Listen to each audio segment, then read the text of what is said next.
Hello, everybody. How is everyone? Has everyone been having a good weekend?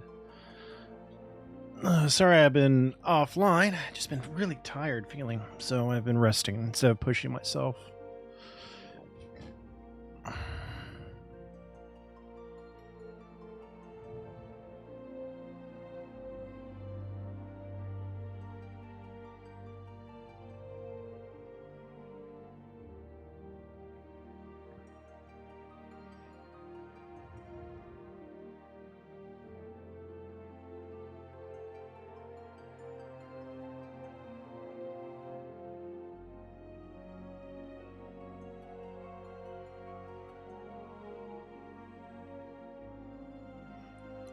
And for those who are wondering, I reactivated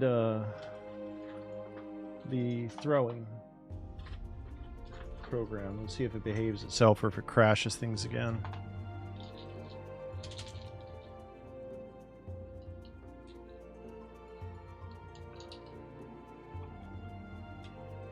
Oh, I see Thunder. See your avatar on the bottom there. How you doing, buddy? How you feeling?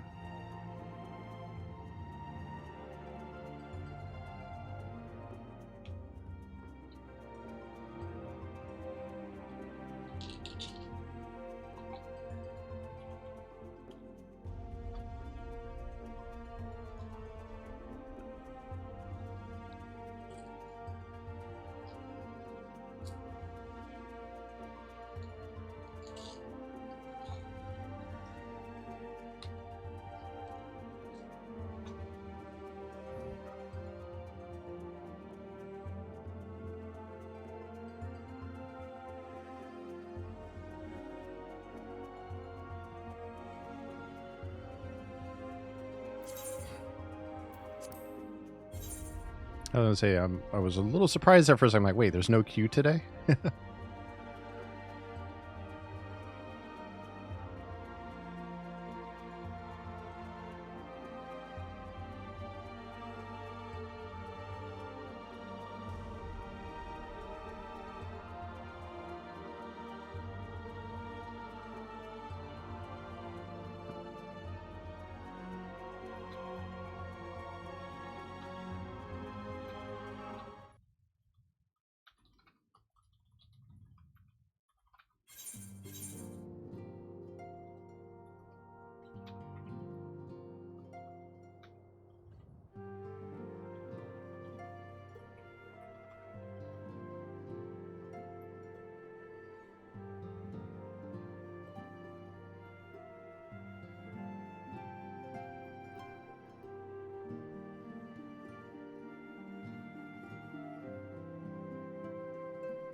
All right, let's go talk to Minfilia.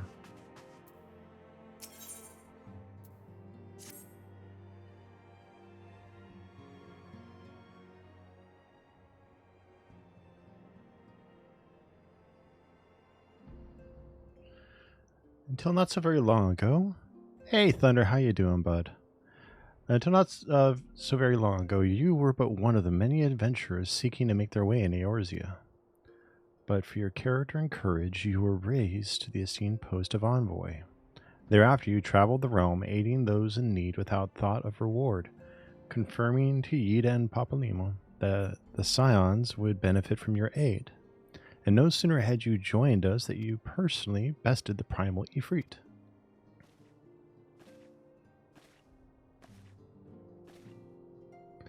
You have achieved a great deal in a short time, and won fame in doing so. Alas, fame does not come without a price, as you will soon discover.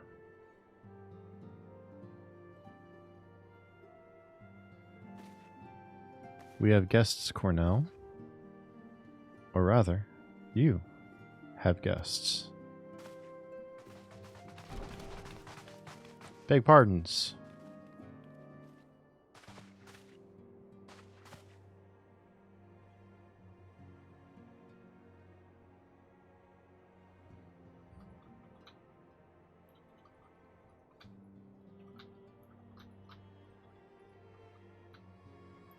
Lady Menphilia, radiant as always. I'm given to understand that the scions of the Seventh Dawn have but recently welcomed a new hero into their midst. I'm here on behalf of the Maelstrom Grand Company of Limsa Lominsa to offer said hero a place of honor within our ranks. As you can see, Cornell, your recent exploits have garnered you the attentions of the Grand Companies of Eorzea. Each organization would have Ifrit's Bane for its own.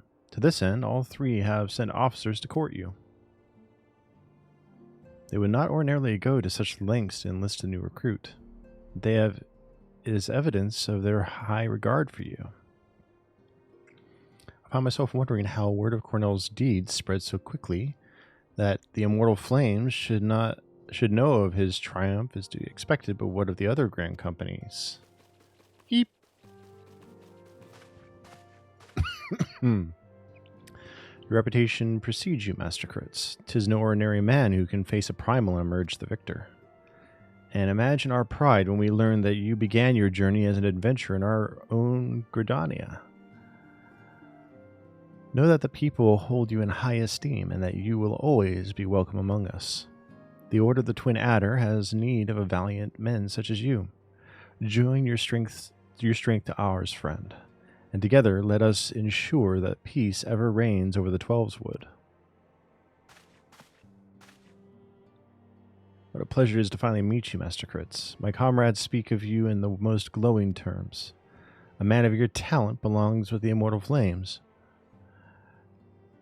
Join your strength to ours, friend, and together let us secure a prosperous future for Ul'dah.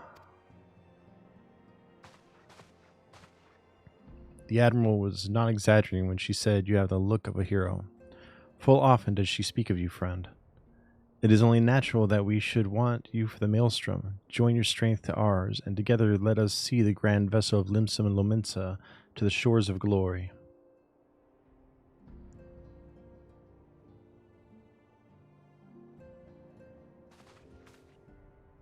Lady Menphilia? Very well.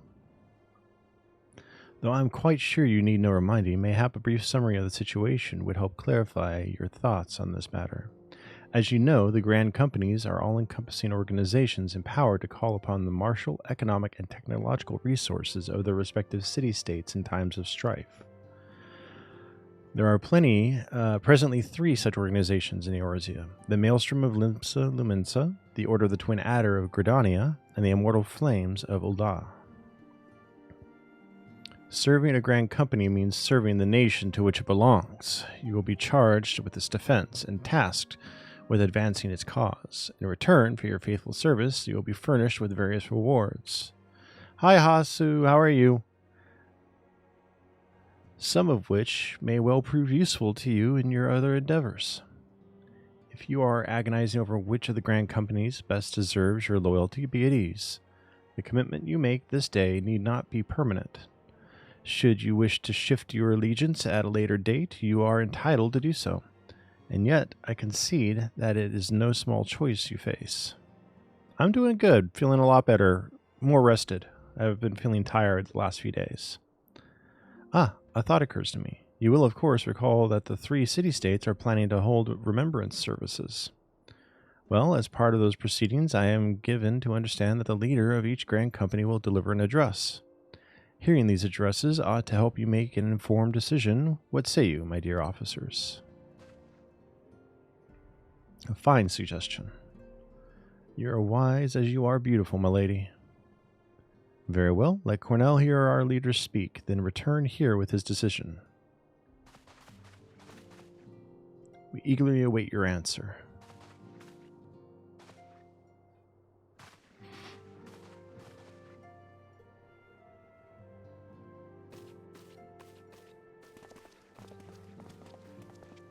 I know full well that adventurers are by their nature a liberty-loving breed, and not best suited to the discipline of military service, but I strongly urge you to join a Grand Company nonetheless. While the promise of reward is enticing in itself, it is not the only benefit. You are possessed of great power, Cornell, and with it you are capable of doing untold good. Yet know that great power is wont to attract attention, not all of it friendly. There will be those who wish you ill, and you must needs be on the lookout for them. Yet however vigilant you are but one man, in the midst of a grand company. However, you will be one man amongst many, a friend amongst friends. Your achievements will be shared, and so will the danger. I can think of no better arrangement. Of course, joining one organization need not mean leaving another. I hope that we can continue to rely upon your aid. The 12 know that we will have need of it in the days ahead. The Grand Companies seek to protect their own nations. We Scions, on the other hand, seek to preserve the future of Eorzea as a whole. Similar, yet not quite the same. Now then, I expect that you will be afield more often in the future. As such, I would have you carry this link pearl with you at all times. It will allow us to stay in touch regardless of location. Eorzea is changing, Cornell, and you have the power to help shape it anew. None can say what the morrow will bring, but so long as we believe in ourselves, there is naught we cannot achieve. Now, it is time you made ready for your journey. Before you depart, be sure to speak to Tataru. She will apprise you as to where and when the remembrance services are due to take place.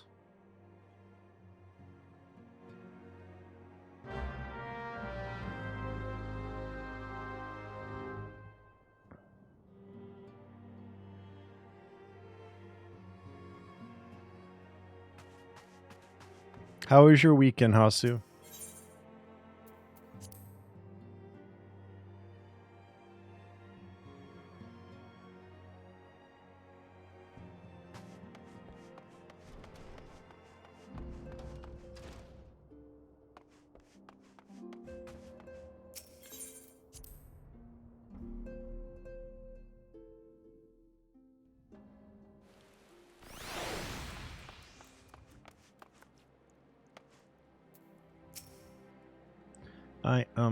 I'm sorry about all the attention you're getting, Cornell.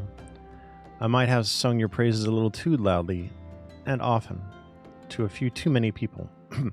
Next time I'll be sure to hold my tongue, literally, if necessary. Anyway, I expect you want to know where and when the remembrance services are taking place. If all goes to plan, Gridania's Grand Company, the Order of the Twin Adder, will hold the first of the 3 services, and Elder Seed Seer Kanisena will deliver her address at Miketo's amphitheater. I should probably mention that at this point, that due to the organizational challenges involved in assembling all of the involved parties, it is possible that the order of the services might change. Still, there's not much we can do about that, so make Gridania your first port of call. Next, you'll need to go to Ula, where Flame General Robin Alden will be addressing the masses at the Royal Promenade. Oh, and it's rumored there's to be a special guest. How exciting! Last but not least, you must make your way to the stateroom in Limsa Lomensa, where Maelstrom Chief Admiral Merrill will be giving her address. The room is accessible via the Admiral's lift. Identifying yourself to the Century, Xanthiel, and he will admit you. Got all that? Well, off you go then. I hope you find the remembrance services suitably educational. I suggest visiting the city-states in my prescribed order, though with your record of impeccable timing and luck, the schedule may well change in favor of your preferred travel plans. Farewell. I am doing well, Nicole. How are you today?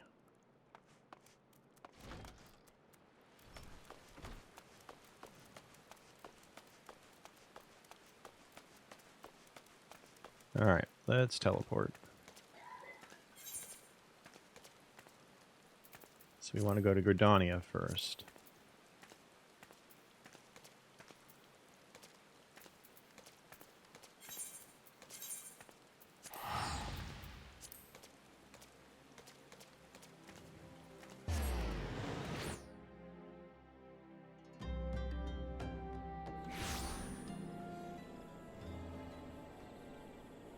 And the amphitheater, which is in Old Gridania, and I believe best entrance is this one for that.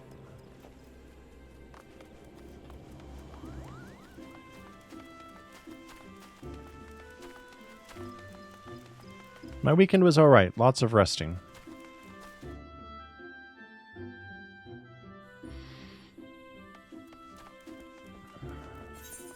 Oh, nope, I was wrong. I chose the merchant entrance.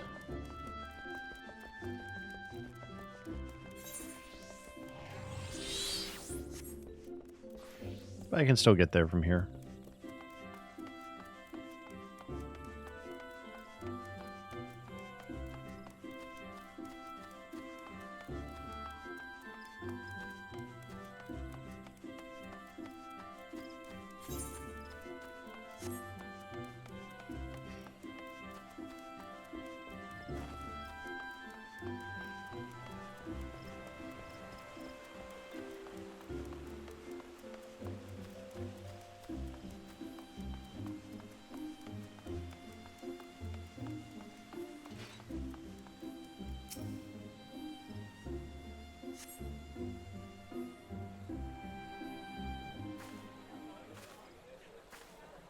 I lost my son to the calamity.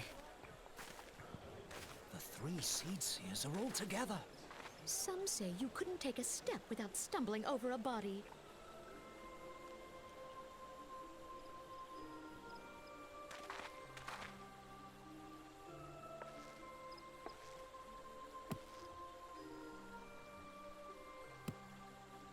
Our forebears were once strangers in the Twelveswood.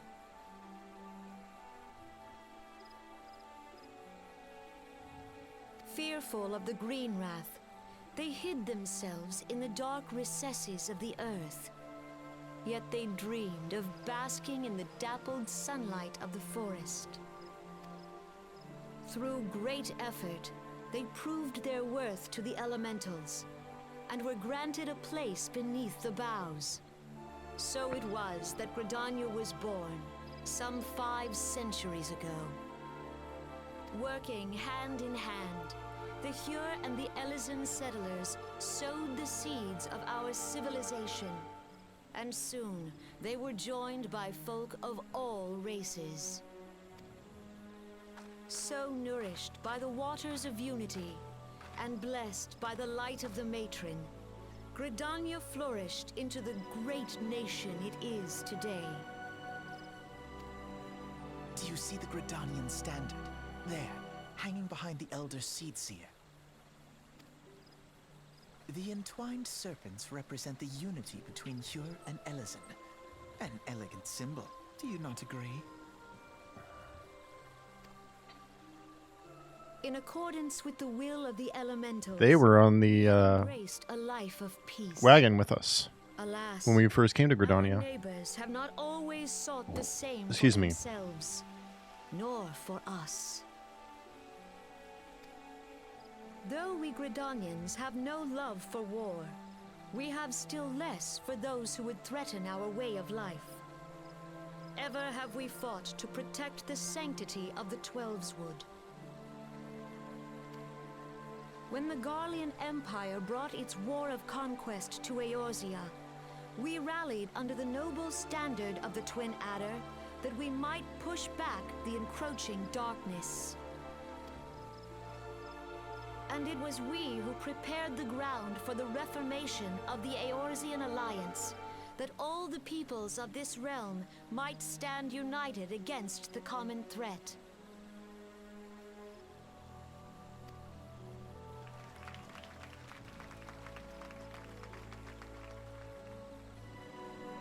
"5 years ago, the Alliance met the armies of the Empire upon the fields of Cartano.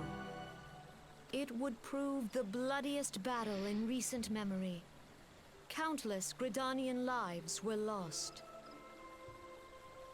As Supreme Commander of the Order of the Twin Adder, ever shall I bear the weight of our people's sacrifice.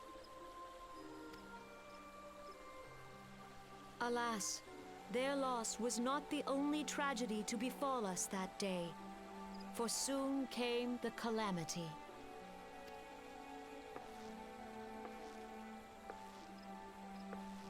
The scars borne by our forest are a constant reminder of its violence. Our lives have been irrevocably changed. Each waking hour, a struggle to survive. Driven to desperation, some among us have strayed from the path of righteousness, resorting to banditry, poaching, and other unconscionable deeds. To compound our woes, the Ixal have returned in force, emboldened by our suffering. They test our defenses nigh without cease, and prey upon the vulnerable. So beleaguered from within and without, it is of little wonder that our unity now falters. Dark times are upon us. Time was a man could walk the highroads without fear. On this day, 5 years ago, countless Eorzeans laid down their lives that we might behold another dawn. Please join with me in honoring their memory.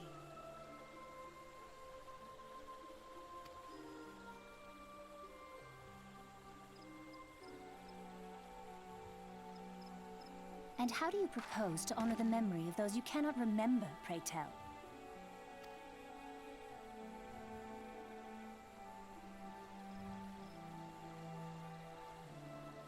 The destruction wrought by the calamity was indiscriminate. It dealt death to Eorzean and Garlean alike. Yet while we have labored to rebuild our homes, to rebuild our lives, the Empire has set about raising steel fortresses here in the Twelveswood. Let none be mistaken. The Garleans remain the greatest threat to our survival. If we are to stand against them, we must remember what it is to be united. Our many troubles blind us to the woes of our fellow man. Thence is harmony lost. Yet harmony is the founding principle of Gridania. We are gathered here to honor the fallen. Let them be honored not only in word and thought, but through concerted action. I bid you join hands with me once more beneath the Twin Adder standard. And together, let us heal the forest's wounds, that our progeny might live in harmony beneath these ancient boughs. For serenity, purity, and sanctity, we must think of the children. Woods will be done. It's up to us to protect the forest. All the elementals!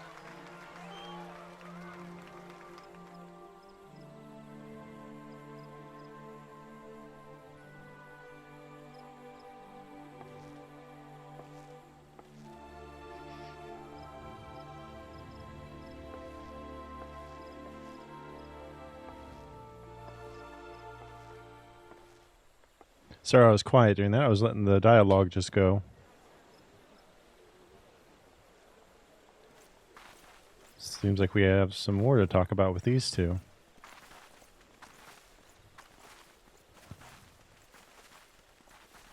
If you'll permit me, Alfie, no.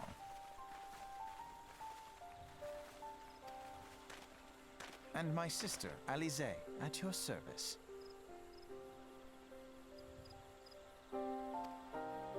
I saw at a glance that you were a fellow traveler. You might call us students of history, sampling the realm's remembrances in pursuit of enlightenment.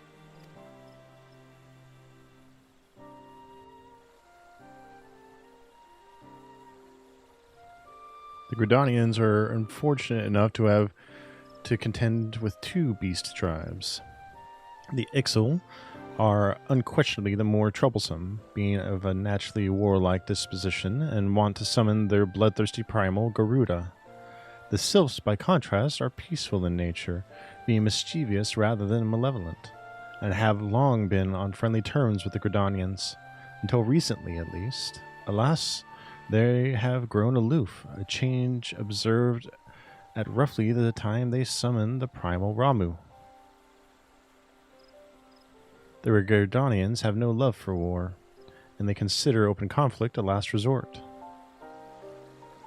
Though they clash with the Ixal ever more regularly, you may be assured that they do so in self-defense. As for the Sylphs, they are as yet bound by a peace treaty, though one wonders how long it will be before it is broken. The Twelveswood was grievously wounded during the calamity, leaving Gridania vulnerable to attack. The people are hopeful that restoring the wood, and thereby the power of the elementals, will put an end to their woes. Yet how long will that take? Centuries, I'd wager. Meanwhile, the Ixal will continue their incursions, spurred on by Garuda and her insatiable appetite for destruction. Whether the Gridanians like it or not, sooner or later it will come to an all-out war. And when it does, the Order of the Twin Adder will need all the help it can muster. How valuable might the aid... How valuable might the aid of a capable adventurer prove to them, then? Well, perhaps we will find out if the Elder Seedseer's words fell on fertile ground.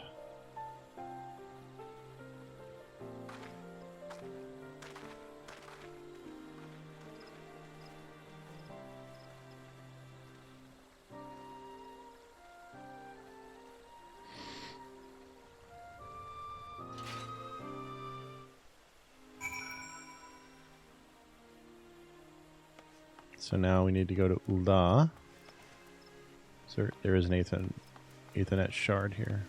Aethernet.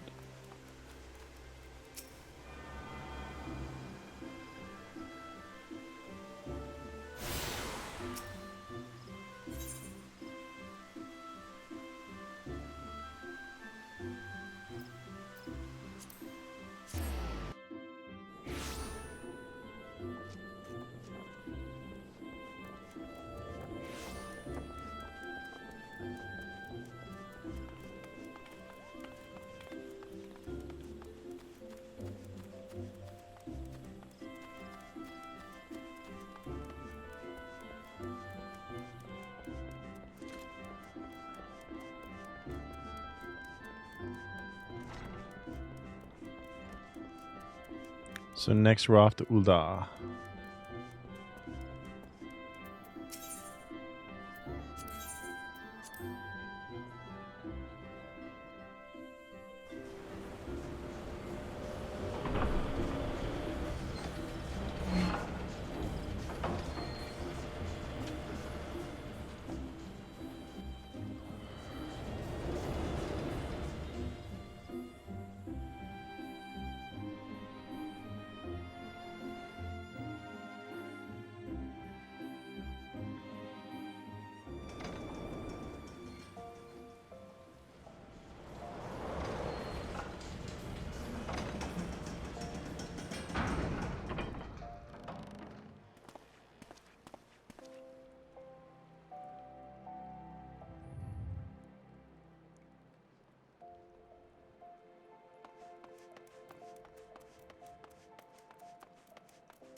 All right. I was in the right spot.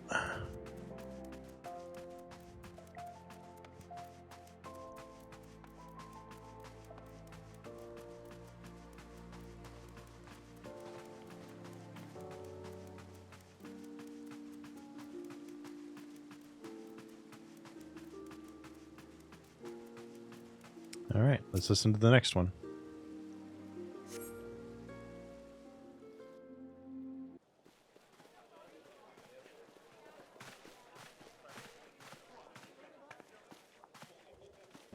Behold, 'tis the Sultana Nanima herself! And Roban as well!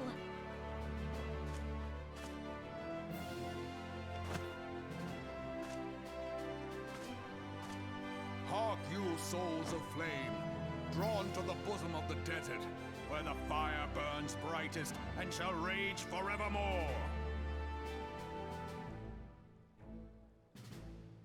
Hurrah! Rauban!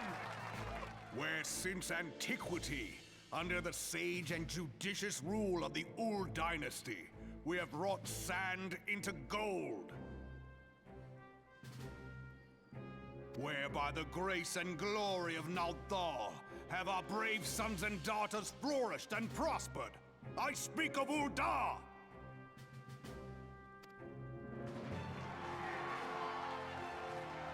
There, at the Flame General's back flies the Grand Company's standard.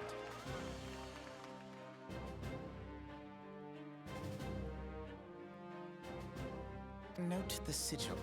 The golden scales of order. You being a balance the good jewel girl of today, perspective, Nicole? The flame of might.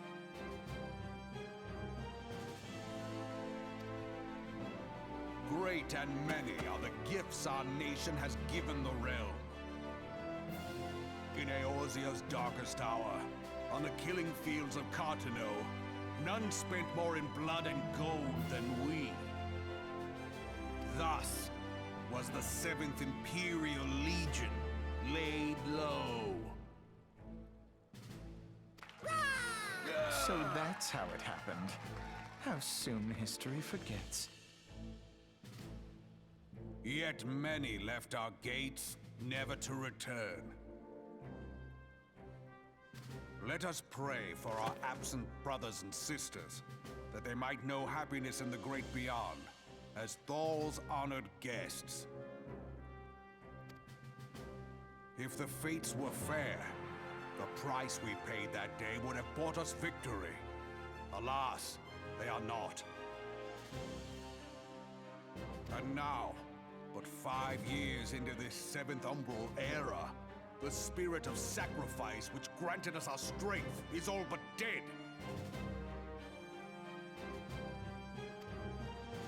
Look around you. What do you see?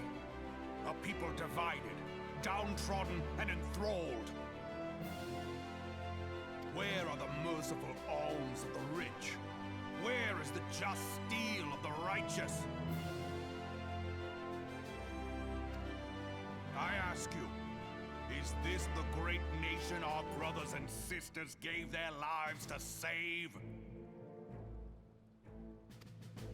You who call this living, dishonor the name of the immortal flames. It is but a slow death. Our enemies surround us. The savage hordes of the Amalja wait beside our roads, strangling the lifelines of trade.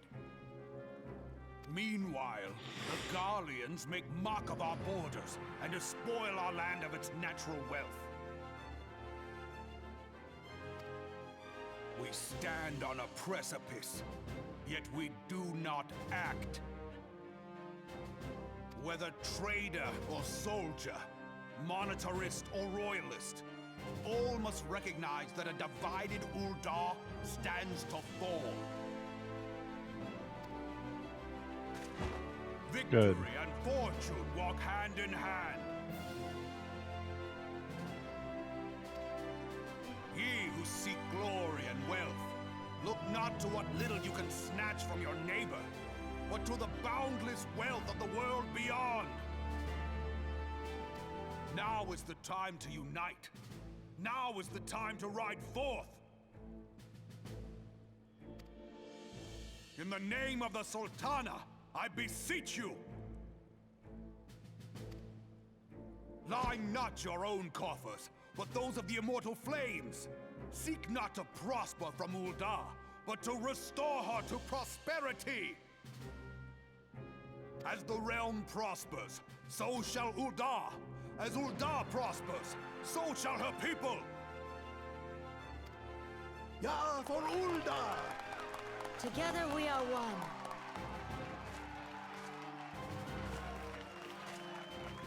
Your grace. Raubon?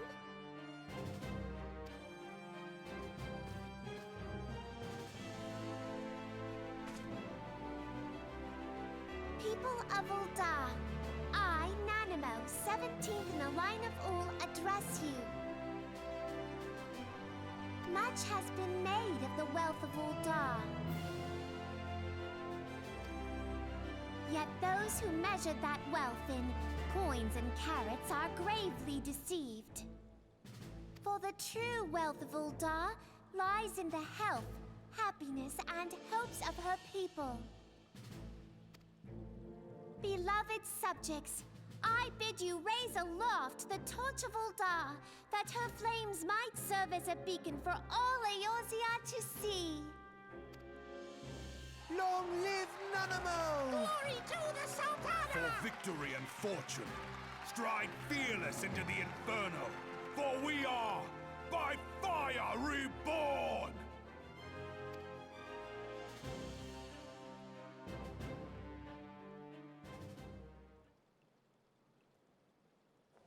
Forsooth! The time is now! I fancy meeting you again.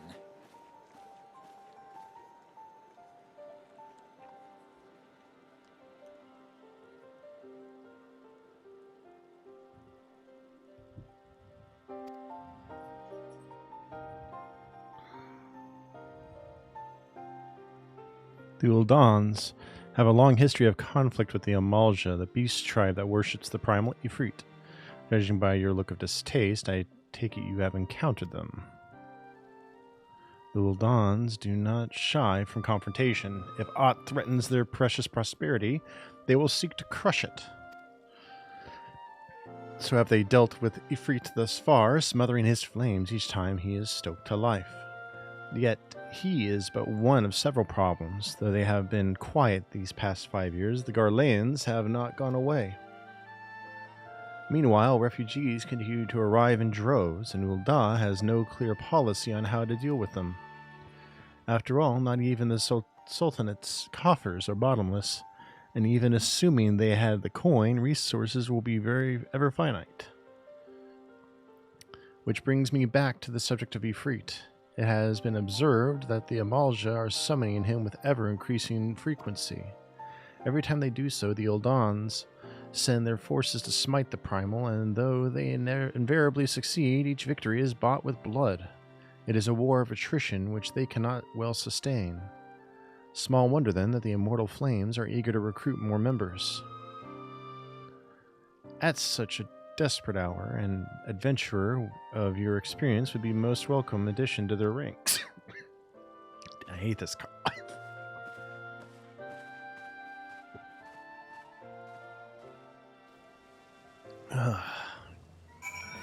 Alright, now we're off to Limsa Lamunsa. Wrong way.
Lower decks.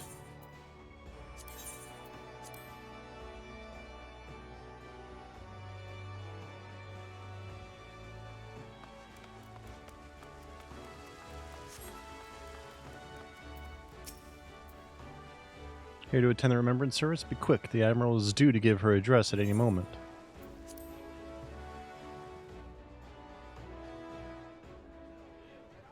The Garleans are another matter altogether. So much for our alliance. It's sunk beyond the seabed.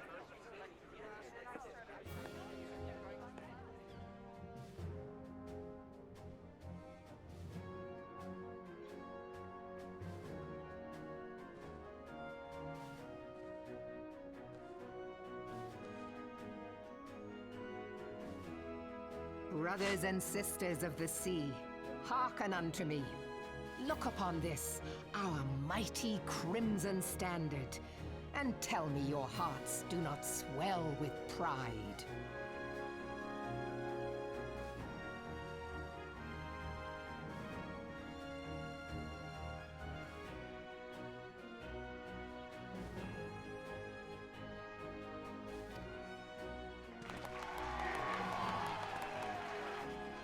"700 summers have come and gone since our forefathers first ran aground in this fertile bay.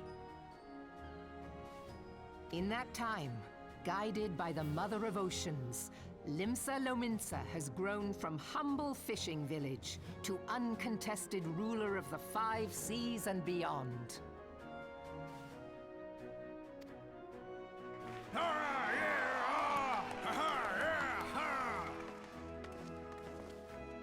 Did you look as the Admiral bid you? It is a rather stirring standard, I must say.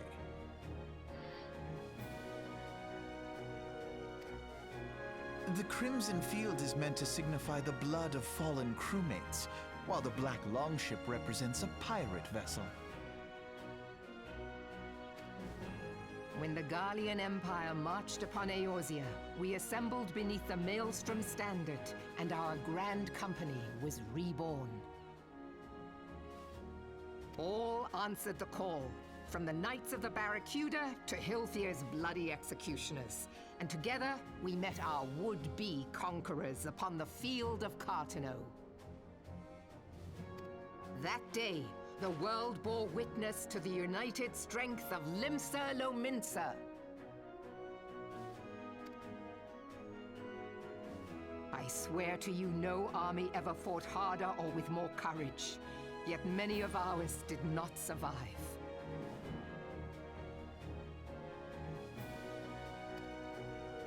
Join me now in remembering those who fought in the name of freedom and fell.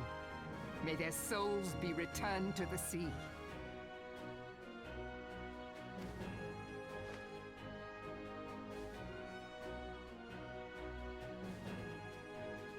Freedom.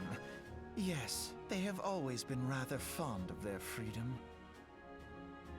Much as the beast tribes have. Small wonder. Beneath the surface, one would struggle to tell them apart. It has been 5 long years since the calamity struck. 5 long years of tireless rebuilding. Yet still the wounds of the calamity fester and weep. But when I stand atop the mizzenmast and gaze out upon our battered and broken vessel, I see an undying spirit. Did we not build all this from the wreck of the Galadian all those centuries ago? Shall we not do so again? Yet there are those who would see this ship of ours sink beneath the waves of the restless Rotano. The Sahagin creep ashore seeking blood for their accursed god. Those fishbuck The Sahagin have risen? While the mines of Ogomoro spew forth kobolds who push ever south, despoiling our lands as they go. These savage beast tribes will be the first waves to crash against our creaking hull. And behind them swells the grim tide of the Garlean Empire. Even now, the curs fly their flags within our borders. Doubt not, but that they will be upon us ere long.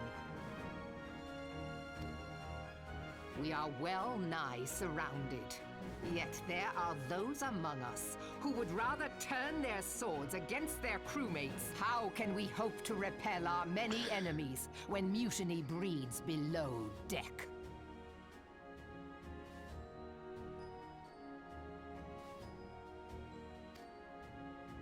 There is but one course left to us. One bearing that will bring us victory over the beast hordes and the Empire both, and see this ship safe to port. We must mend the rift the calamity has reopened twixt pirate and maelstrom, and stand fast with our adventurer brothers against the coming tempest. Mark ye well, a crew without unity is no crew at all. 'Tis but a mass of drowned men.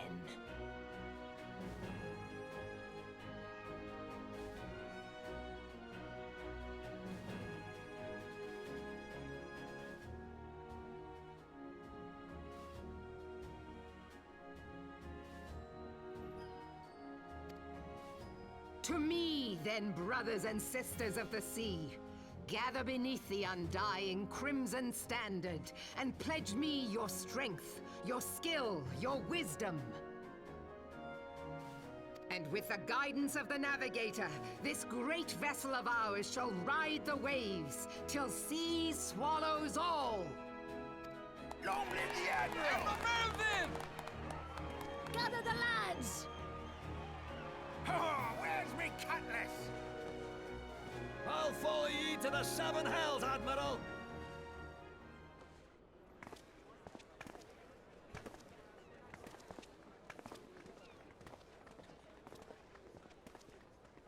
Fancy meeting you again.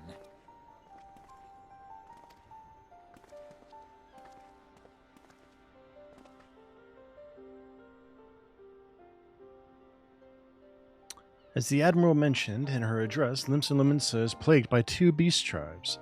The first are the fish-like Sahag, worshippers of the primal Leviathan.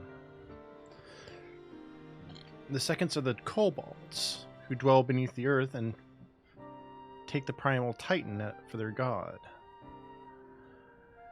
As if the beast tribe's presence weren't troublesome enough, the Garleans have also chosen to erect a fortress right in Lominsan's backyard.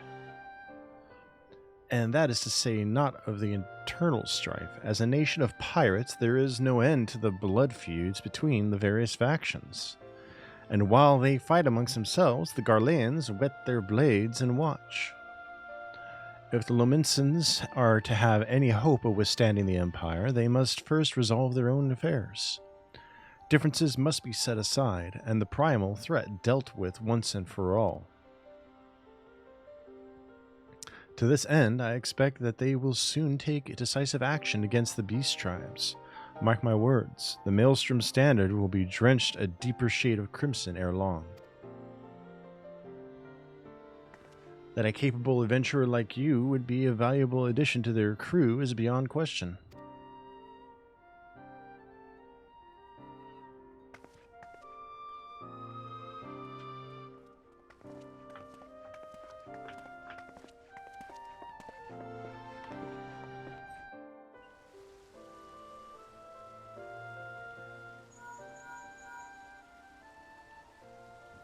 Cornell, this is Menfilia. You are well, I hope.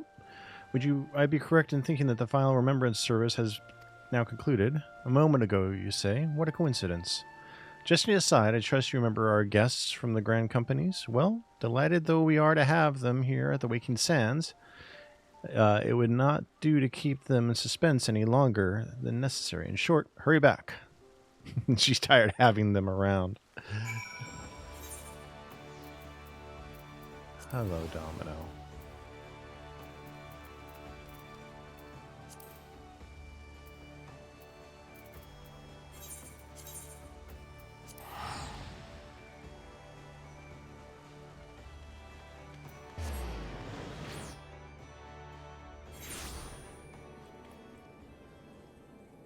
I'm going to join the Twin Adders.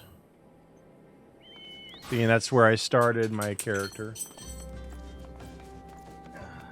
And that's his home, technically, is Gridania. In my headcanon.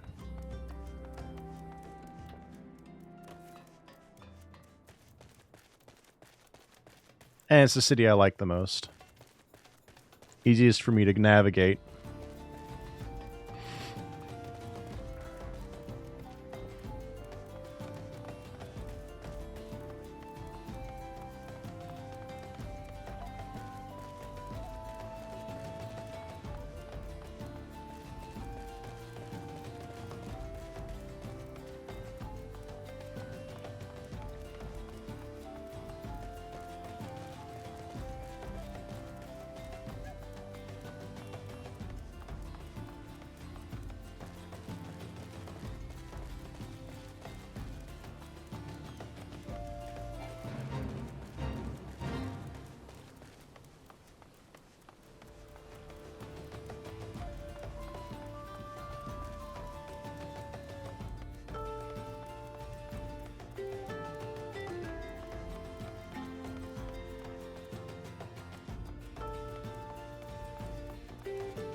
Do, do, do, do, do, do, do.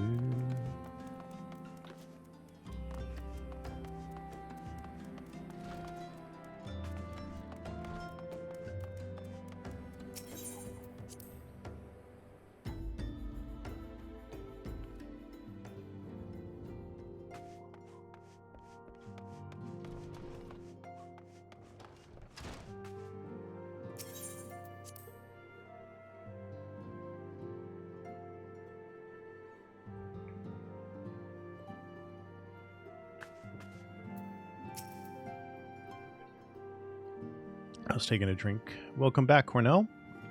Were the Grand Company leader's words as illuminating as you had hoped? Aye, each nation is beset with problems. I trust you see now why your services are in such demand. Would that there were more of you, Cornell. But you must be tired from your journey. Why don't you rest a while and take a moment to reflect on your decision? Once your mind is made up, pray give the Grand Company officers your answer. And that should level me up, I think.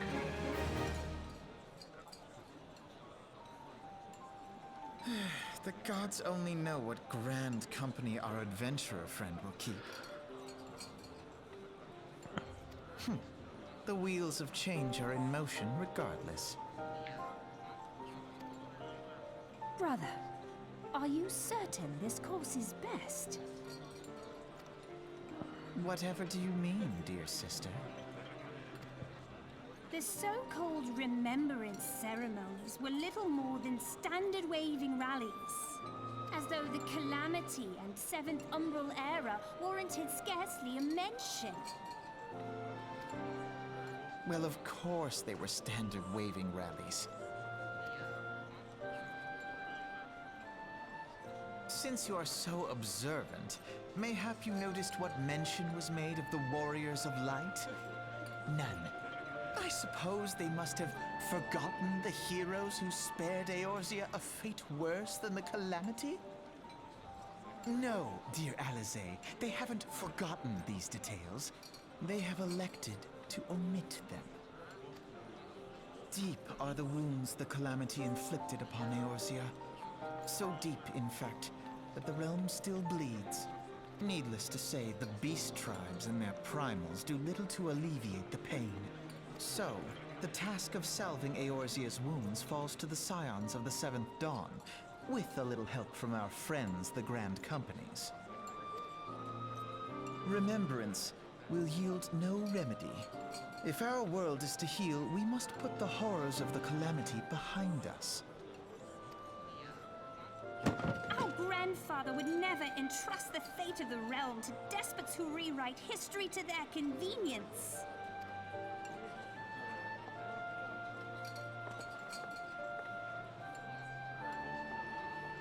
There must be another way to cure what ails this world, and I mean to find it.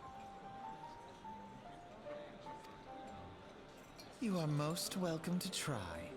Our paths may differ, but our destination is the same. In time, I dare say we will see eye to eye. I should hope so. What I like about Final Fantasy XIV, what I'm enjoying about it, is that they literally write a Final Fantasy game in here that, yes, you can play with other people and do raids and stuff like that, but there is a solo campaign hard written into the story. There's literally a Final Fantasy game per expansion, which is really neat. My lady! We are to escort you. Hope does not come into it. We share the burden of this fate, dear sister, and will prevail together or not at all. Now, I don't have... Salve will serve not only Sorry. to close up our present wounds. Now, I don't have up to the most recent expansion, Endwalker. I have up through Shadowbringer. I'm doing good, Minimi. How are you doing? So, we can only go so far in the story. But prevent old ones from opening anew. And there's another expansion coming out this year, too.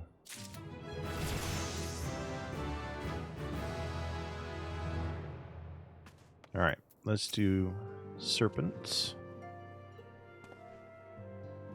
I take the Elder Seed Seer's words have touched your heart. Have you resolved to entwine your destiny with that of the Twin Adder? Chosen wisely, my friend, the Elder Seed Seer will be overjoyed. Without further ado, let us speak of practical matters. In order to complete the enrollment procedure, you must report to the Adder's Nest. Dare say you know it well from your wanderings in New Gridania? Give your name to the personnel officer there, and he will guide you through the formalities. I have no doubt that your deeds will bring great honor to our order. When next we meet in Gridania, I shall be proud to call you brother.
You are come to the Adder's Nest, headquarters of the Order of the Twin Adder. Ever do we welcome they who would toil in the elemental's name for the good of our forest nation.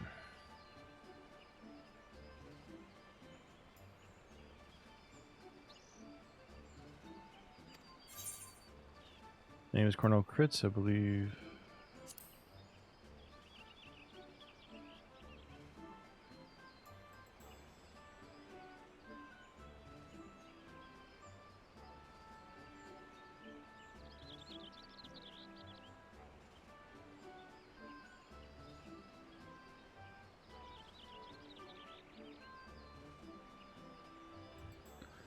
The great adventurer himself. Yes, our recruitment officer sent word that you were on your way.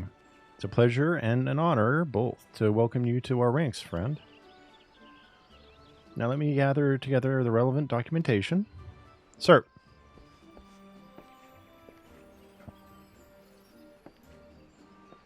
What is it? Report. An urgent message from Eorzea Spire, sir. A High Wind Skies airship has taken fire from Imperial forces in the skies over the East Shroud. The vessel's engines were crippled, sir, and it was forced to make an emergency landing southeast of Nine Ivies.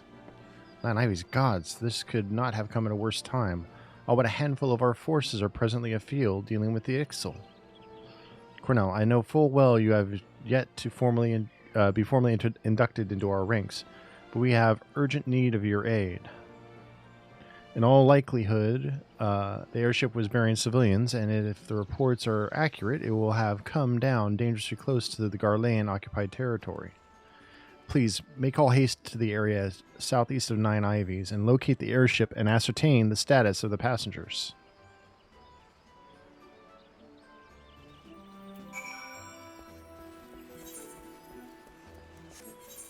So, where are we heading? Hawthorne Hut.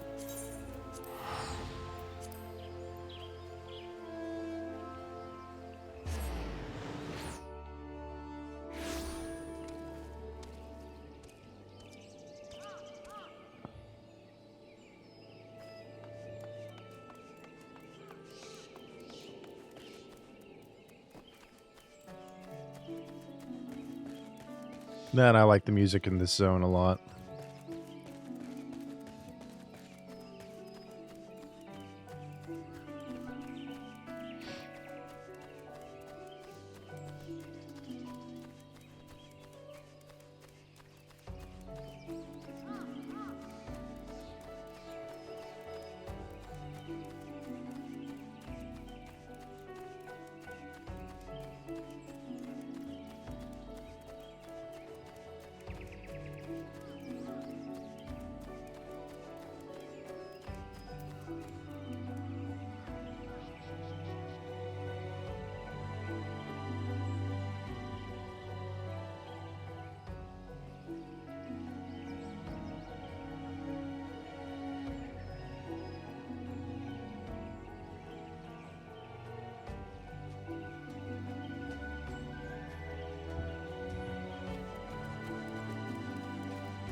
Garlands.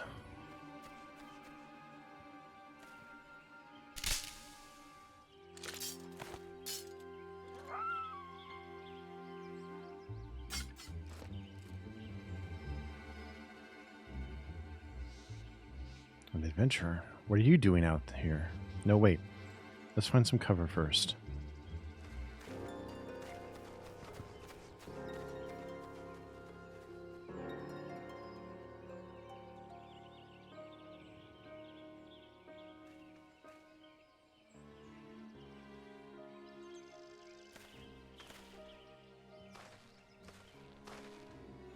The Adder's Nest sent you. How do I know you're not an Imperial spy? You don't even have a uniform.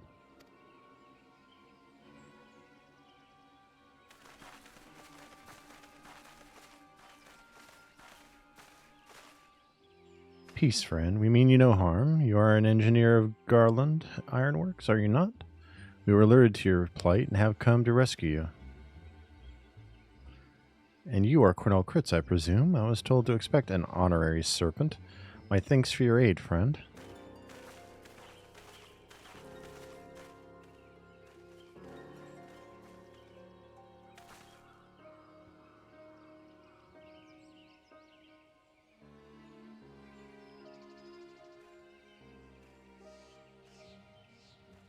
I have never seen a craft of this design. It must be Garland's work. Is there no end to the man's treachery? The secrets of Magitech belong into Imperial hands. They are not to be squandered on Eorzean savages. We are taking this craft back to the fortress. Dismantle it if you must, and bring the engineer. Someone must pay for Garland's crimes. Imperial scouts from Castromorians. They mean to requisition the ship. Wedge, you have to help him. That fool of a Lullafell was hiding inside the tiny Bronco. Oh gosh, it's Sid. It's Sid's ship. Tiny Bronco? But isn't that Ironworks' latest creation? It's the first airship we've built since the Calamity. The first since Master Garland, well, since he went missing. After years of work, she was finally ready for her first test flight, and she was soaring. She really was, till those bastards blasted her out of the sky. Attend me all. The Ironworks' latest creation must not fall into Garlean hands. We shall strike them swift and sure and rescue Engineer Wedge. Cornell, I trust we can rely on your support. May the matron watch over us. With me! Which means that's probably Biggs. An ambush to arms!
Magitech armor.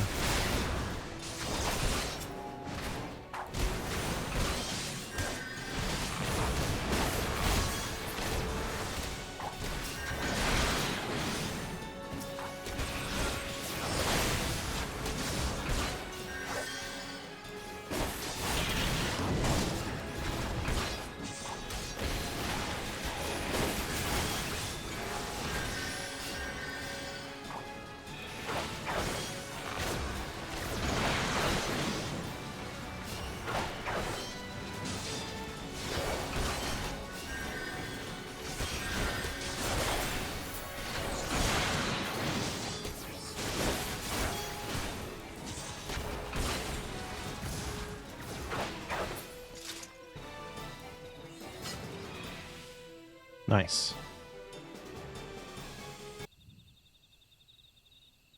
Biggs! I called it. It's Biggs and Wedge. Wedge, you shouldn't have stayed with the ship. That was a close one. Too damn close. So, how's she look anyways?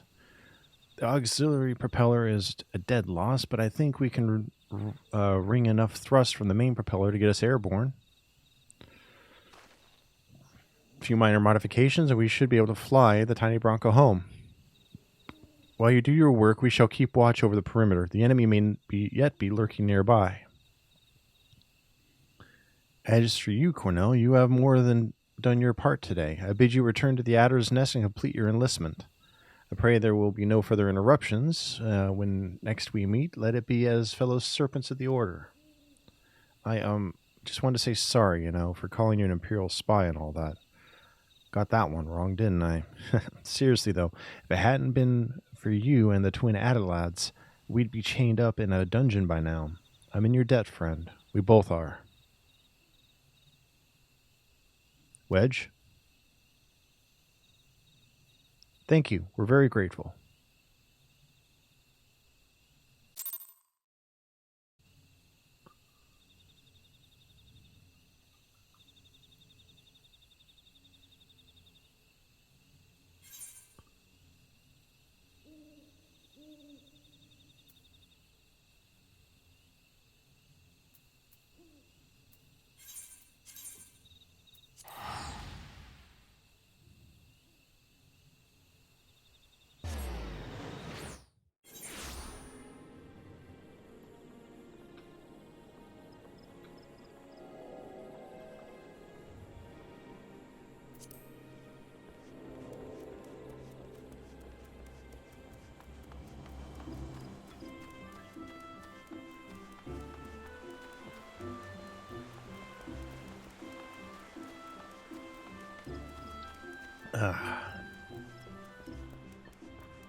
Cornell, does my spirit well to see you returned.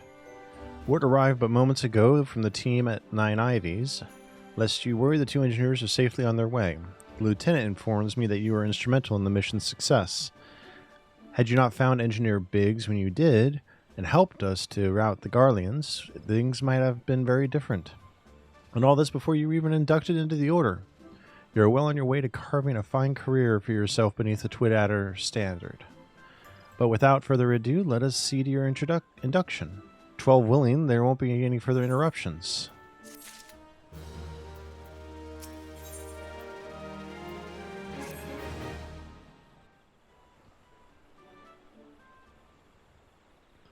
Protocol requires that I apprise you of who we are and what we do, after which I will invite you to swear an oath of your own free will.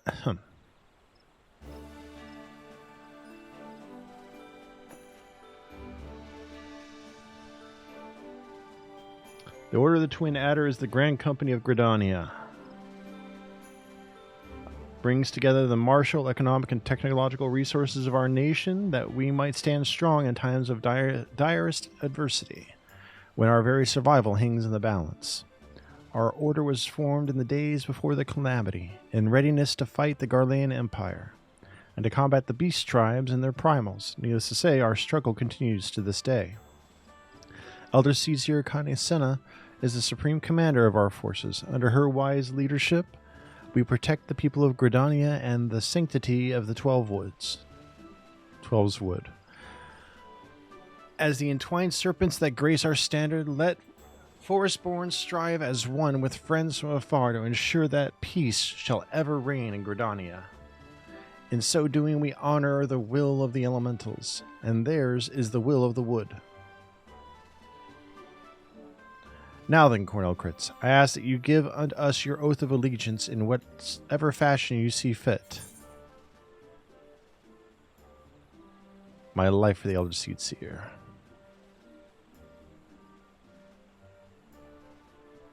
The Elder Seedseer is a kind and gentle soul who holds the welfare of her people above all else. Your faith in her is well placed. By the power vested in me, I assign you the rank of Serpent Private Third Class. You are now a man of the Order of the Twin Adder. Go forth, Private Crits, and do that which brings peace to the Twelveswood and honor to our name.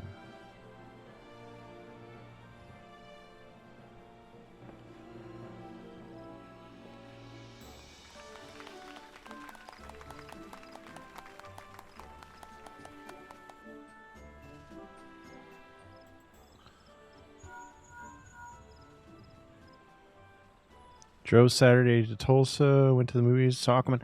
How did you like the new Aquaman? Can you hear me, Cornell? This is Minfilia. And I'm glad that you got out and about.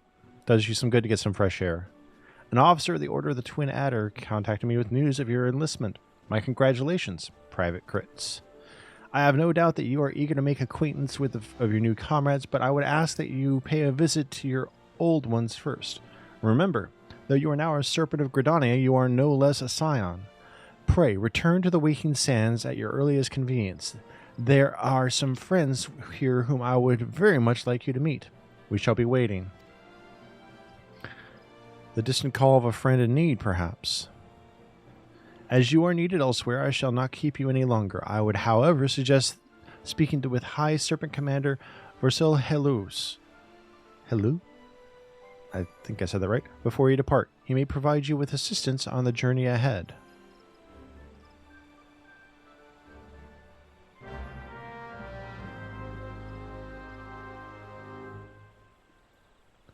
You may now accept quests.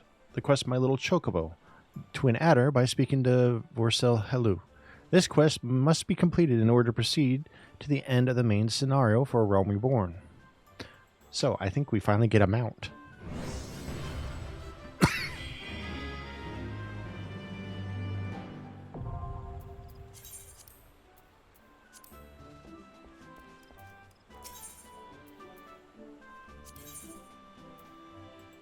Yep, I get a chocobo whistle. Ah, Private Crits. I understand you've been working tirelessly in Gridania's name. You are truly an example to your fellow serpents. But tell me, have you ever felt as though you couldn't get to your destination quickly enough? That perhaps you could do with a swifter pair of legs? If so, you might consider getting a personal chocobo. You have yet to be issued your own bird, am I correct? Given your considerable talents, you should be able to obtain one in no time at all. Let me tell you how to go about it. First, you must obtain a Serpent Chocobo issuance by exchanging company seals with the quartermaster. Once you have this deed, present it to our man Singer, and he will furnish you with a suitable bird.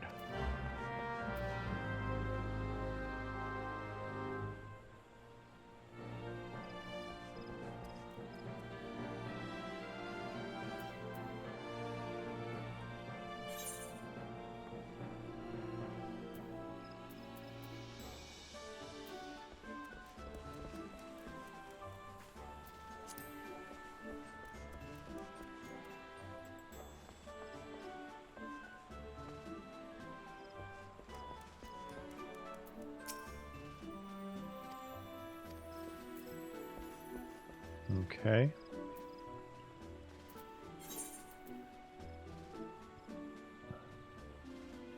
Changing company seals of the Serpent Quartermaster. What seals?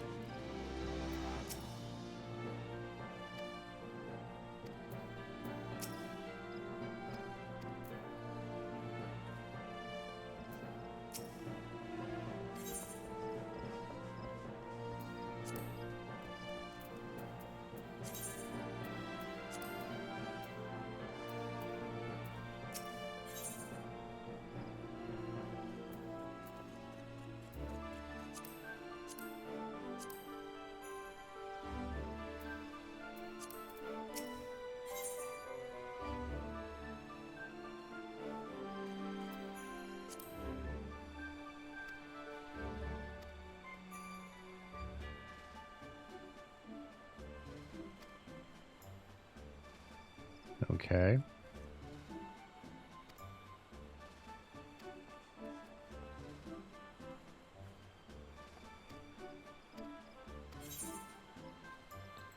So I have to do fates and company quests.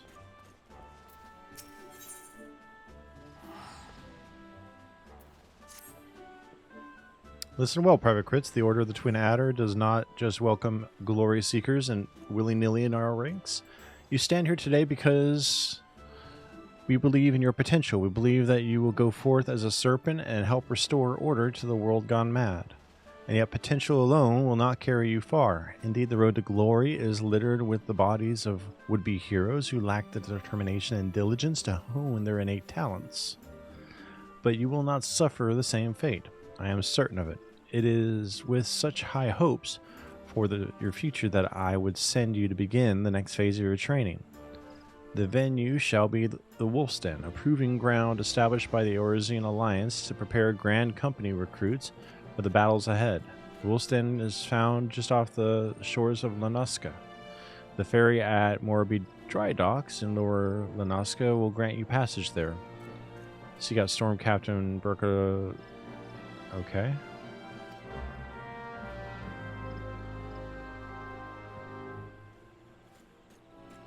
Gotcha. That's a bummer.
Hmm.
All right.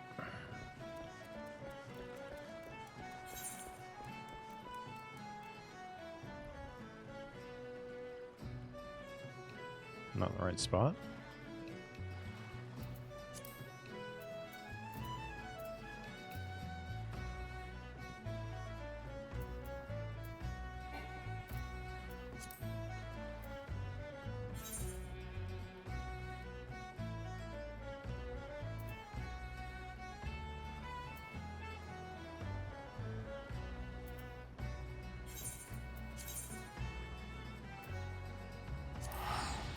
So I need to exit the city here.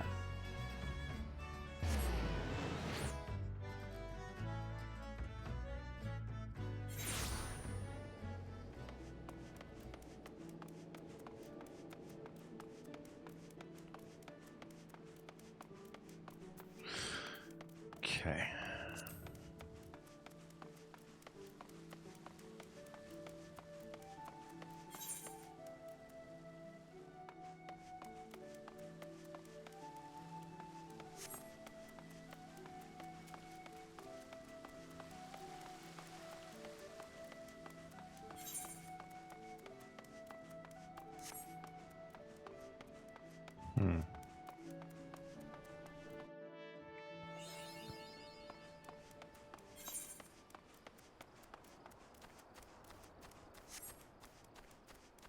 I think it won't take us much to cross into lower from here.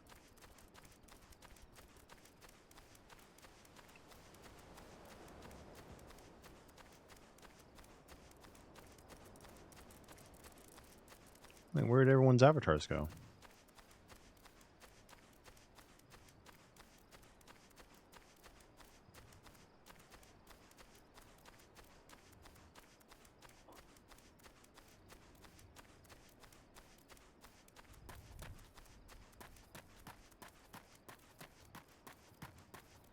That was weird. He just disappeared there for a minute.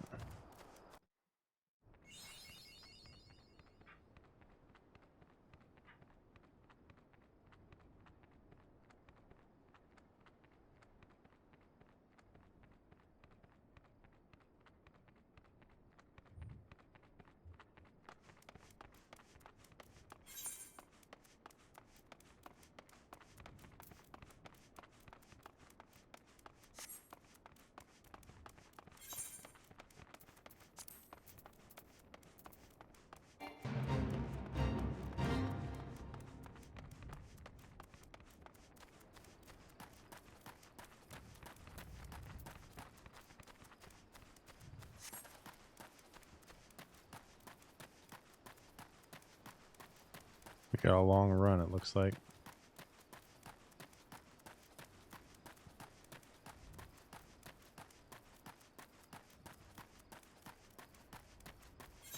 So I will grab the dry docks here as a teleportation location.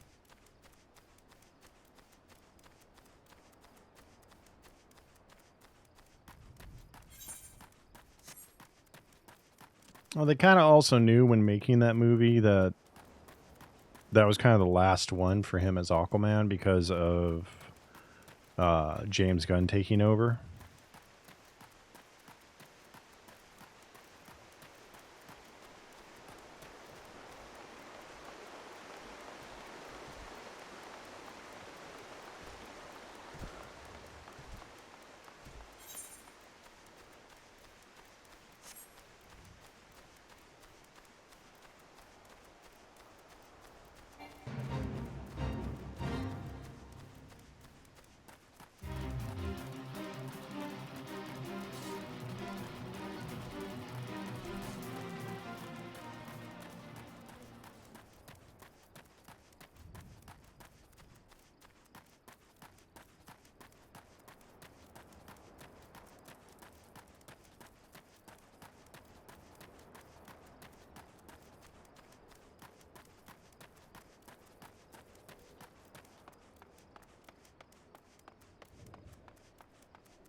Alright, let's go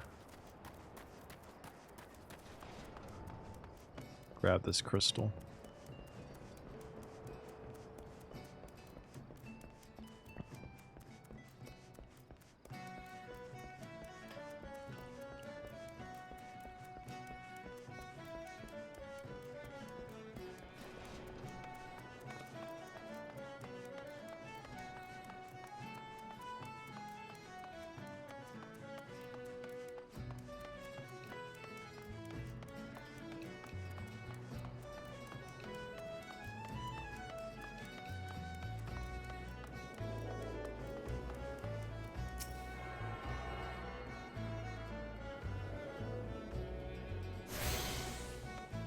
Okay.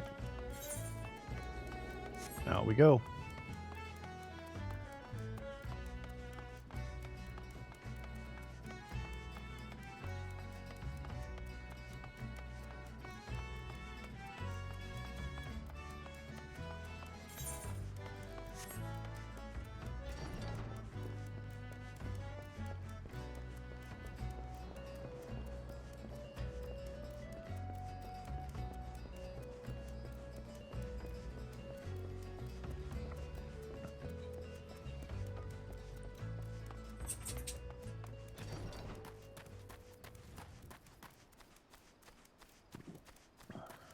After we get to our destination, I will need to go refill my drink.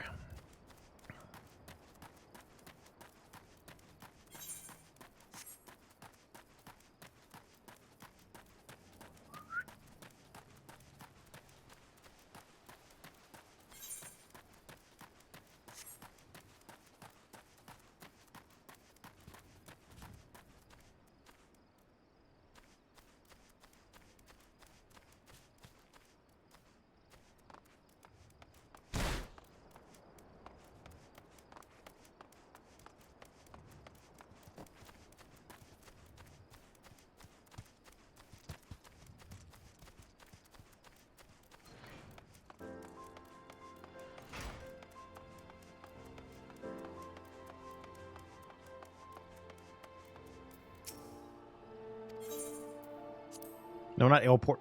Damn it.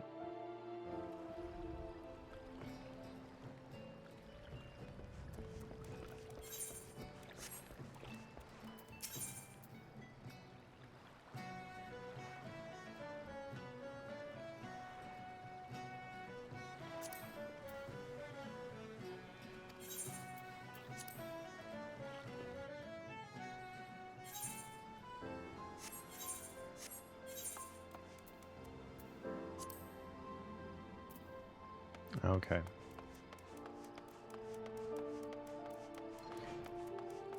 I took the wrong port.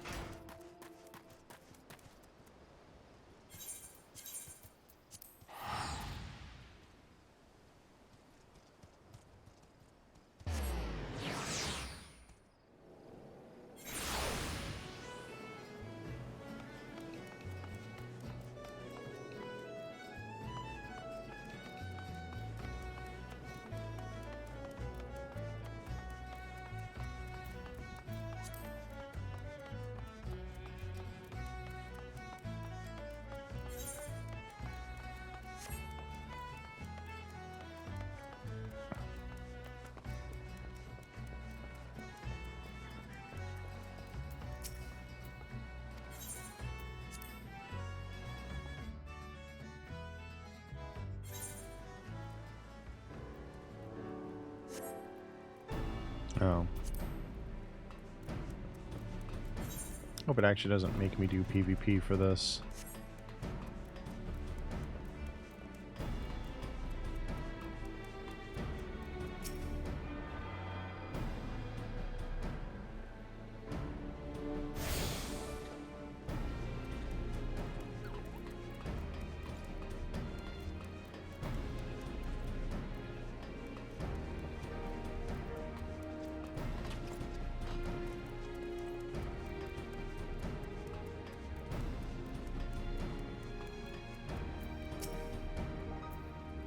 I don't recall seeing your ugly mug around here before. You say Hulo sent you? Enjoy the lurk. Said he was sending a new wolf to the den. More like a run of the litter if you ask me. Have fangs for the honing. I guess I'm feeling goddamn generous. So I'll throw you a bone, start you off with a crystalline conflict. Them training bouts are made special for feckless adventuring types who can't tell sound strategy from a horse's arse. Alright, so I think that's all we need to do to get those. Unlocked PvP.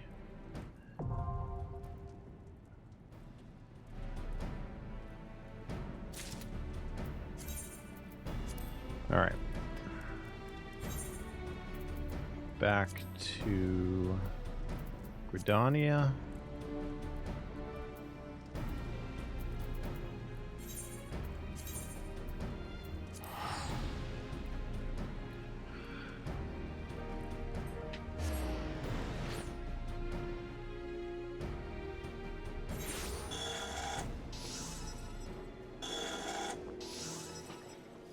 All right.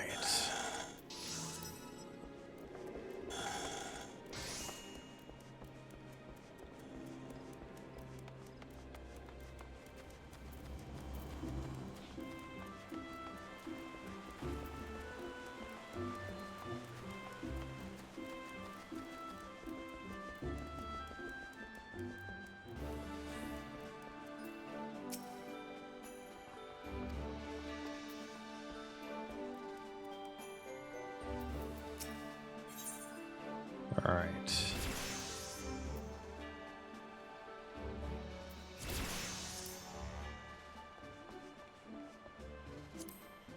Where is it?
Grand Company Quartermaster.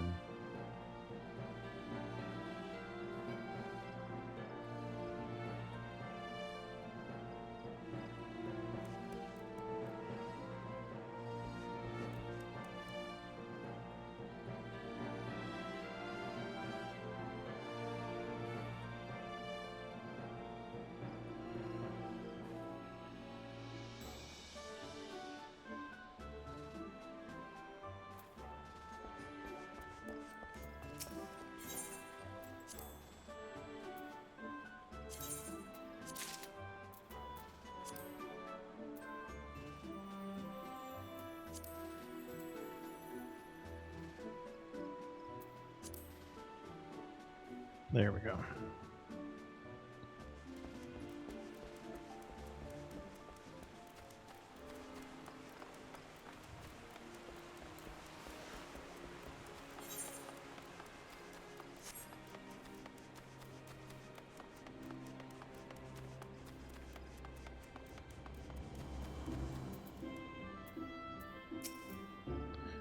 Want a bird shoot, you say? Then I'll use your serpent chocobo issuance.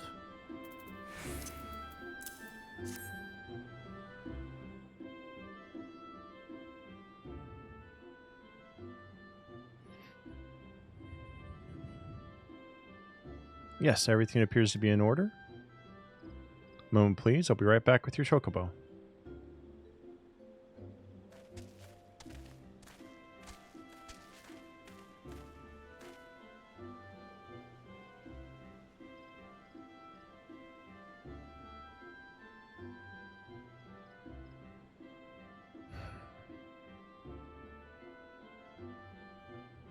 And here he is. The fellow has been in high spirits the past few bells. He must have sensed that his master was coming. Now then, to make it official, you want to give your noble steed a name.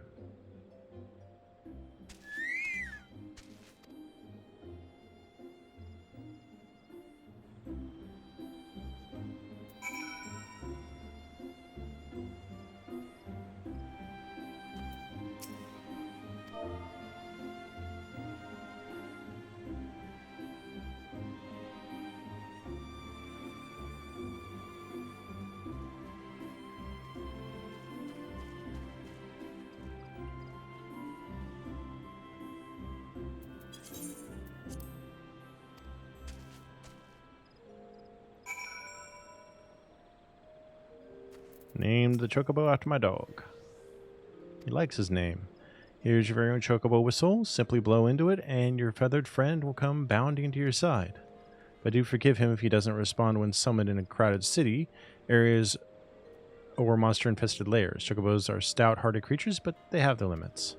And lastly, I present you with the Chocobo Rider's license as required by law. And that concludes all the formalities. I wish you and your chocobo long years of fulfilling companionship.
I unlocked my chocobo, but where is he? Mount Guide. There he is.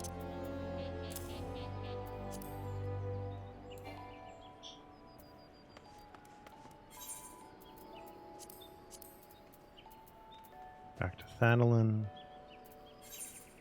Horizon. And then I'm going to go get my drink, so I'll be right back.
Alright, I'm back.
Strange.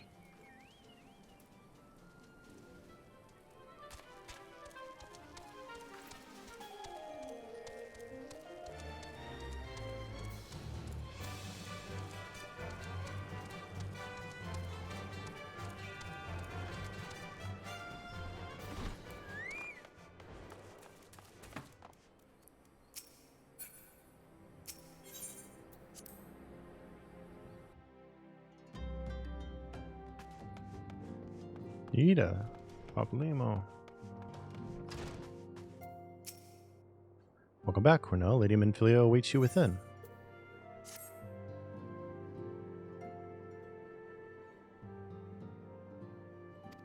Oh, I'm sorry, I didn't mean to skip that. How do I know why the recruitment officer called to regale me with the tales of your heroics? The pride in his voice was palpable.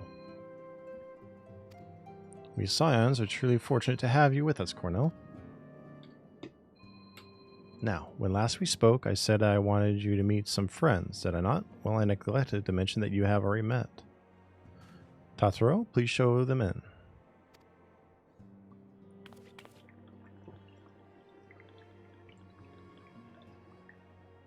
This way, sirs. Thanks again for getting us out of that mess. We owe you our lives. But I don't think we've properly been introduced. I'm Biggs. And I'm... Gods, man, spit it out, will you? Wedge at your service. And I'm pleased to say that Biggs and Wedge will be staying with us for a while. Magitech-driven contraptions such as airships grow ever more vital to city-states of Eorzea. As a neutral party, it was judged that we Scions should serve as the keepers of this technology.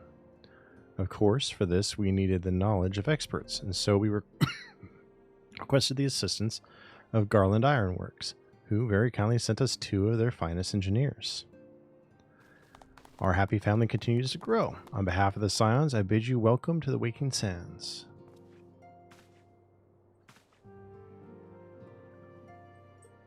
Like every soul here, I love Eorzea.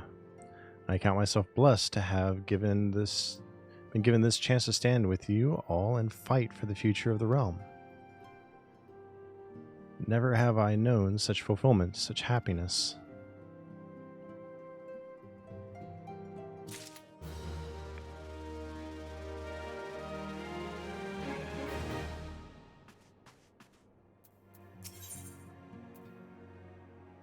So we're going to go investigate the sylphs next.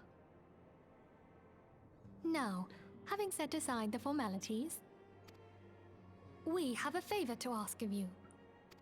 Eorzea, have the documents arrived from the students of Baldessian? Aye, my lady. They arrived but recently. We have conducted a study at the behest of the Order of the Twin Adder.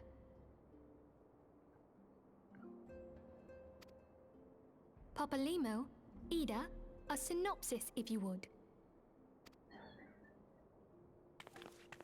Our task was to survey the behavior of the Sylphs, a beast tribe indigenous to the Twelveswood. Oh, how to describe them. They look like gisselcreens, floating ones, that worship the primal Ramu. Ahem. Though technically a beast tribe, Sylphs are blessed with a comparatively personable demeanor, conducive to peaceful communication. Offering us an invaluable opportunity to learn what the beast tribes know of the primals.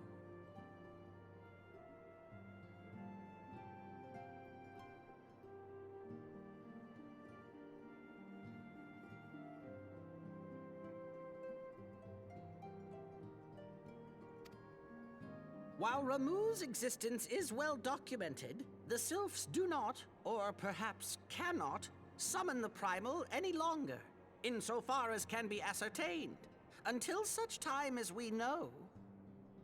It would be unwise to assume that the threat posed by the primal has passed.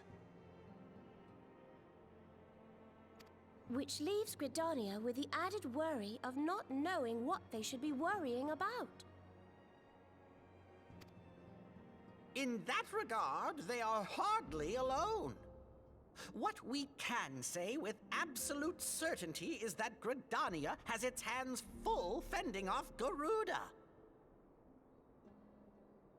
who, I need hardly remind you, is among the most savage and terrible of all known primals. In short, it is essential that we approach the Sylphs in as diplomatic a manner as possible. Words and actions can be misconstrued. The only sure way to communicate our intentions is the echo. Winning the Sylphs' favor may well bring us a step closer to mitigating the threat of the primals. Will you help us? I am grateful. Lovely. Well, as much as I'd like to help, I'm afraid I would be of little use to anyone in Gridania. A veritable babe in the woods. Ida and Papalimo, however, should be able to see the forest for the trees. Is that not so, Minfilia? Indeed. You are willing? Leave it to me. Us, Ida, us!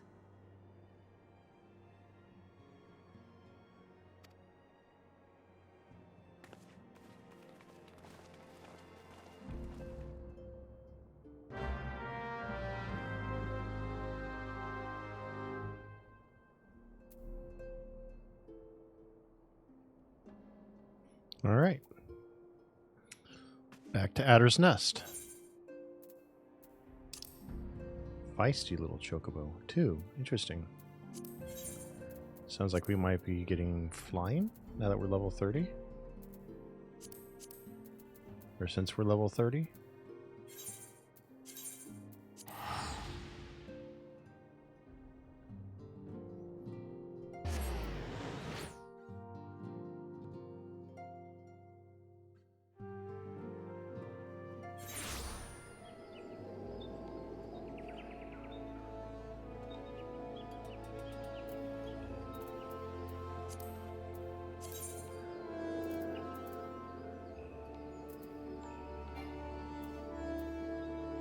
Tranquil.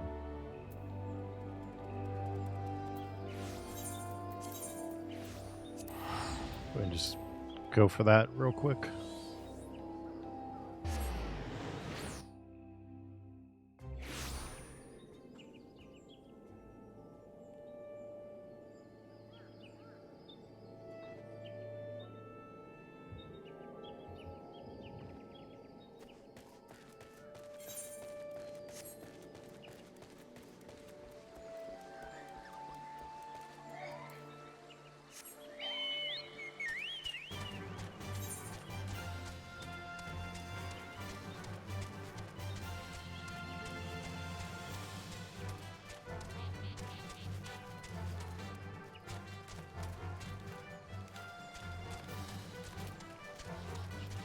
Ba, ba, ba, ba, da, ba, ba.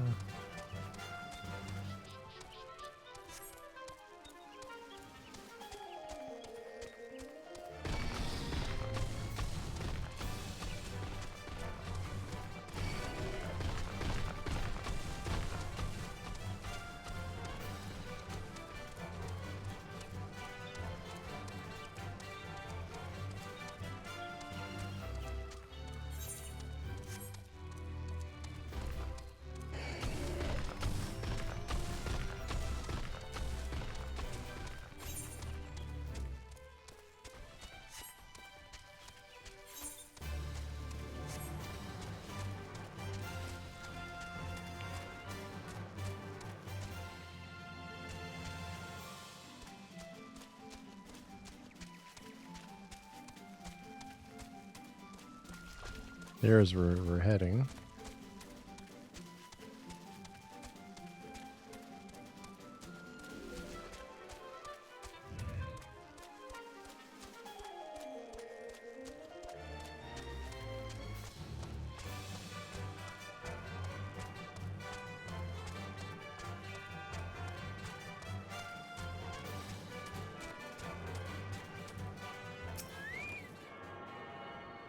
Going to tune here.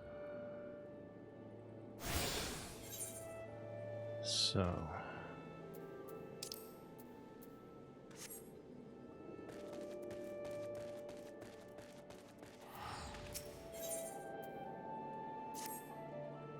So it smells chocobo clings to you, adventurer.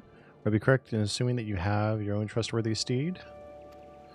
I thought so. Now tell me, is your bird battle trained? If not, you might consider seeking advice from Laquette over at Bent Branch Meadows.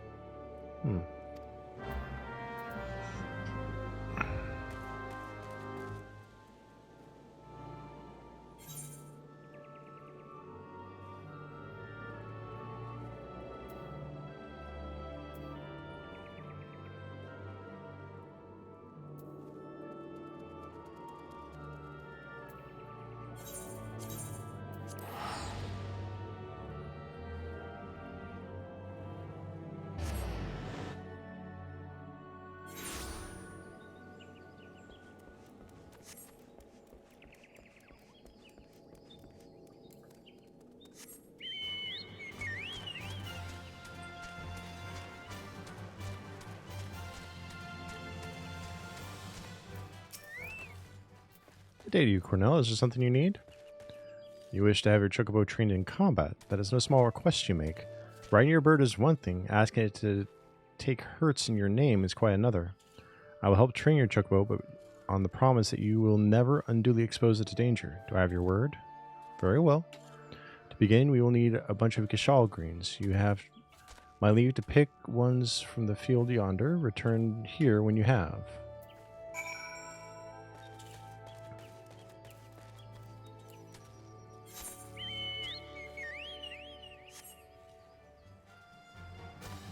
Okay, it's this right here.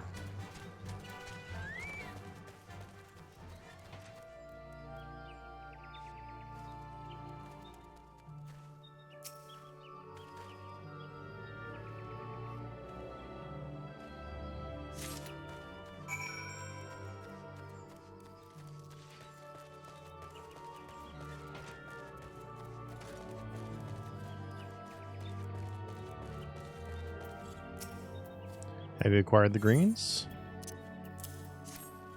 Superb.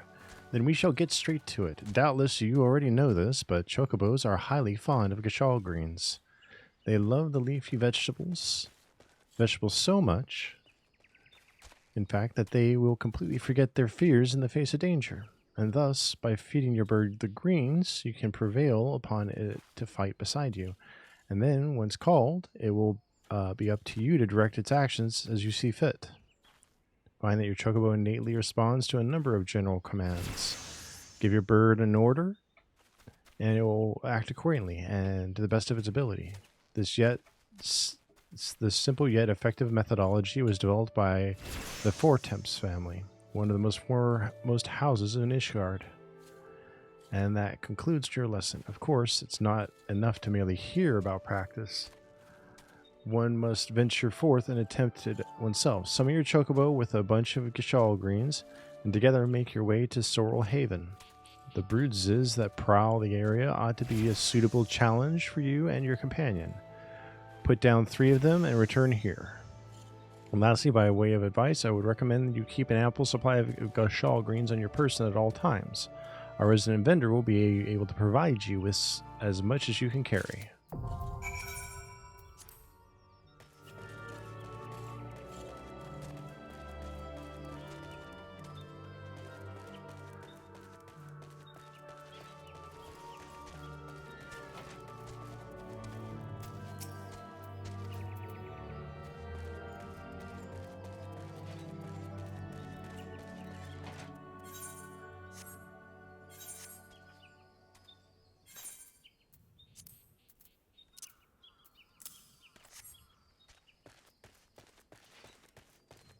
Alright, where is said vendor?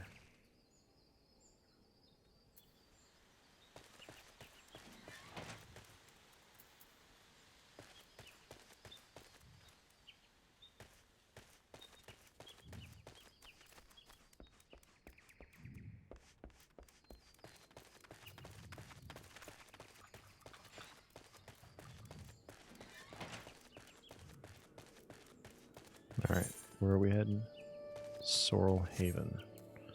Let's ride it over there first.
Nice. Next one.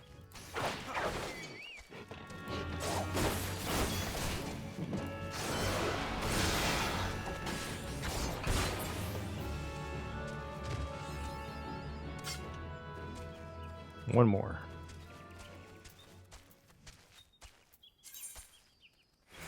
Oh, cool. So my chocobo can also learn new skills. So let's take a look.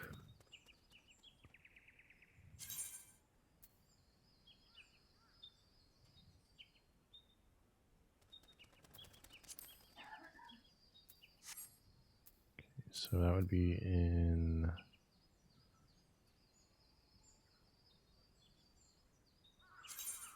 No.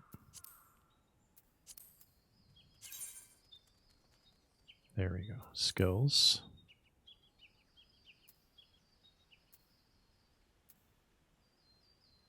Okay. So that's if I'm doing active control of him.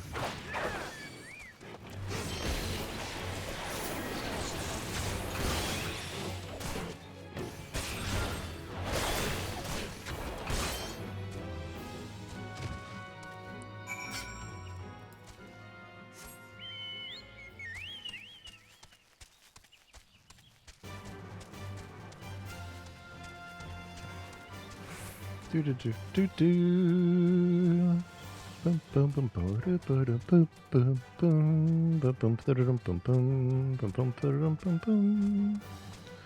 So Fantasy is an RPG. If anyone remembers that old song. God, that was an old Newgrounds animation. What is that? 8-Bit Theater? I think it was. Bum bum bum bum bum bum bum bum bum bum bum bum. Da da da da da da da da da da da da.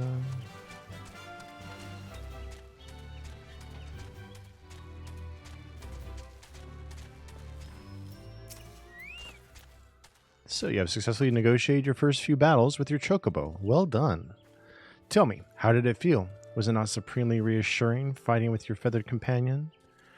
Your chocobo can make up for your shortcomings and build upon your strengths. Indeed, there are countless ways that for the two of you might complement one another. Through some experimentation, you will come to find the approach that serves you best. Before I forget, I have one last parting gift. A saddlebag for your chocobo. Carrying Gashal greens about can be cumbersome, after all, and there should be sufficient room in for your personal belongings should the need arise. Pray it serves you well on your travels.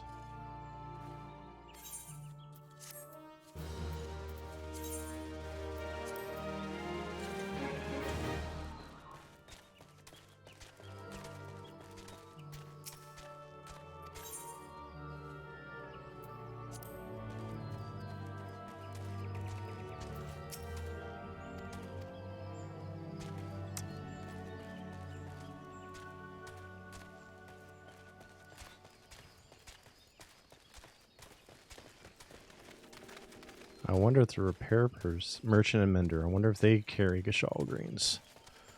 Because we can put those in our chocobo saddlebag.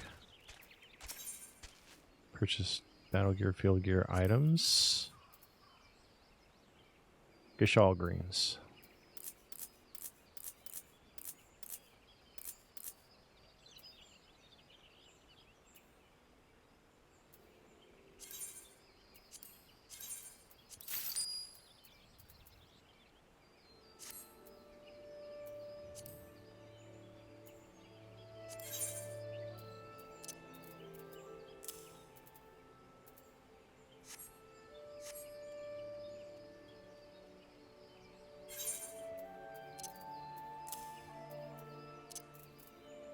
Okay.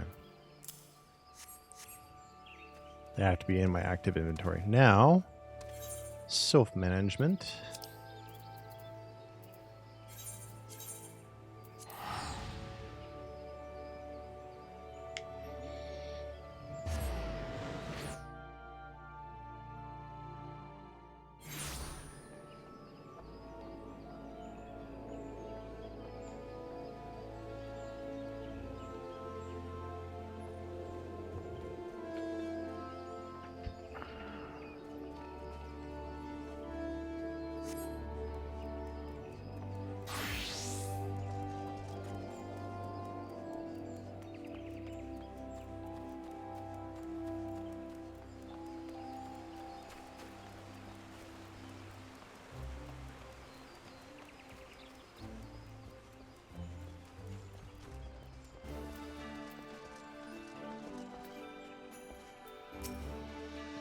We know far too little of the Sylphs to lay any worthwhile plans. We must call upon the Scions once more if we are to. Oh, beg pardons. 'Tis a terrible habit of mine to think out loud. But tell me, what brings you to the Adder's Nest?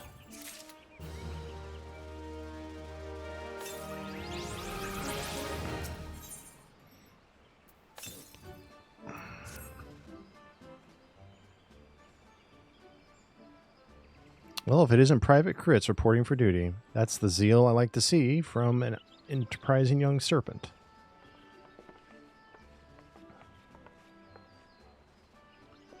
Good evening, Commander. Sorry to disappoint you, but other business brings us here today.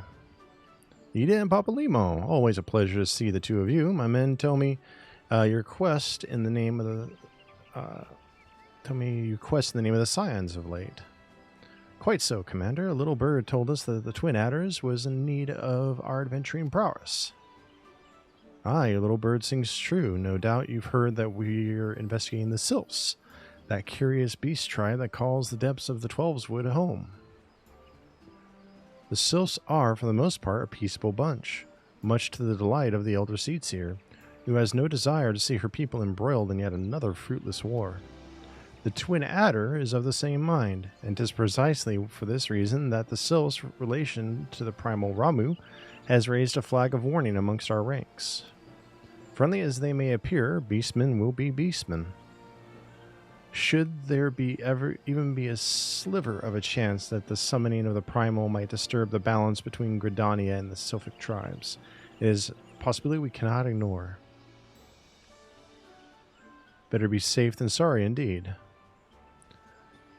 Do we strike at Ramu or leave the Sylphs to their own ways? That is the question, yet I find myself lacking ample knowledge to arrive at an answer.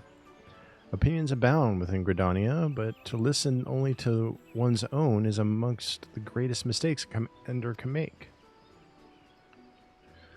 I would hear from the other side, the Sylphs themselves, and seek an impartial party to serve as my liaison. That is where you Scions come in.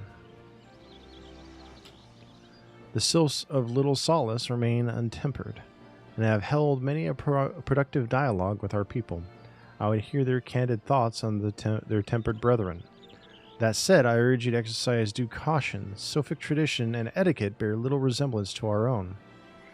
It would not do to have any cross-cultural faux pas get in the way of productive parley.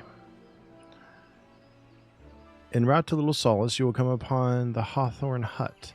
Our officer stationed there can enlighten you as to how to win the Sylph's favor. May your expedition be a worthwhile one. Friendly palaver with the Sylphs. This should be a pleasant enough diversion. The Hawthorn Hut, was it? I believe the ferry departing from Wet Shore Pier should take us straight there. Friendly palaver indeed. I hope this will be as straightforward as you say, Papalimo.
The ferry docked at the base of this hill will carry you across the lake to East Shroud. Once you're ashore, head due east, and you should find the Hawthorn Hut without much trouble.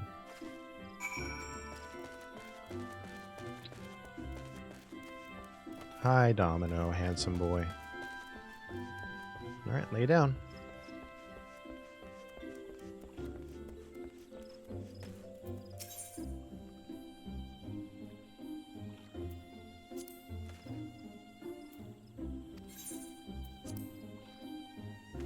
Good boy.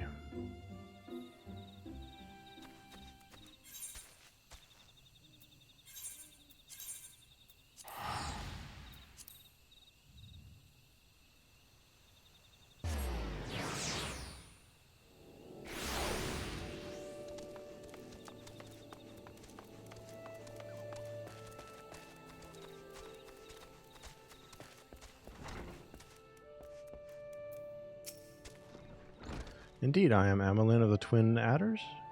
I understand you are here to learn the Sylphs, yes? Of the Sylphs. For all their whimsy, they are a wary lot, particularly since the Empire has come to Shroud. Earn their trust, however, and they're as friendly folk as any. They have their quirks, but so do we all, no? Would you know more? You do well to speak with the master of this hut, Rolf. He's forgotten more about the Sylphs than I'll ever know.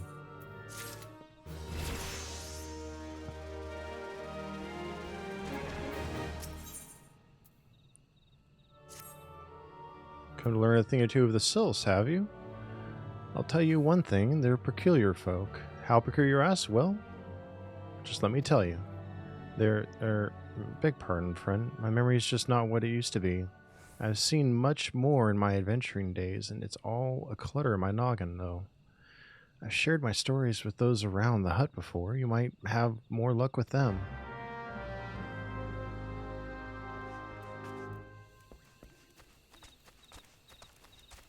Poor guy's gone a bit addle.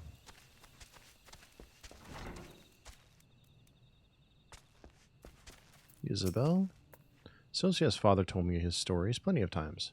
What I've always found most captivating is how their concept of etiquette is almost completely alien to our own. You do best not to underestimate them on account of their childlike looks, lest your face end up a mess of glyphs, squiggles, and chocobo scratches.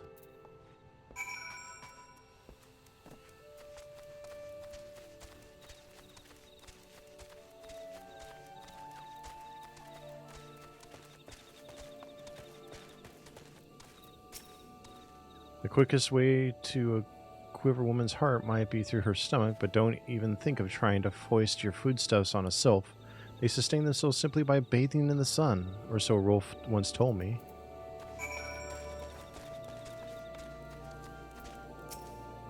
The sylphs?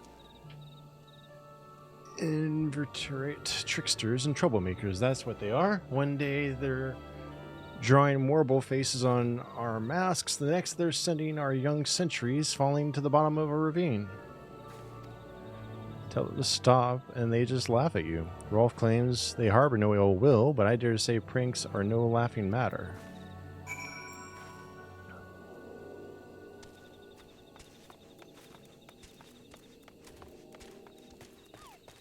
Now staying hydrated, I have to use the restroom. So we'll talk to Rolf, and then we'll take another break. Oh, of course. Hearing your stories, well, my stories, has brought the memories flooding back to me. I feel like dancing. Yes, nothing brings people together quite like a little toe tapping. A sylph told me long ago that dancing is a time-honored greeting among their kind. You do well to remember this. It just may help win the favor of our forest friends. All right, I'll be right back.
All right, I'm back.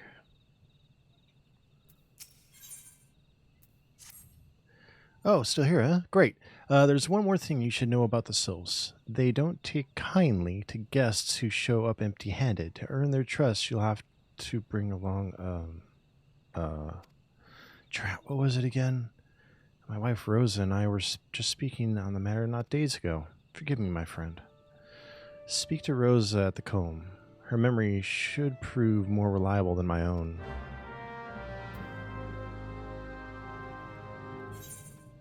The comb? Oh wow, that's a little ways out, isn't it?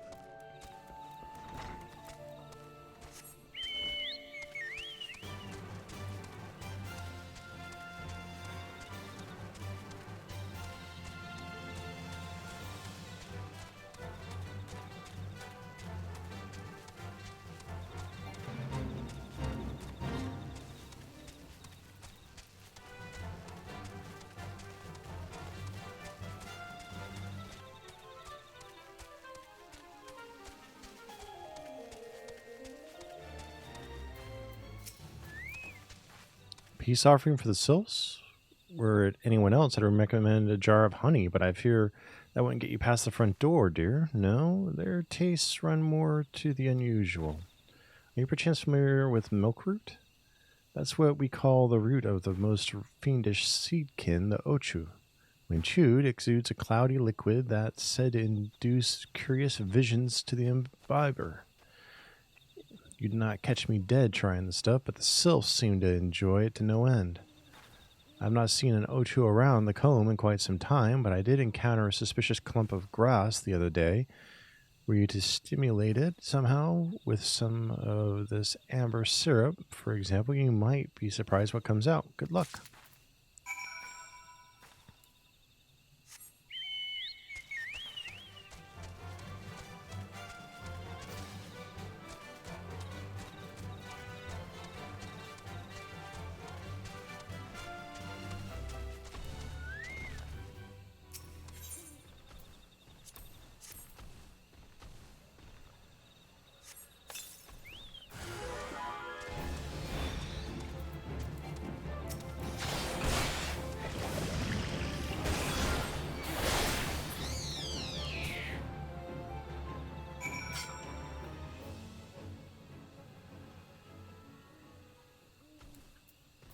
I have the dragon.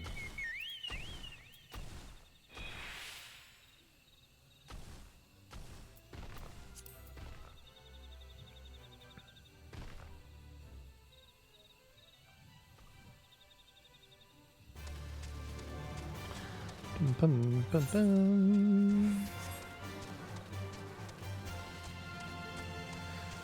Bum ba da ba da ba bum bum bum bum bum bum ba da dum bum bum bum bum ba da dum bum bum da da da da da da da da.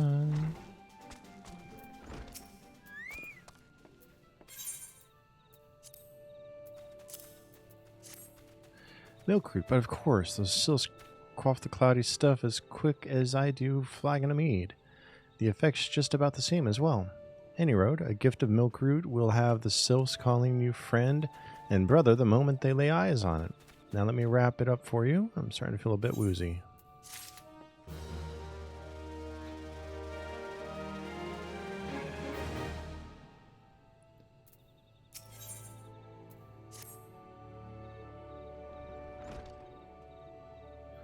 I've taken the liberty of wrapping your milkroot well and good. This should keep it nice and fresh. Not to mention, spare you from the god's awful stench.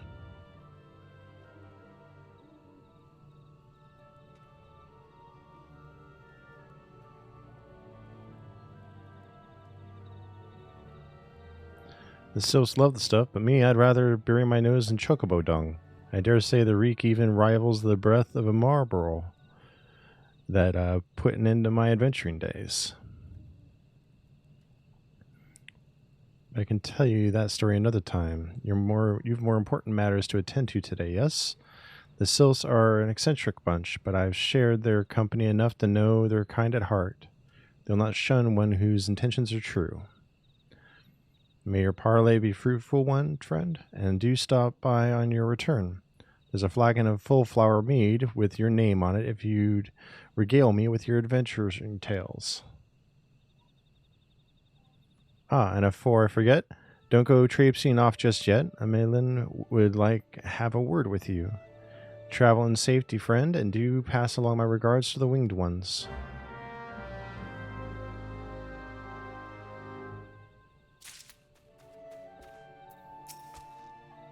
Good to see your knowledge of Sylphic culture has matured. I see no reason to delay your mission any further. Upon your arrival at Little Solace, seek out a young sylph by the name of Kumuxio.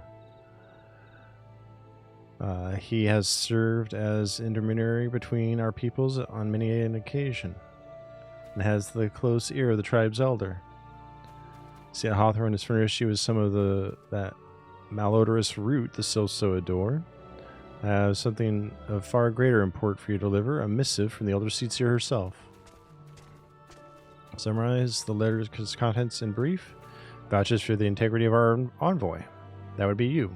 And restates Gridania's desire to maintain a harmonious relationship with our long-standing friends of the forest. The war with Ixal has taken a toll on our resources. We can ill afford to get mired in another conflict. I need not impress upon you any further that the importance of this mission. May the 12 see you return with good tidings.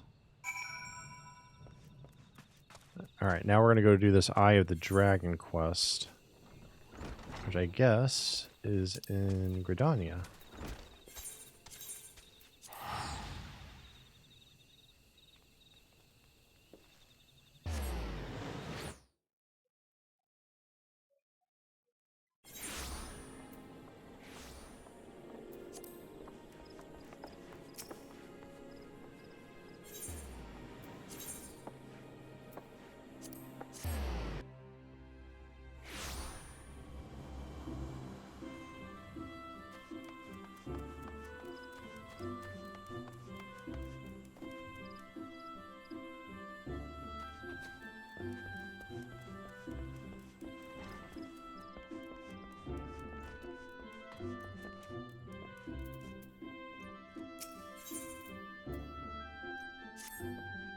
I dare say you might just be the right man for the job. The guild has urgent need of a capable lancer for a mission beyond our nation's borders. Hear me out, if you will.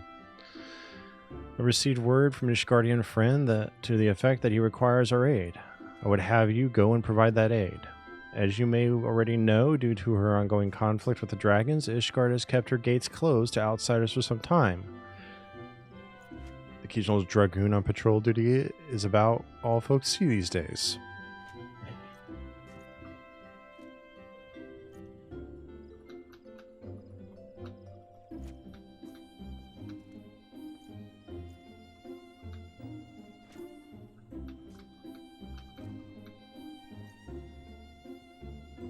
Their self-imposed isolation, however, the Holy See have never failed to honor her obligations to her allies. I feel that we answer the call and lend what assistance we can. To this end, we offered to dispatch a contingent of wood whalers with all haste, but were politely informed that they would not be welcome, much to our initial confusion. It was later explained that we are dealing with a matter of some sensitivity, best handled by individuals who are capable of trust and trustworthy, and unbound by allegiance, and who fits that description, save adventurers.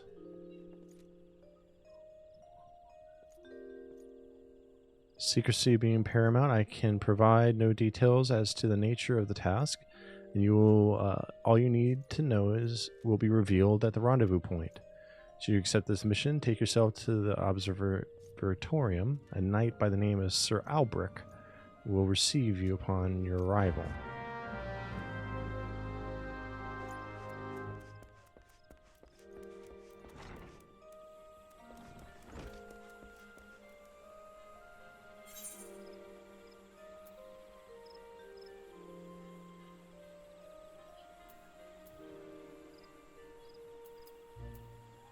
I haven't even been out this way yet.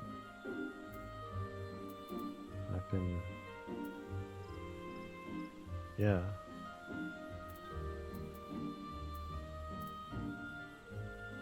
Alright, so we'll go to that quest later. We'll do first contact next.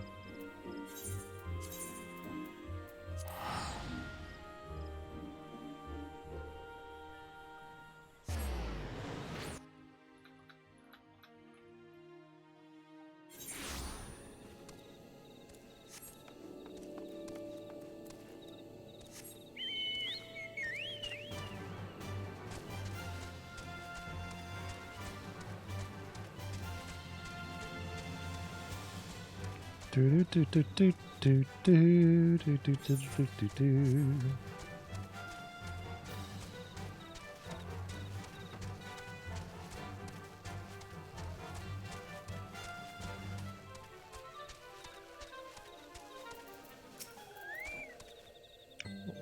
Walking One is not familiar to this one. This one does not trust strange walking ones. Strange dancing ones might be a different story, but this one expects no such thing. Walking One should go home and leave this one be.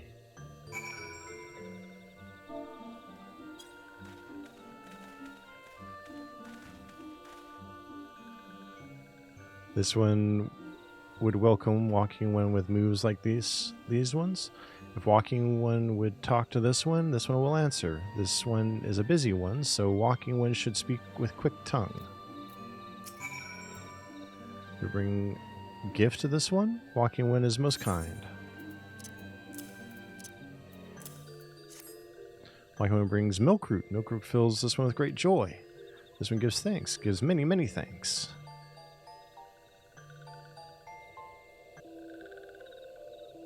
Walking One carries message for Elder One.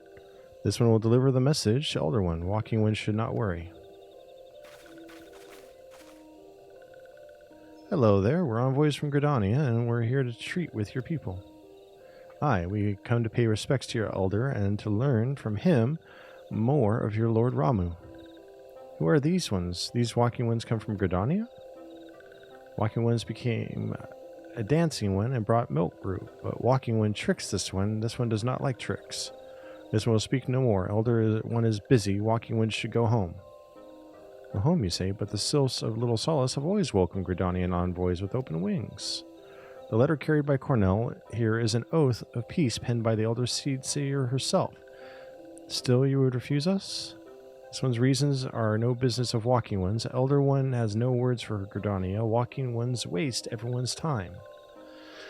Well, I never turned away at the gates. Whatever did we do to deserve such a rude welcome? Was Cornell's jig insufficiently jiggy? I'm as baffled as you, but something tells me recent events have our erstwhile fluttery friends feeling uncommonly wary. It would seem we've no choice but to ask around to see how we might earn their trust.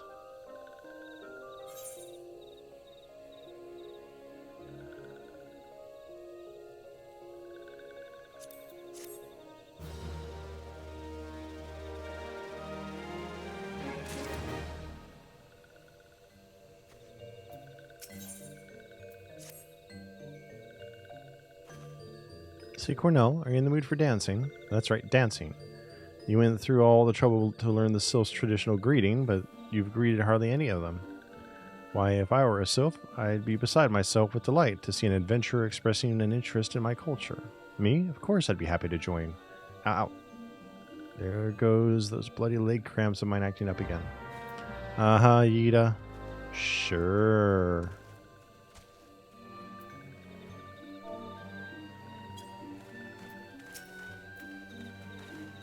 One's belly is rumbling, this one not making meal.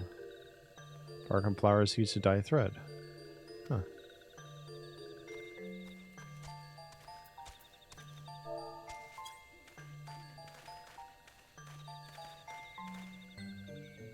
Oh, Walking One knows Jolly Dance. Jolly Dance fills this one with good cheer.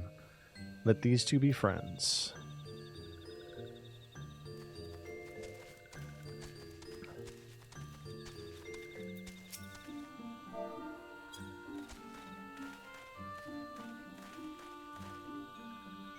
Walking One would be a friend to these ones.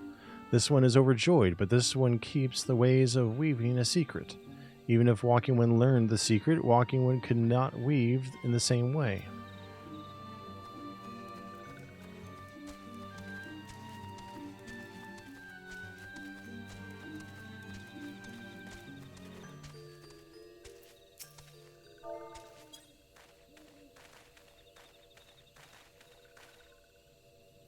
Ah, Walking One is a friend to these ones, friendly like gracious Elder One of Forest City.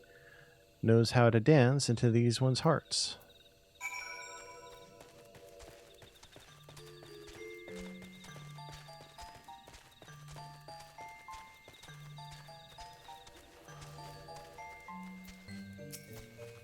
Cornell, would you like to hear the good news or the better news? The good news is that your lovely dancing has brought smiles and high spirits to all of Little Solace.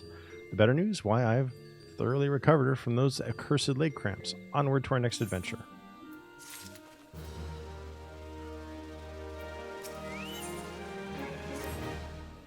Cornell, as an adventurer, you're no stranger to helping distressed folk, I'd wager.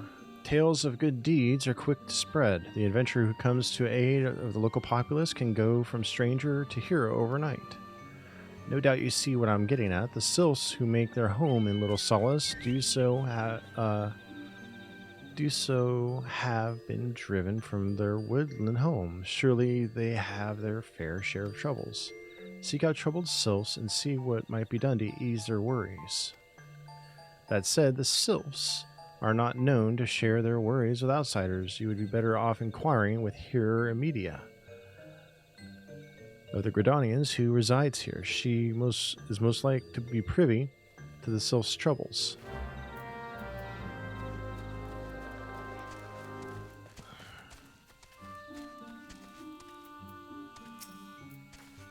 Praise be to the elementals. I cannot express how happy I am to see an adventurer with a truly gentle heart. The sylphs of Little Solace are sorely in need of aid. Pray, hear me out. Being a temporary settlement, Little Solace wants for amenities, not least a stout set of defenses. Consequently, beasts from malms around are free to wander in and terrorize the hapless residents. The Zizgorlins and Gnats that roam these parts are especially troublesome, but slaying one of each should serve as a warning to the rest. Furthermore, perhaps you could gather 3 brownie bushes as well. They play an important role in sylphic culture. I do not claim to know the details, and what with such feral beasts prowling the forest, they are not easily to come by. When you are done with these deeds, seek out Komuxio. He is slow to warm to outsiders, but your good intentions will not be lost on him. My own experience speaks to this. All right, let's get to work.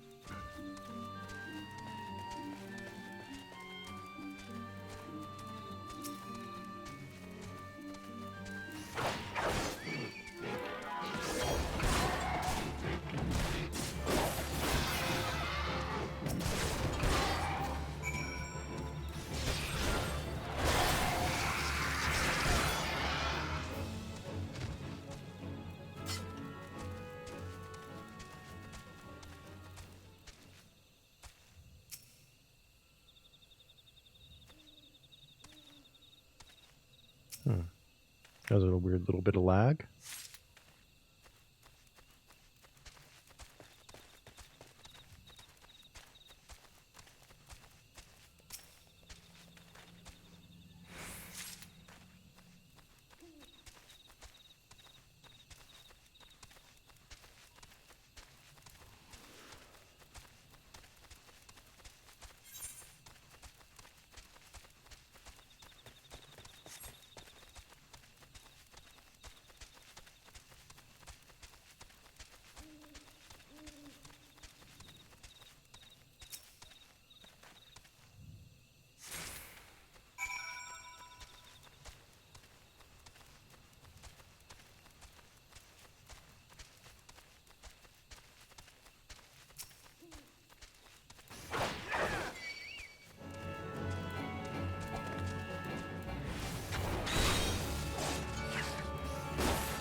I don't know why this song just makes me happy.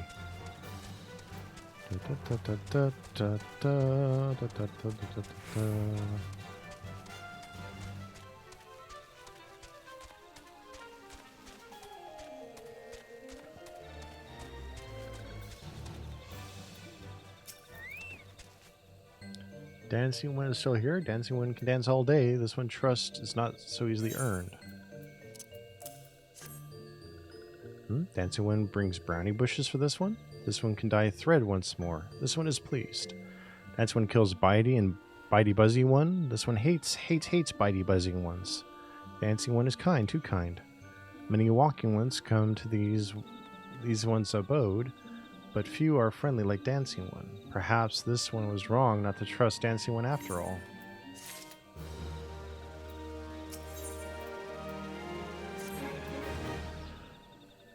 This one asked Dancing One for forgiveness.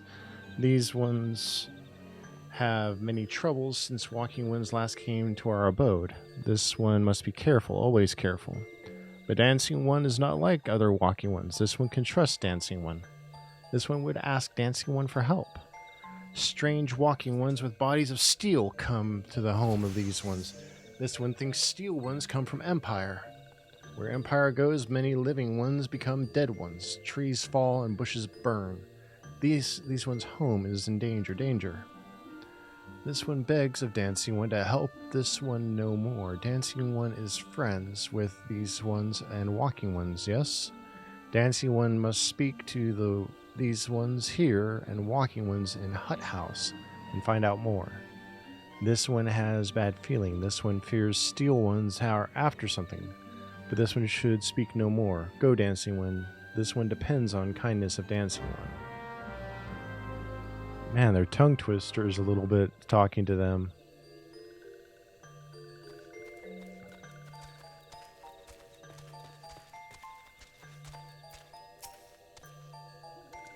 Strange steel walking ones, yes, this one has seen. Steel walking ones carry big boxes. Maybe walking ones hunt for shiny treasure. This one likes treasure.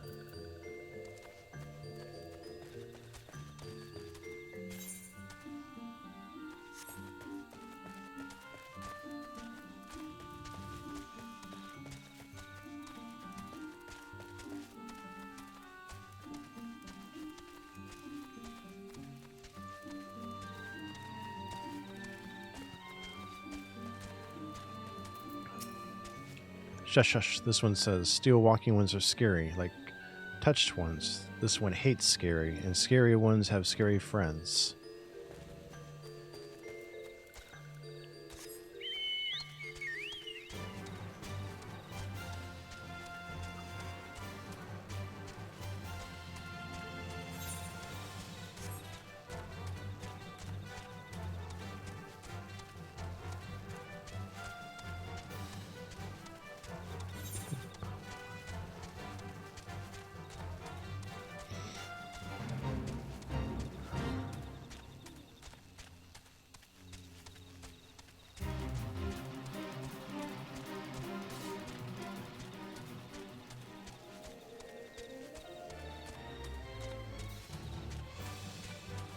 Bum bum bum bum bum bum bum bum bum bum bum bum bum bum da da da da da da da da da da da da da.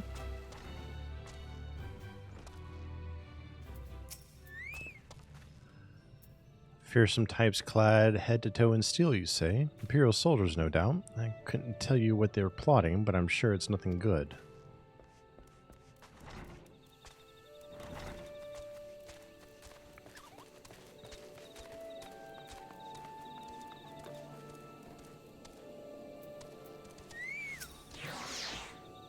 Men clad in strange armor? Why, now that you mention it, I did see some suspicious types of late. They were gathering deep in the forest. I simply assumed they were adventurers.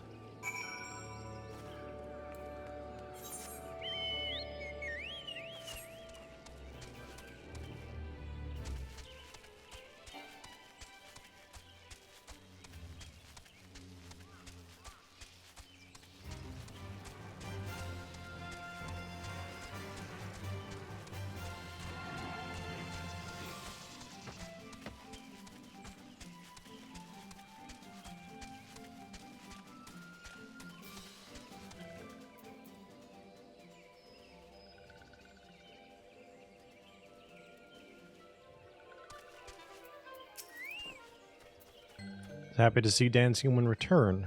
What did Dancing One learn? This one sees. Steel walking ones come from Empire, carry boxes and go walking deep, deep through trees. As this one thought, steel walking ones are up to nasty, no good things. This one knows forest well. Steel walking ones try to hide, but this one will find them. This one would borrow Dancing One's map. This one makes mark right here. This is where steel ones hide. This one knows. Dancing One will go looking for steel ones, yes?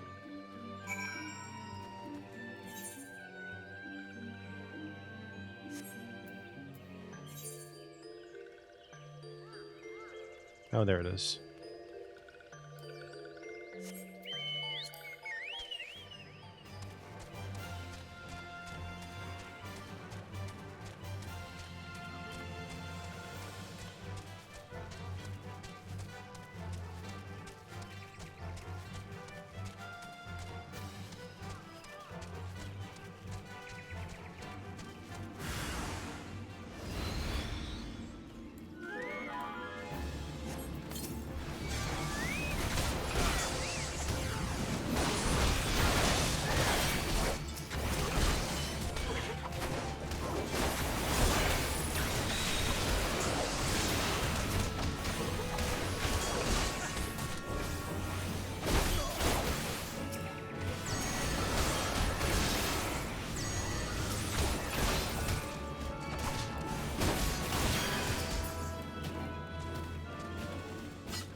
Bum bum.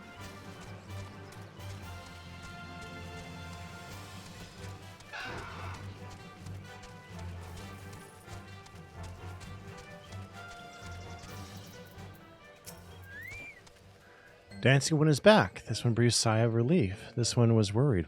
Dancing One found something? Dancing One found paper inside box. This is a message from Empire. This one read Walking One's symbols. Message paper has names of food and rocks. Food and rocks were inside boxes, this one knows. But this one does not understand. Food and rocks mentioned are all come from home of these ones. How do steel walking ones know to find them? Is there a sneaky one hiding behind this one's wings? Snooping ones selling secrets to steel walking ones? This one fears for this one's own home. But Dancing One has helped this one much today. Dancing One must promise to always be friend to these ones.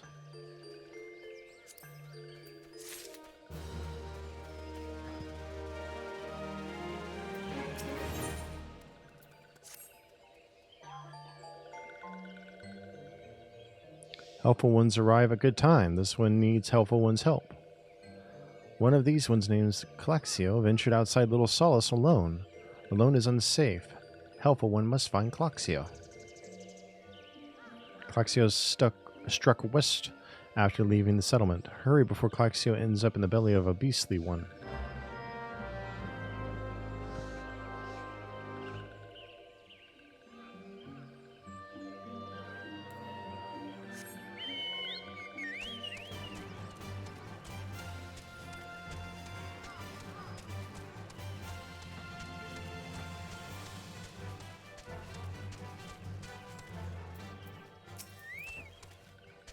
What? Walking One wants this one to return to Little Solace? Don't make this one laugh. This one is weary of living with those who are not these ones. This one wants to be alone. These ones rely on Walking Ones for everything.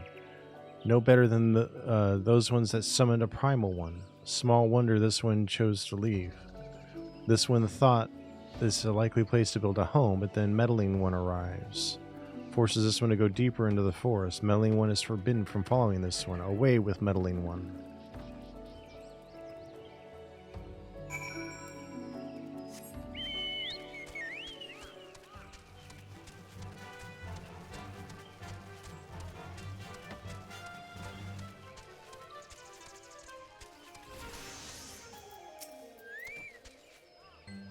What, Claxia refused to return to these ones and went deeper into the forest? But this one saw touched ones lurking in the forest. Helpful one must hurry. Hurry and find Claxio. Helpful one should search for spools of thread on the forest floor. Those things will lead helpful one to Claxio. But hurry. Hurry before touched ones take Claxio away.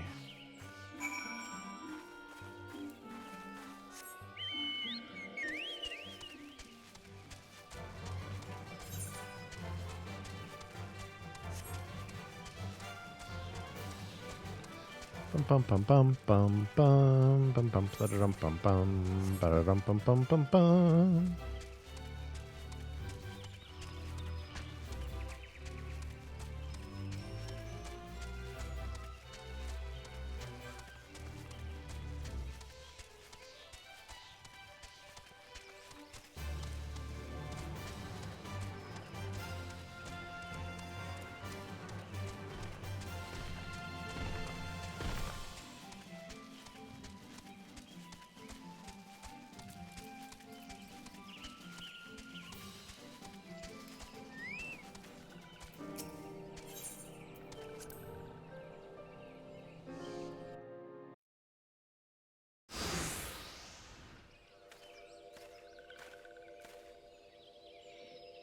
Meddling one is back. This one told Meddling one to be gone. Tell Comuxio that this one will never go back. Never.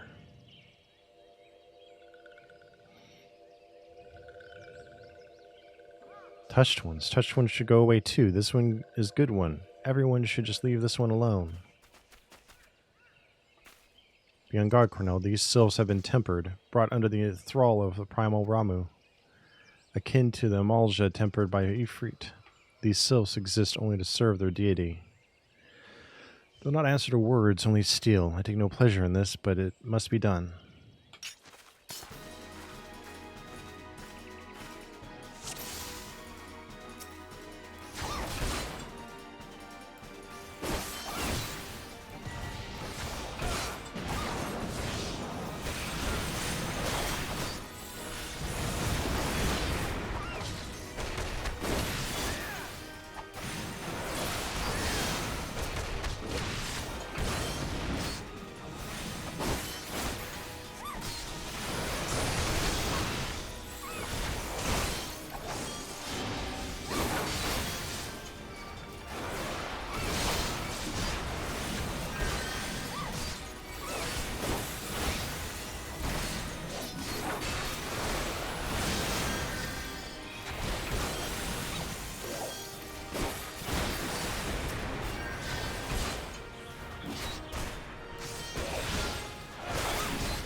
We made it run away. This one is safe. This one was so scared. Claxio. This one has been worried. So very worried. Is Claxio unharmed? Still in possession of wits? Comixio. And meddling one as well. Why are these two here? These two came to rescue Claxio. That Claxio is safe fills this one with joy. Comixio, forgive this one. This one did not mean to run away from Little Solace. This one was just afraid. These ones who live at Little Solace were changing, becoming friendly with other ones. This one feared that these ones were forgetting who these ones are, like touched ones did. But this one was wrong. This one can see that now. Meddling, helpful one. This one is grateful. This one will return to Little Solace to be with Comuxio and the others.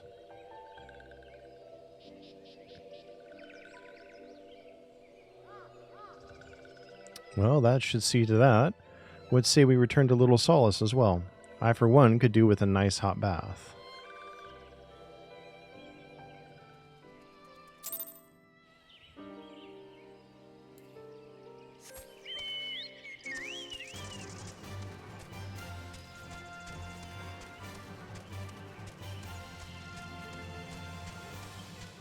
Ba-dum-bum-bum-bum-bum-bum-ba-dum-ba-dum-bum-bum.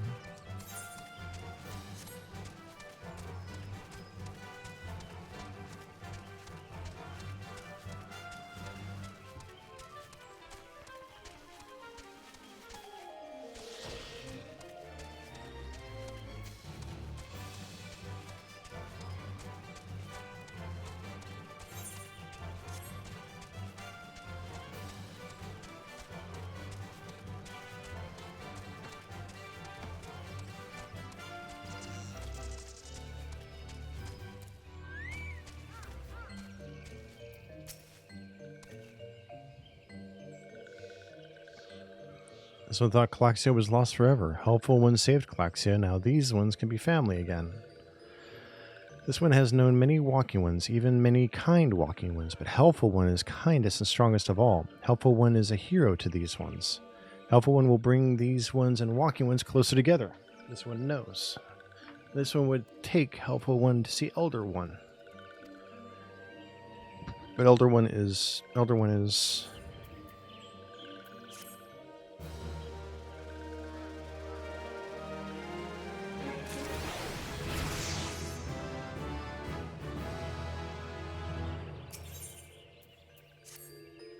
This one must ask Kind One's forgiveness. This one made promise to take Kind One to see Elder One, yes, but this one cannot. This one cannot because Elder One is not here. Elder One is not anywhere. Elder One went into forest yesterday, but has not come back. This one is worried. Elder One often goes into forest, but never for this long. Kind One will help find Elder One, yes? Near where the Elder One disappeared is the home of a walking one named Boscarin. Boscarin may know what happened to Elder One. This one would talk to Boscarin, but walking ones do not always trust these ones. Would Kind One talk to Boscarin for this one? And Kind One comes from Gridania, yes? In Gridania live many Kind Ones, yes? This one begs of Kind One, please go to Gridania and ask fellow Kind Ones for help. And please hurry. These ones are not safe until Elder One returns.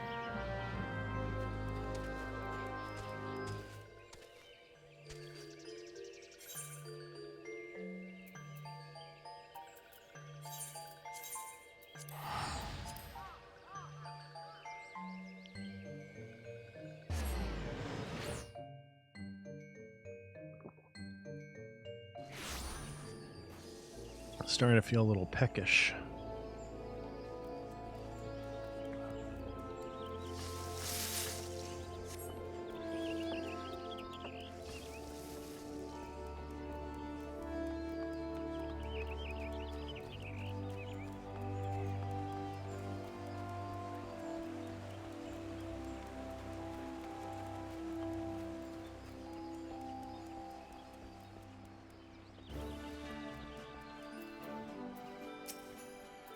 Well, if it isn't our intrepid ambassador, how fare your diplomatic efforts with the Sylph tribes? Their elders gone missing, you say? Well, if he were to end up in the hands of the tempered ones, we'd have a crisis on our hands. I can assure the Sylphs that my sharpest-eyed serpents will be on the lookout night and day. No stone must be left unturned. I would ask you to call upon Guiamolca at Bent Branch Meadows and deliver the message that the wood whalers are in need and search effort.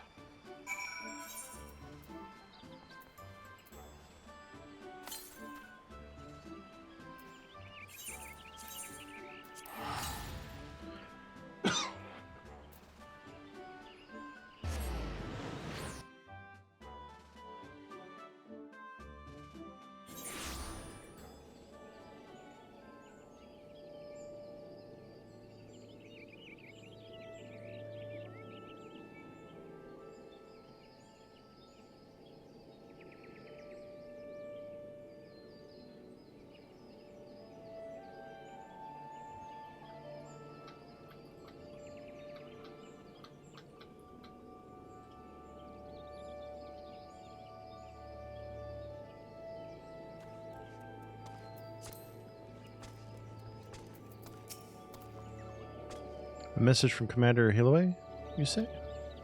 The Sylph Elder has vanished. Worry not, friend. The wood whalers have eyes under every leaf, behind every branch. If the Elder is anywhere in these forests, we shall find him.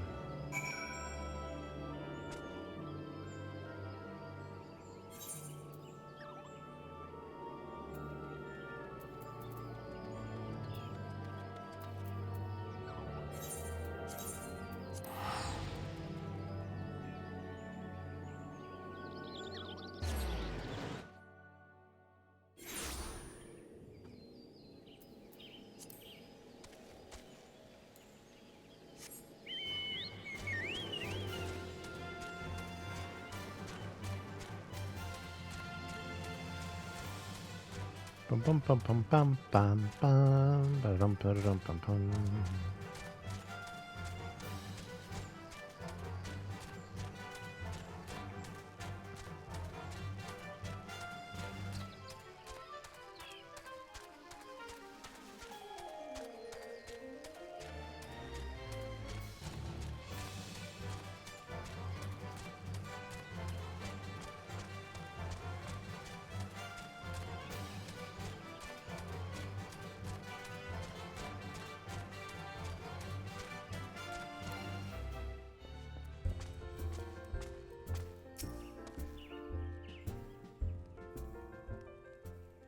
Well met, adventurer. We have the finest grog this side of... I'm not here to fill your belly, then.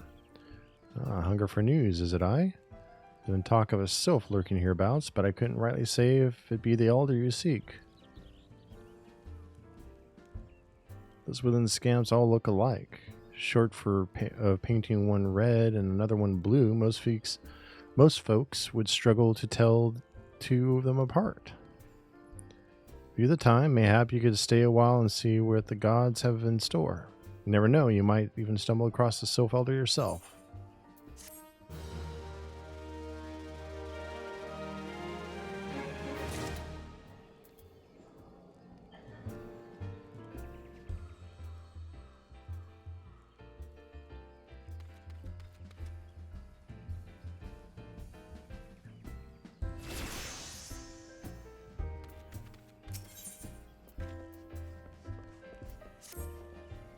No word on the Sylph Elder yet, but I'm sure it's only a matter of time. In the meantime, how about doing a favor for old Bascarin in return? Right, then let's put you to work. There's a customer outside who's spoiling for a fight, and I need you to cool him off for me. No need to go cracking any skulls, though. Just take this tub of cold water and douse the drunkard. Tends to do the trick. Patrons can still swill grog all night and carouse loud enough to wake the dead if they wish, but as soon as it turns violent, I've got to put my boot down.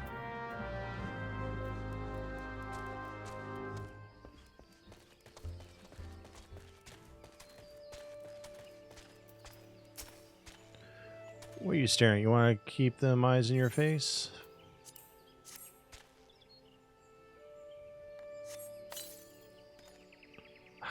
No ficus teats. That's cold. What do you mean no fighting? This dusk white scum was...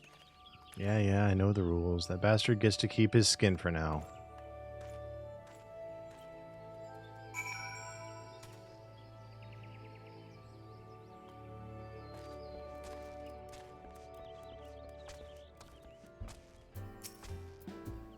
Nicely done, Cornell. I'll not have my patrons picking fights with each other over a bit of petty prejudice. In case you didn't see, that bloke who caught the brunt of that outburst outside is a dusk-white Elzen. There are people who shun cities and live in the wilds, making them no better than brigands in many eyes. To be fair, the dusk-whites can be a unruly lot, but they ain't so bad once you get to know them. And it don't seem right to bar a whole race of people from the druthers for the misdeeds of a few.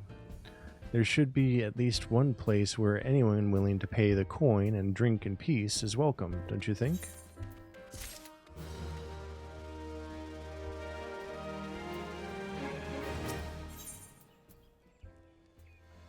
Oh. Actually some ups.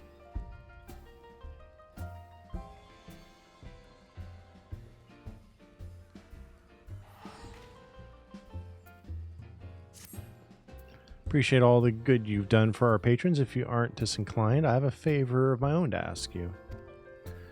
There's a Kikun friend of mine, you see, name of Teeteroon, a good lad. It was right after the calamity that I came across him fallen in the shroud. He nearly died in all the havoc, so I took him in and nursed him back to health best I could. He worked here at the Druthers for a spell after that. After talking about striking out on his own, he did, and not long after, cast his lot with a merchant bound for Lenuska. Chill. I'm gonna move around, Domino. Well, it just so happens I got to clean up around here and came across something of his, this scarlet earring. I know he was fond of the thing, but he must have just forgotten it when he left. So I like to see that it gets to him. Can't say for sure where he ended up, but might be a friend of mine can. A Rogardian fellow by the name of Baineswing. You can find him on Hawker's Alley in Limson Lamonsa. He knows everything of the comings and goings of merchants there.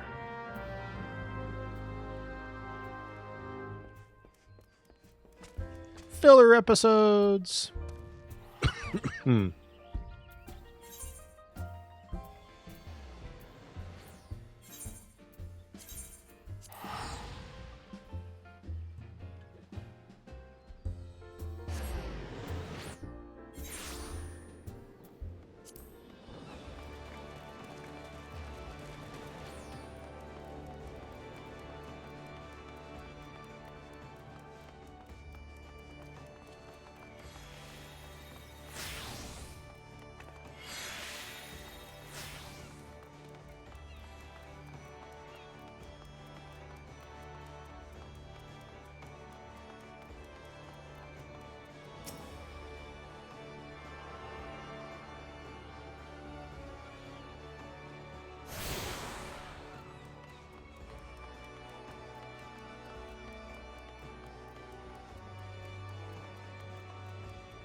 Found your way to Hawker's Alley, friend. Acumen, what worked at the Druthers? Aye, you speak of Tidron. Related to that Kyo rune, broke just over there by some blood or another. Two of them put together and were making good coin, but old Tidron and left Limsa not long ago. Couldn't say as to why or where. You're better off asking Kyo himself. He can be tight of lip, though I warn ye. Best to take this chicken egg with ye. Little bastard loves the bloody things. Yeah, good ear old busk, though. Sounds as though he ain't changed a bit. Just like him to send a venturer along. Too shy to come his own self. Gods, I miss drinking with that fool.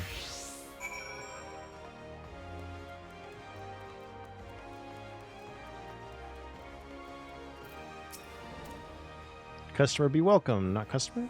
Not come with custom? Kyokurun busy with business, too busy for blather. Chicken egg? You can love chicken egg. Love chicken egg more than love customer. Looking for Titrun? Titrun no here no more. Titrun leave Limsa, Titrun go look for Sparklies. Now working at trading post. Good trading post. Forget where trading post is.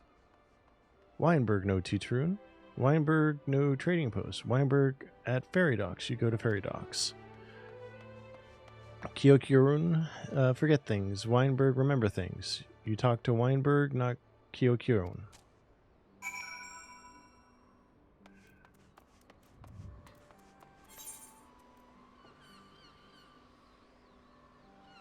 Alright, which docks is he at? Okay, he's at the Fisherman's Guild.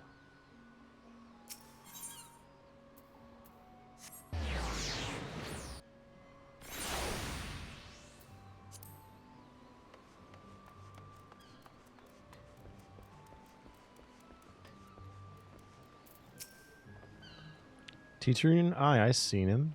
That is to say, I saw him.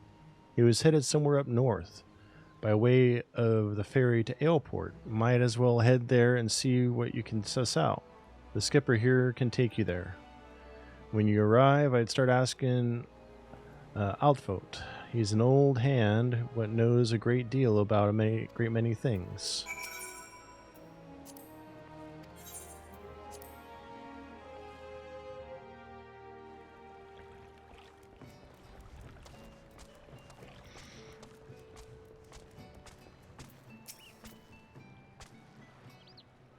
Titrun, I saw him, as I seen him.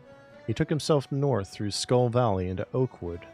Was looking for a place to run by his fellow Kikin. I reckon he meant the one right on the shore of the Bronze Lake, Mimrun's trading post. Follow the road and you're sure to find it.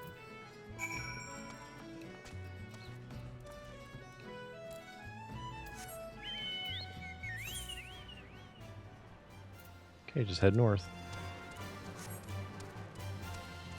Pretty easy.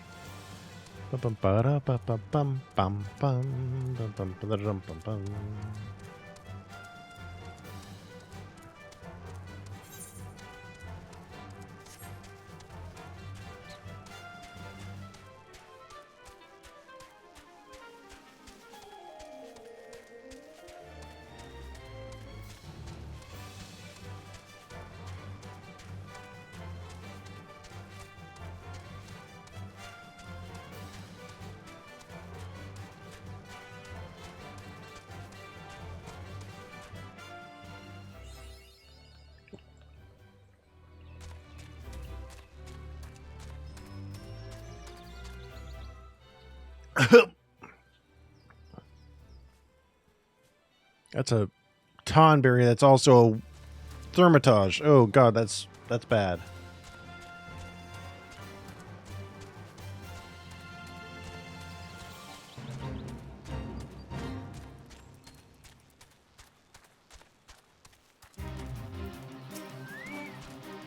Customer be welcome, not customer. Not customer with custom. Bring something for Titro. Titrun forgot this. Forgot at Druthers. Titrun swore would never forget earring. But never forget forgot. Titrun think. Titrun think. Good Buscaroon doing good. Good Buscaroon good to Teacheroon. Teacheroon miss Buscaroon.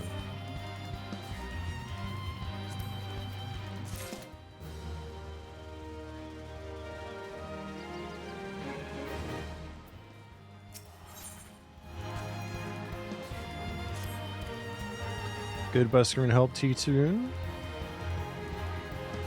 Teacheroon dead without good Buscaroon. Must give thankies. Many, many thankies. Teacheroon make Keekan fire water for Buscaroon. Buscaroon love fire water. You help Teacheroon make fire water? Need thingies to make. Need many, many things. Need Curl pup whiskers. Need 3 good Curl pup whiskers.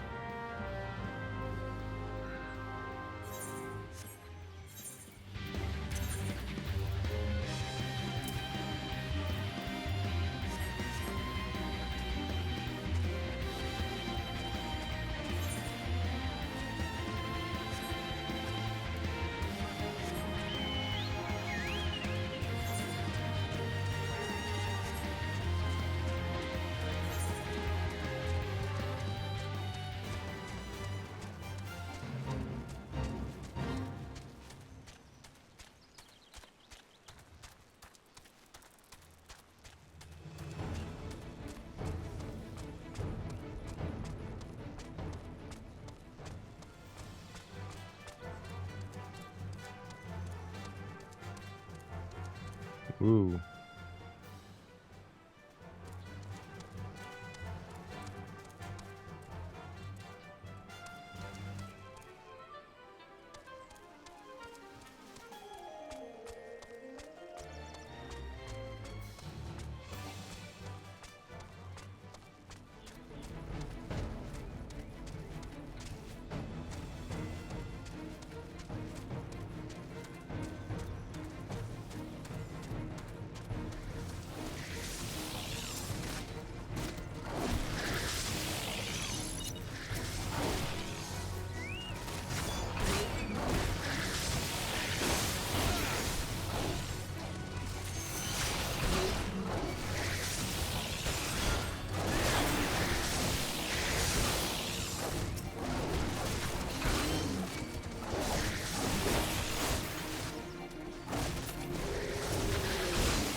That was fortuitous.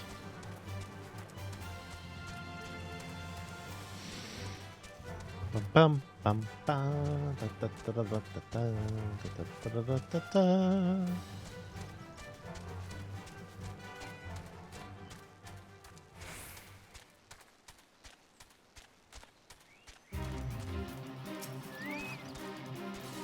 Make fire water for Buscaroon. You bring thingies to the need. We brought all the thingies. Teacheroon make fire water now. Make good fire water for good Buscaroon. Teacheroon start making fire water now. Good fire water take time. More time, more good. You come back later.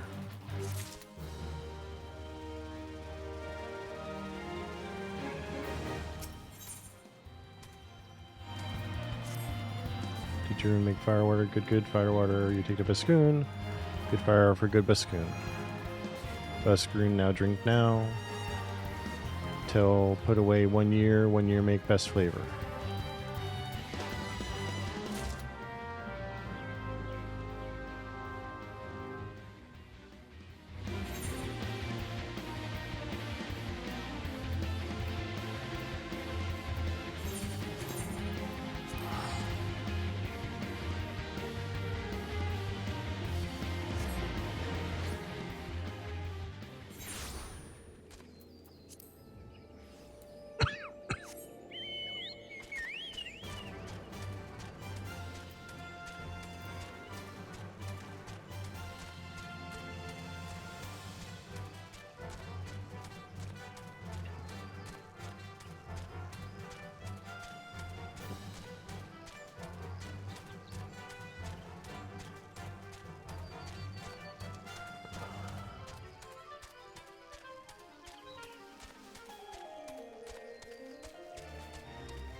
Bum bum bum bum bum bum bum bum.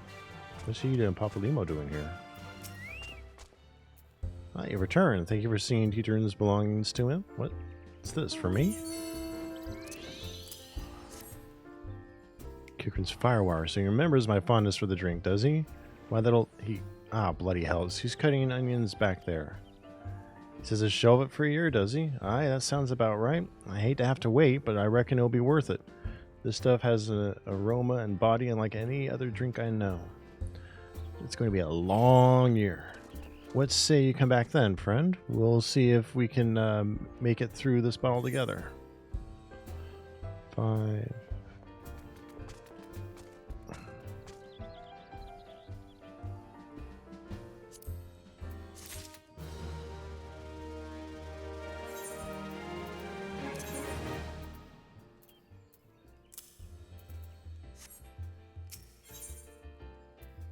Western had his druthers.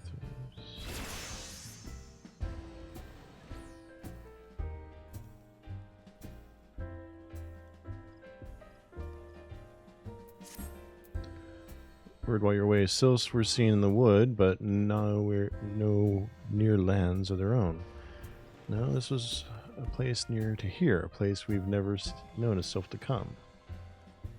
Something must have given them cause to venture this far. More than like, the missing sylph elder is among them. Here, I've marked the tract where they're sighted on your map. Go see if there's anything to be seen.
Uh-oh.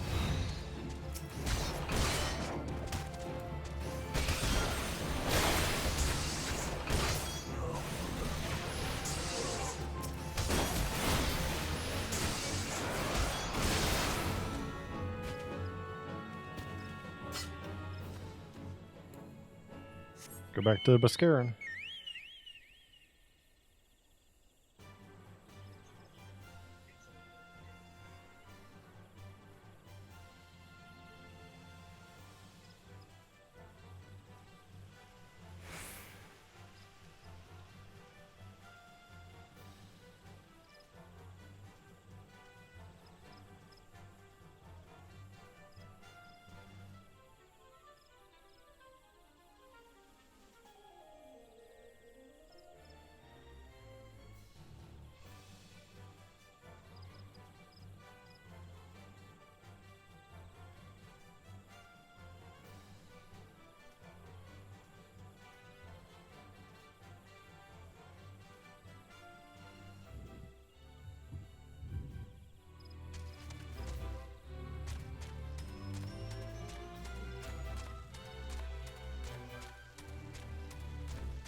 Bum, bum, bum, bum, bum.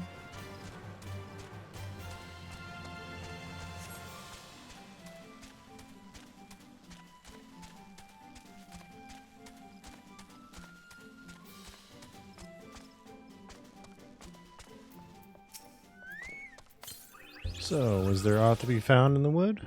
What did you come to? Garlands. In this part of the Twelves Wood? First sylphs, now Garlands. All in the same place.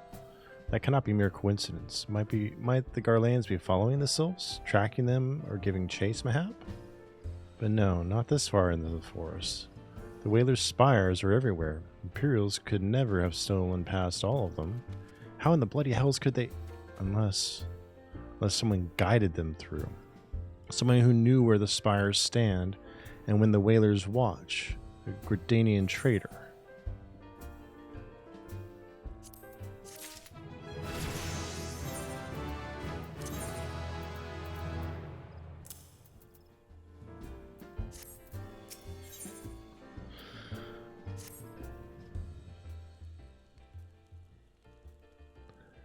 I'm glad you've come, friend. There's something I want to talk to you about. You know, I said I thought we might have a traitor in our midst.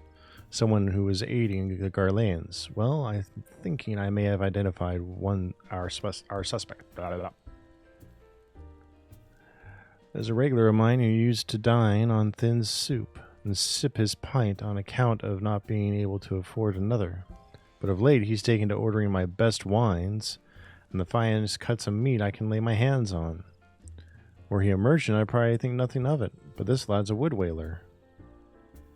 And wood whalers don't earn that kind of coin by chance. I was musing on where the money was coming from when you first told me about the Garlands in the forest. I couldn't help putting two and two together. Suffice it to say, if a whaler's working for the Empire, none of us are safe. The lad I'm talking about goes by the name of Laurentis. Last I heard, he was in the South Shroud. Find him, Cornell, and if he is up to no good, putting an end to it, and him, if it comes to that.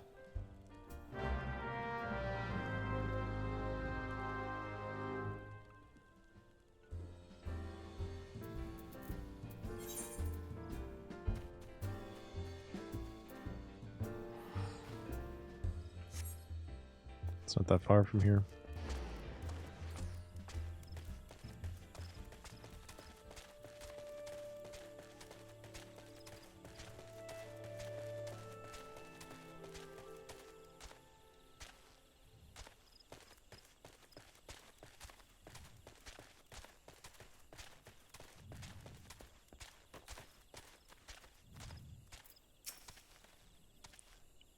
Can you not see I'm on patrol? Be gone. If you have a business with the whalers, take it to the barracks.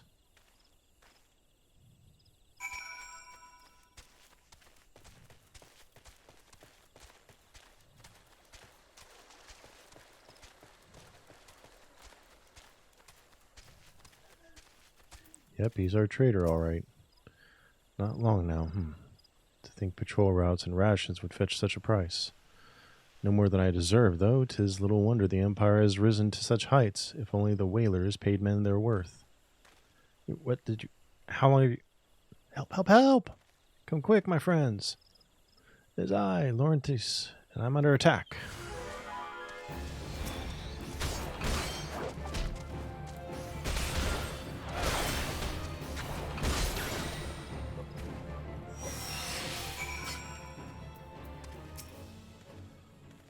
How did you just... I know nothing. I was on patrol. He just appeared. I thought you were working for the Garleans. Coward.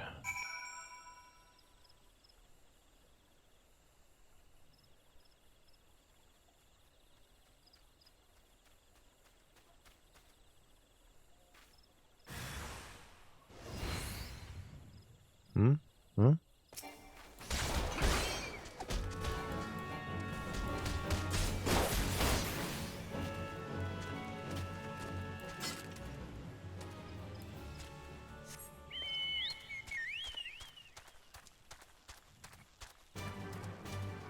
Bum bum.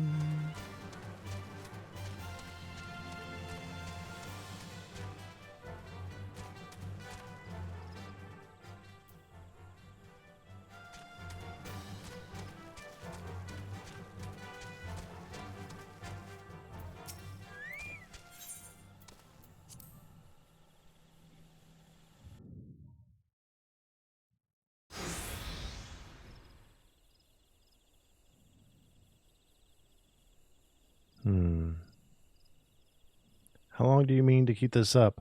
What is it you imagine I've done? Enough, enough, I say. It's over then, I sold maps and rations to the Empire. It was I meant no harm, I only wanted the coin. The whalers are good, strong. I was proud to join their ranks, am proud. But they do not provide. They preach justice, honor, duty, but in the end, it is those with money who do as they will, who live as they will. So I sought an opportunity to change my fortunes and took it. All I've done for money, endangered myself, my home, everything and everyone I love. But my actions have put your life in danger too.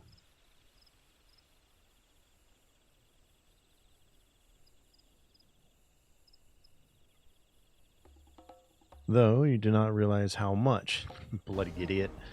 Did you imagine that you had cornered me? It is not I who is cornered. Garleans, I have brought the here bastard.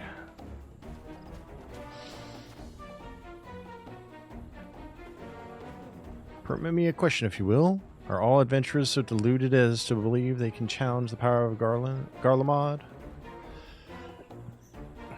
You would need a veritable mountain of gil to fund such an endeavor. Such is the cost of fighting great power, or of making it, or of remaking it as we will Gridania.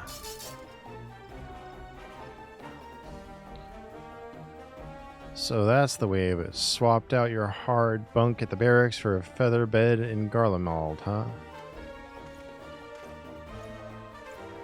You there, here. You stand here at old Busk's wishes, no? Then do not stand alone.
Got him.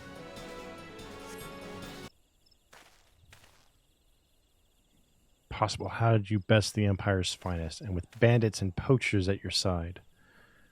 They are your sworn enemies. Why do they fight with you and not against you?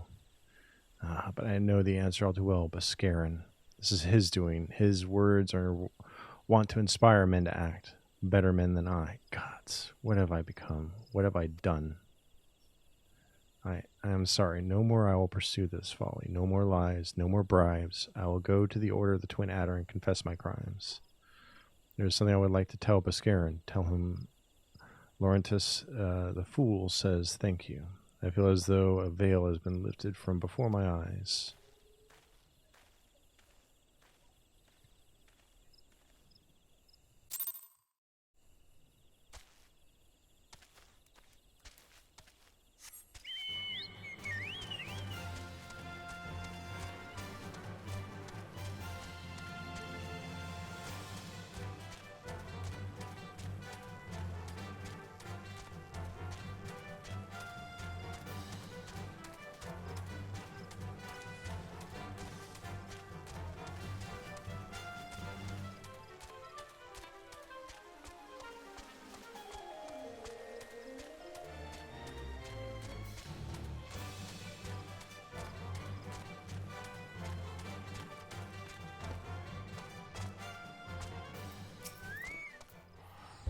Laurentus confessed to his crimes. I just had a word with the Twin Adder. Seems he marched straight into the nest and gave himself up. Lad's had quite a life, you know. His mother was killed by a brigand. When he was only small, as a young man, he joined the Whalers, hoping to spare his fellow Gridanians the misery he'd known growing up.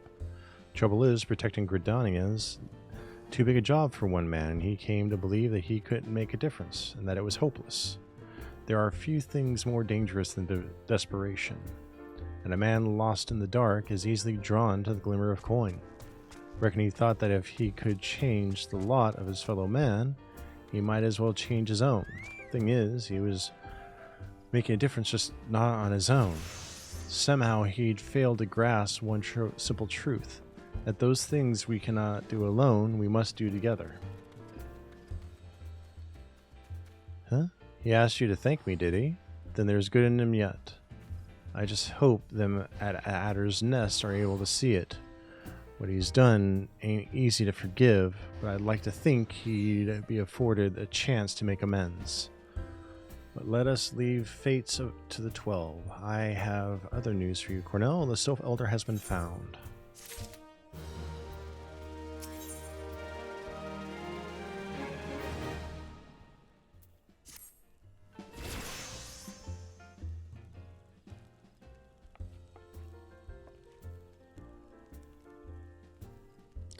Taken us a fair old while, but we finally got our hands on some reliable information concerning the whereabouts of your missing green friend. His name is Phrixio, and he is the eldest amongst the sylphs of Little Solace, long as he represented his kind in dialogue with the Gridanians. Yes, he's like a bridge between us and them, a small leafy green bridge, but that we can't find at the moment, and bridges are no use if you don't know where they are. That's why it's so important we find him. There's an abandoned dungeon called the Thousand Maws of Totorak, here in the South Shroud.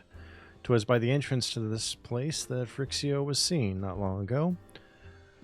If you hurry, I reckon you'll find him. Like ones, please help this one. This one needs help. Help to help Elder One. Poor Phrixio. Poor Phrixio. Whoa. Hold your chocobos. Take a deep breath and tell us what's wrong. Nice and slow. Elder One went into Totorak, but has not returned. This one is worried. So very worried. And you're right to be. The place fair crawls with nasties waiting to make a meal of anyone daft enough to wander in. What in the seven hells was he thinking, entering that bloody death trap?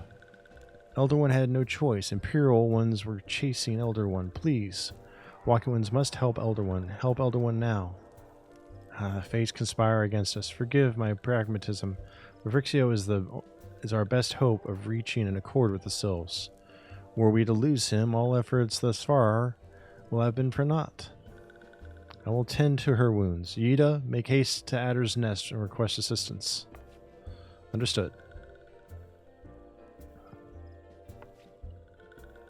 Cornell, go to Thousand Maws of Totorok and see that Frixio comes to no harm. Peace between man and sylph rests upon your success. Alright, I'm going to take another break because I need to make myself something to eat. So I'll be right back.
All right, I'm back.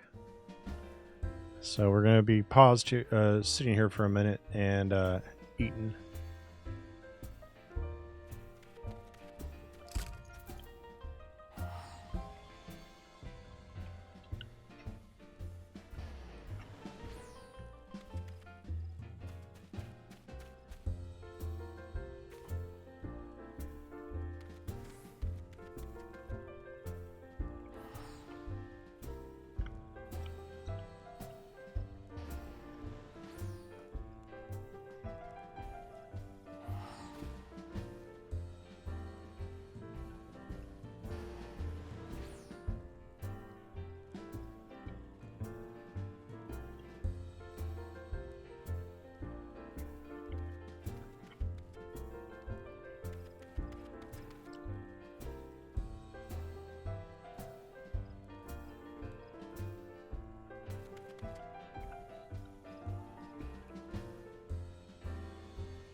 Where is this place? Okay, it's right up there. That's not too far.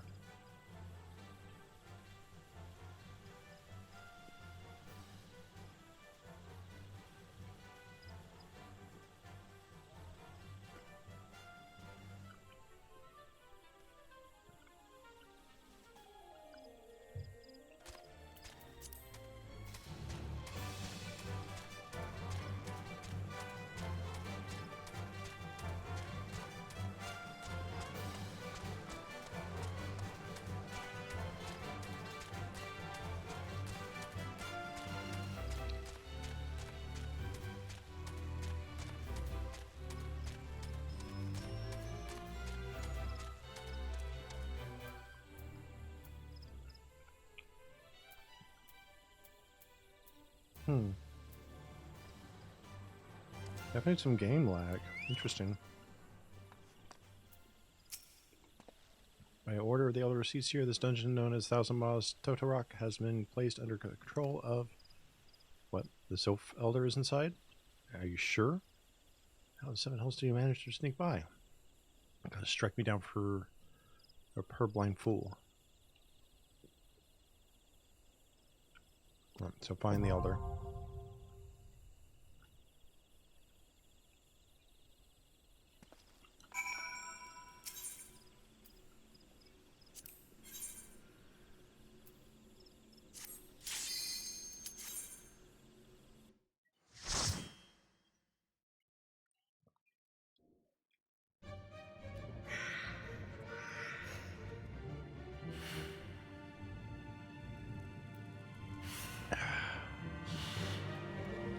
And this is, after we beat this dungeon, this is where we'll stop for tonight.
Can those doors be opened? Don't look like it. Okay.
Damn.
Wardens.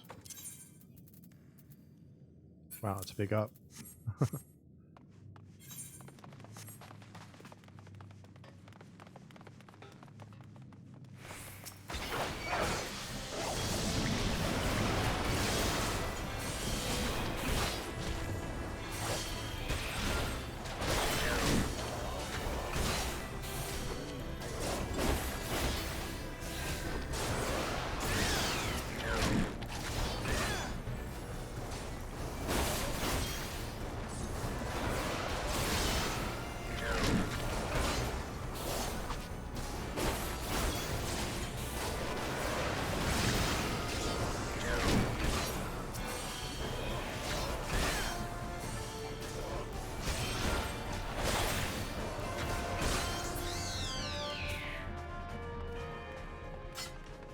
Another coffer, nice. Dungeon seedling. Huh. It's a crafting material.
Hmm.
All right. Hey, Lumiki. I'm enjoying it. I played it a few years back and burned myself out. So I'm like, you know, I might as well try it again. And because I'm in a better place mental health wise than I was when I tried it a few years back. And I thought, why not, you know, go about doing narration while I'm playing? And is my mic? Yeah, my mic's working. It's just my character's not animating because my program froze.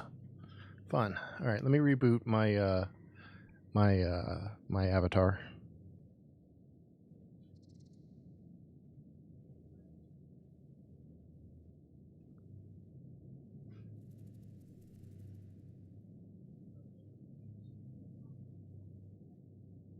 There we go.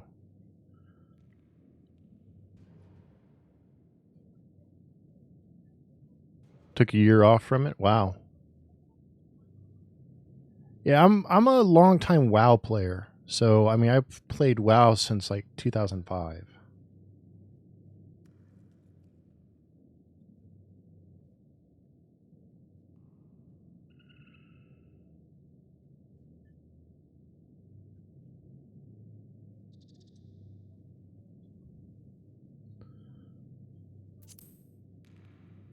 Gotcha. No, I've been playing it forever.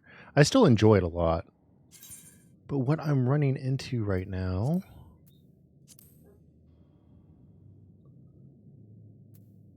I can't find my for the life of me, I can't find my limit break button so I can put it on my bar to use.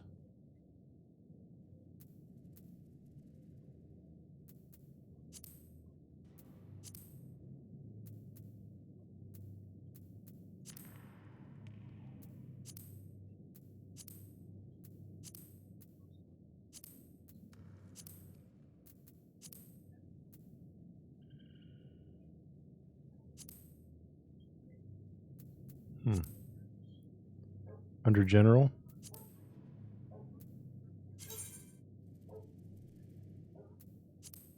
Here it is. I'm an idiot. Like I said, it's been a while since I've played. Thank you for that. Oh my goodness. I feel embarrassed.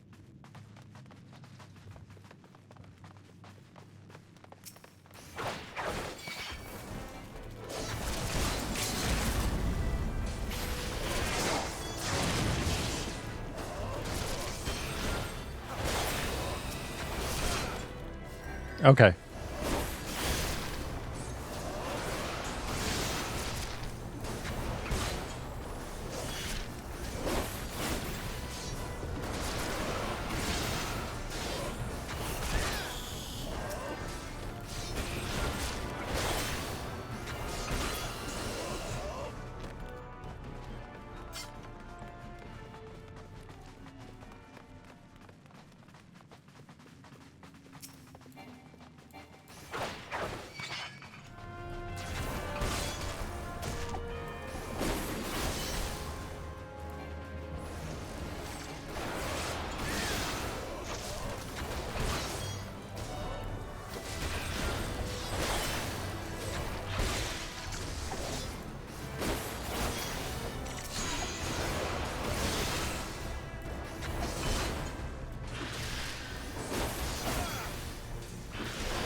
Lumkey the Gremlin, welcome to the channel. Welcome to the couch, my friend.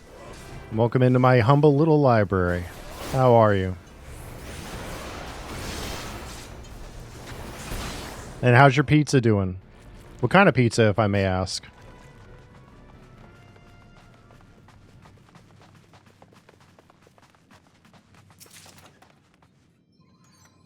Taurus staff. I know I can't use that. Still cool.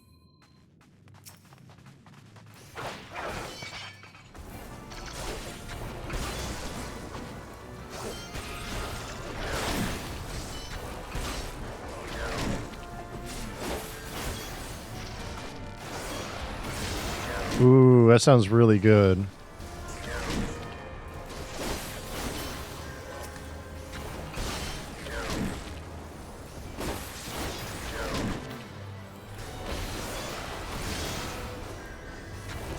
I just had quesadillas that I added some garlic pepper to. So not that far off.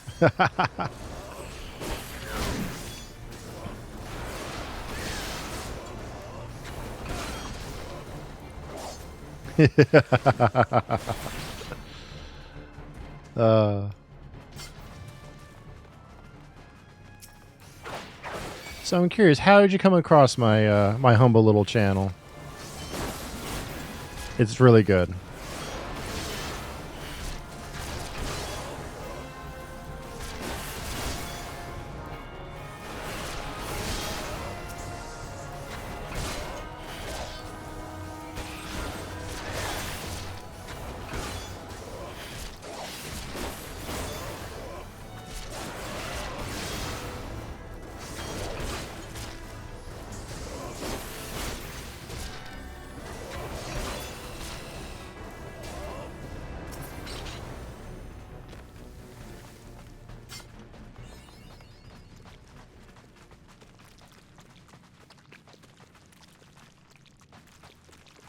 Fair enough. Okay, I have another important pizza-related question for you then, because this is important. Pineapple, yes or no?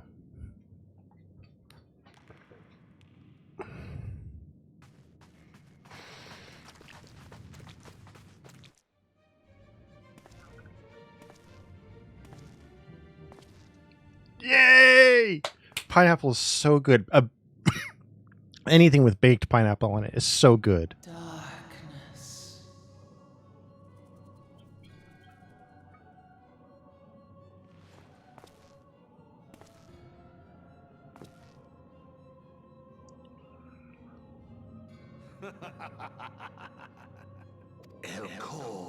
The mighty slayer of Ifrit comes now to me. Seraph, what a countenance that bespeaks understanding. An intriguing power, the echo. I must needs choose my words with care. Mayhap I might if I deign to speak in my guest crude tongue. We meet at last.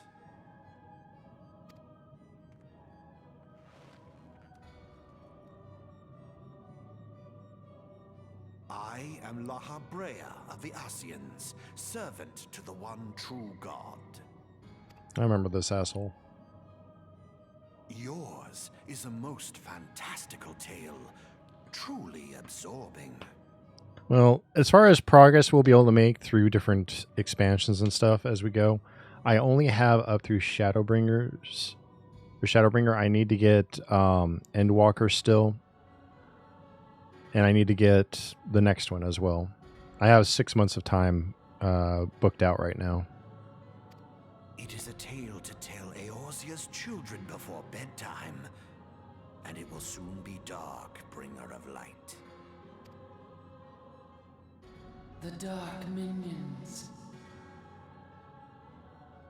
All that stands between this world and darkness is an irksome anomaly in the ether. The echo. Yes. I have to be able to afford it first, and then I'll be able to get it. What I like about 14 is that there is a solo story that you can go through, which is nice. WoW is starting to get into that. and they just added in the most recent patch follower dungeons, which is similar to the NPC dungeons that you can do here.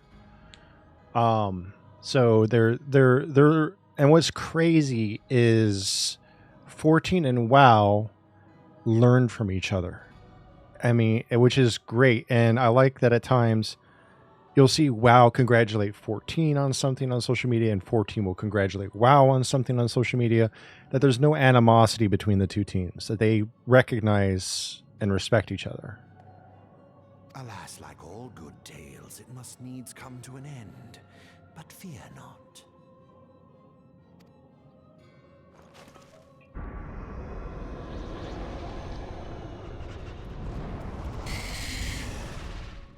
Here, feel the presence of evil. For the end of your tale is but the beginning of another. The tale of the crystal's demise.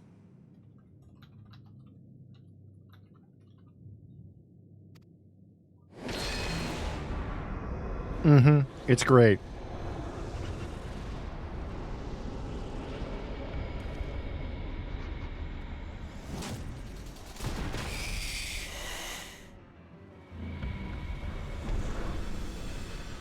This is a different route than I went last time. When I played last time, I started in Ul'dah, joined the Storm, and this time I started in Gridania and joined the Adders.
No, it's gorgeous. I also really like the music in the zones surrounding Gridania.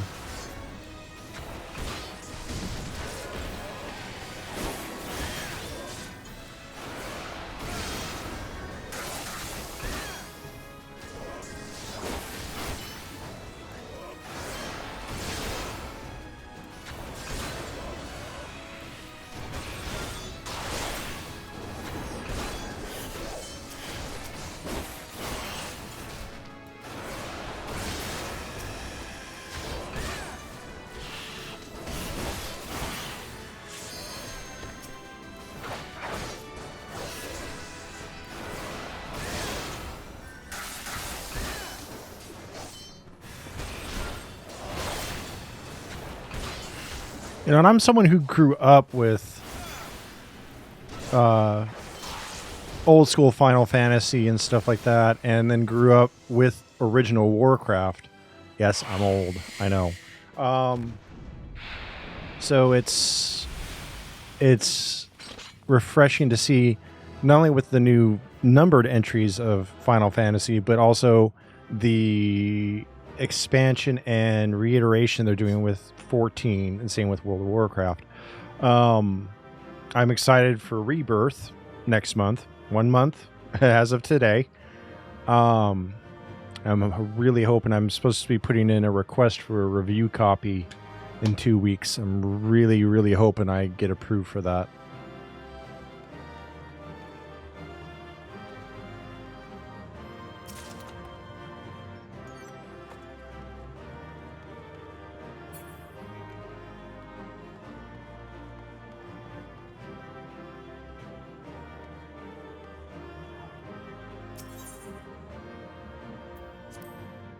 Thank you.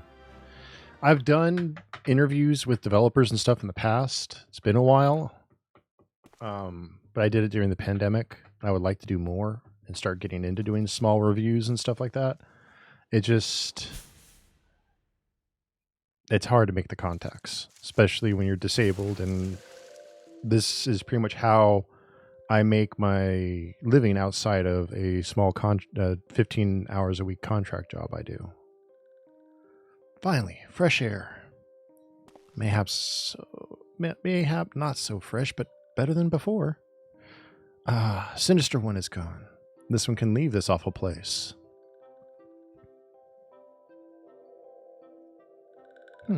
Did Walking One vanquish the many-legged one? This one is grateful to Walking One.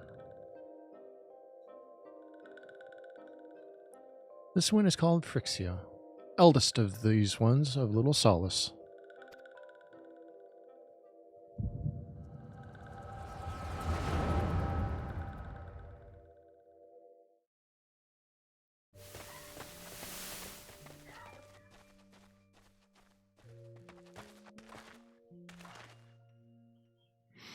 Alpha Squad reporting, sir. Nothing of note at Larkskull, sir. Understood. Return to Area 12. Damn it all. Where is that accursed icon hiding?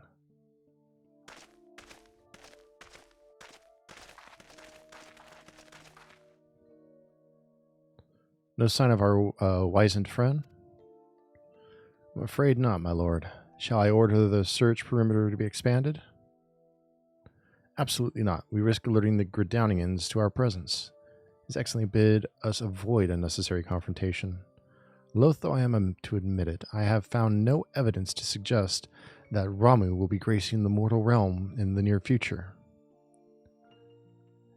I ask you, what good is a god who does not grant one's wishes? Were I as Sylph, I should strongly consider finding myself another idol. Well, thank you, Lumke. Which reminds me, what of the sylphs we captured? A handful of them seemed to be in reasonably good health when last I looked. Apologies, my lord. I fear we may have been overzealous in our efforts to compel them to summon their icon. Really, Centurion? Were you not aware that vegetables bruise easily? It is well that I did not entrust you with the important task of making my dinner. Well, mayhap it was a kindness. Better dead in truth than dead to one's own god, I suppose, if you believe in such things. Dawn is upon us. Make ready to withdraw.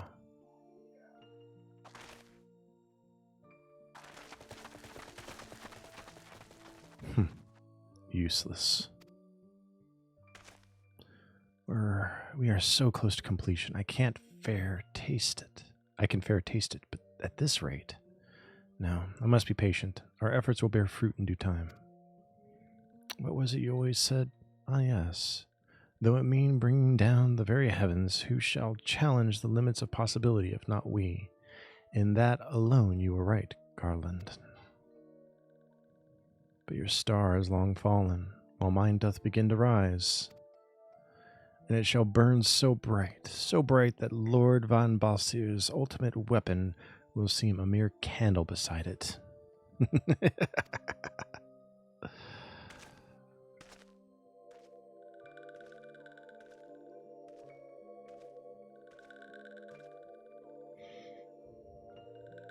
Those walking ones did for Noxia. This one is certain of it. This one fears that other Takener also suffered the same fate. This one is convinced walking ones have black hearts, seek only to harm these ones. Walking ones are not to be trusted. Now, Neuroxia, do not pass judgment too hastily. Not all walking ones are alike. Though there are evil ones among the walking ones, there are good ones also.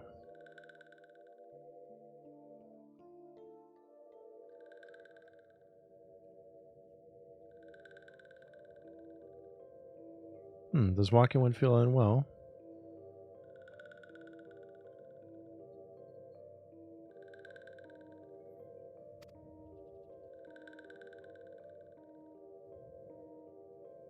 This one would know what brings Walking One to this place. Oh, careful, careful. Came to this one's rescue at Neroxia's bidding. Then this one owes Walking One a debt of gratitude. Walking One asks questions about Lord Ramu? Then this one will provide answers. But first, I'll let these ones quit this lightless place. This one will return to Little Solace. When Walking One is ready, please come see this one. These ones may speak properly then. Are you okay? I know how badly that can burn a tongue and a roof of the mouth. Then it is settled. Let this one accompany Walking One outside.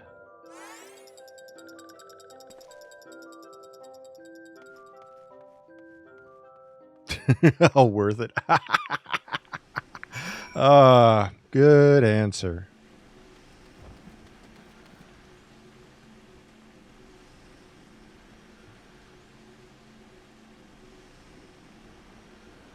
I've emptied my drink again already.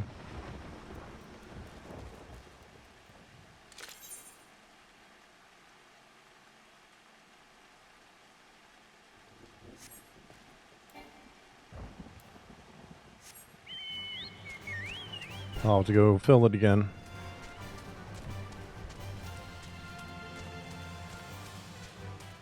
Bum bum bum bum bum bum bum bum bum bum bum bum bum bum bum. Da da da da da da da da.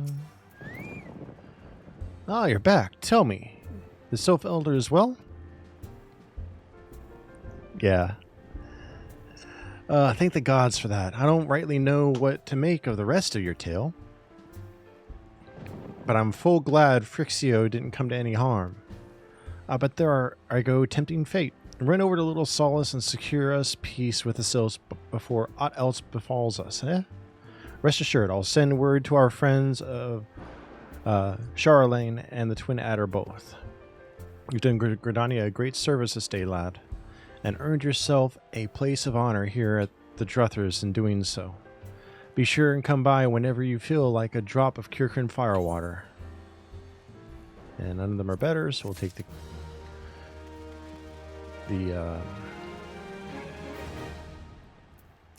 coin. Same with the boots. Say, friend, there's something I'd like to ask I'd like to ask you to see delivered to the Sylphs of Little Solace. This Azima Roy's oil. It's a gift to celebrate the safe return of the tribe's elder, and a token of Gridanian's desire to unite. The wood is not what it once was. The calamity changed the elementals, weakened them. Until their strength is returned, we must lend ours to keep the wood safe. But ours alone will not be enough. We must have the strength of the Sylphs as well. Only by working together and fighting together we will survive together, and the 12s would with us. The gift I ask you to bear is a symbol of the hope that both Gridanian and Sylph alike will live to see the light beyond the darkness.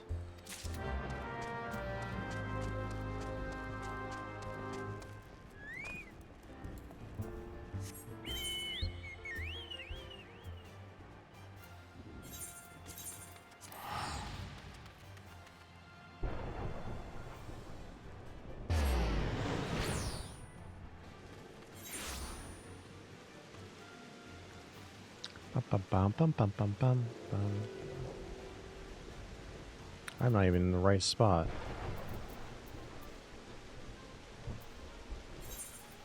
I wasted that ticket. Oh well.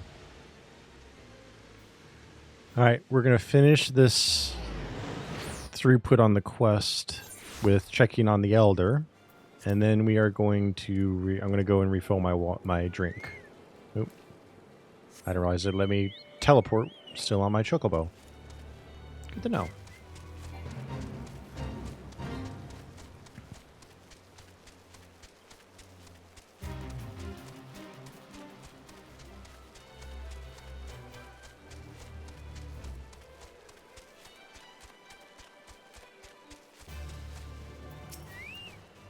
A gift from Walking One Burscon? A gift for these ones? Such a lovely scent. This one has never smelled anything like this before. Walking one brisk run and adventuring one are very kind. Know that this one is deeply grateful. I would not at all. Many walking ones are scary. Many walking ones utter many lies and much deception.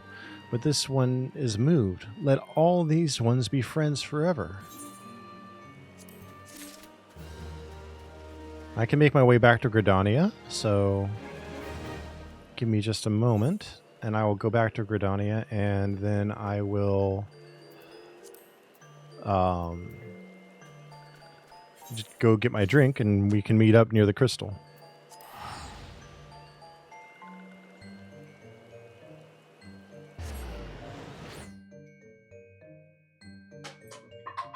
Okay, no problem. Well, it still gives me a safe spot to kind of stop for a moment and go do my drink. So be right back.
Okay.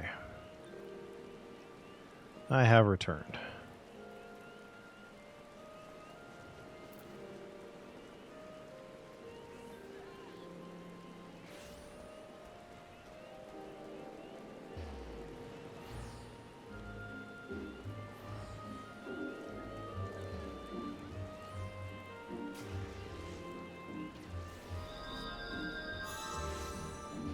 Okay.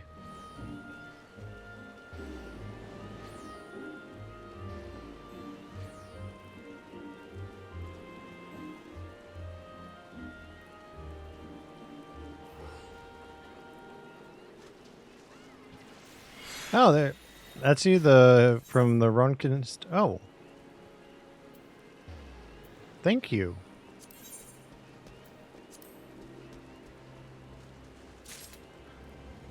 What we got here? It's a flighty tone that calls your island prairie fool to bear you forth like the most foolishest. Interesting. Let's use that. Thank you very much indeed. And is that a mount? It is a mount. Oh my god, that is adorable.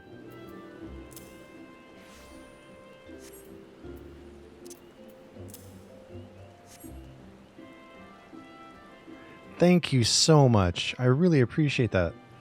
And that is an awesome looking character. Character? What do they call it in the game? You look awesome.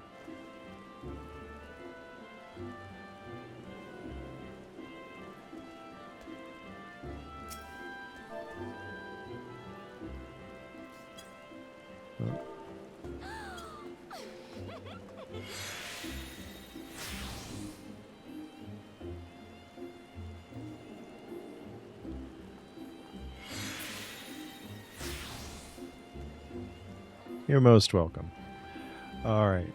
I am going to head back out on my adventuring. You're the first person, and when I've been playing this game, to just do something like that. So thank you. I really appreciate it. You put a big smile on my face.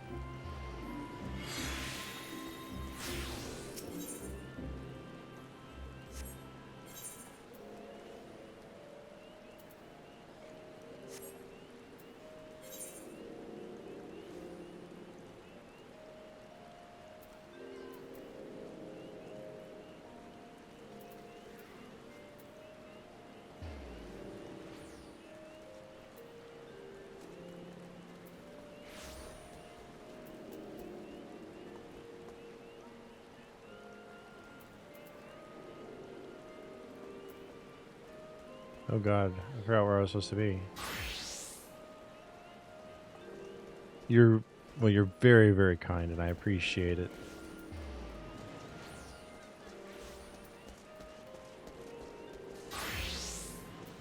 South Shroud.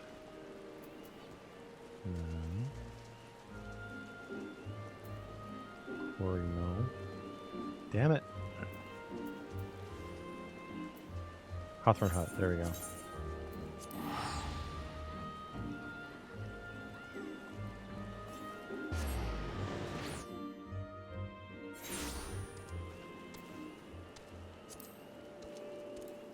No. Let's summon our new friend. Oh my god, that is adorable. Oh, that's right. Oh, Lord. Oh my god, that is an adorable mount. I love it. Thank you so much.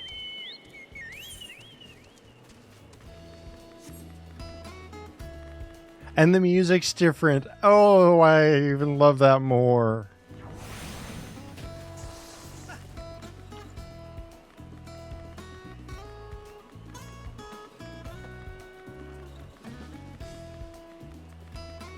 That is so cool. Thank you again.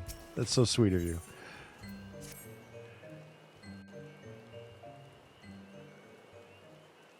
This one has been expecting walking one. This one fetches older one.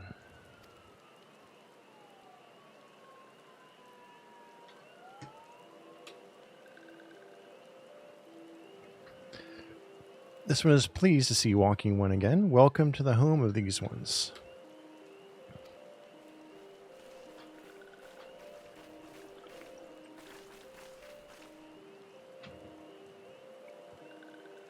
Oh, there you are, Cornell. You have just been hearing tell of your deeds of during due. Well done. Ah, the walking ones who aided in Eorzea. This one is grateful. A pleasure to have been of service. If you don't mind my asking, how did your misadventure come about? This one does not mind. The misadventures, as Walking One calls them, of this one began when Imperial ones entered the wood. Fearing trouble, these ones decided to watch Imperial ones closely. But these ones watched too closely, and Imperial ones noticed and tried to catch these ones. Having nowhere else to hide, this one fled into Totorok. With that this one had not, in Totorok, a sinister one robed in black tried to feed this one to a many-legged one. A sinister one robed in black? Why do I have the feeling I should be more worried about that than I am? Elder Frixio, we come to you as emissaries of the nation of Gridania. This missive bears the words of the Elder Seedsayer.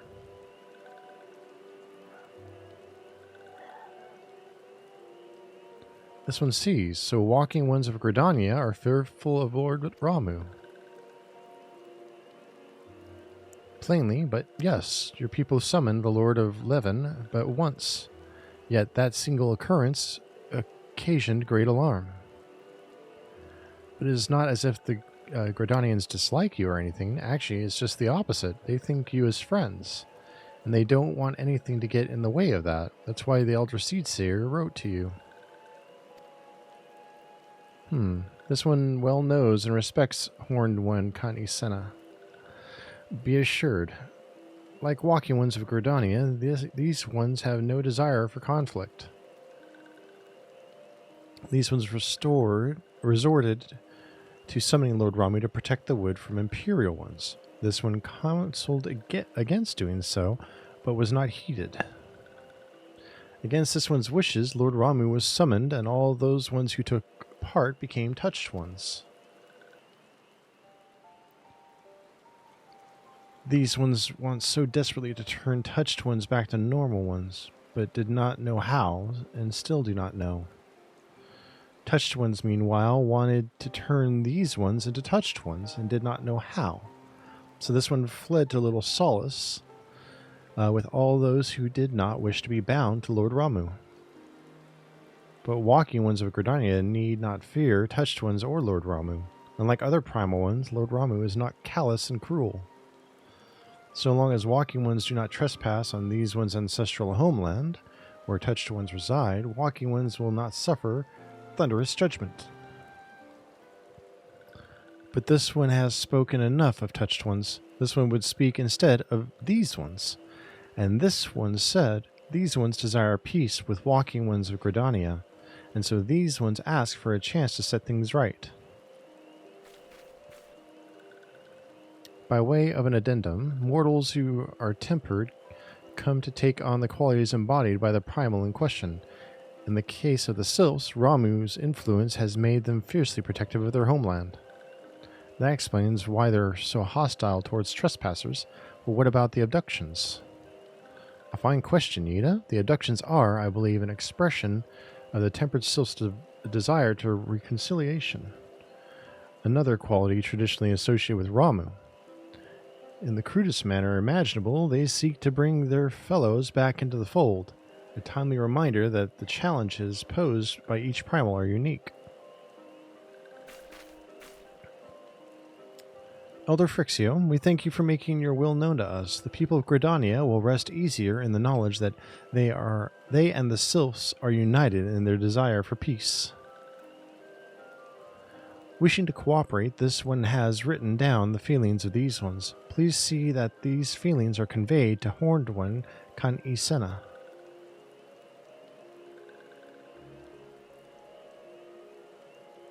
And with that, I believe we can lay the matter of Ramu to rest.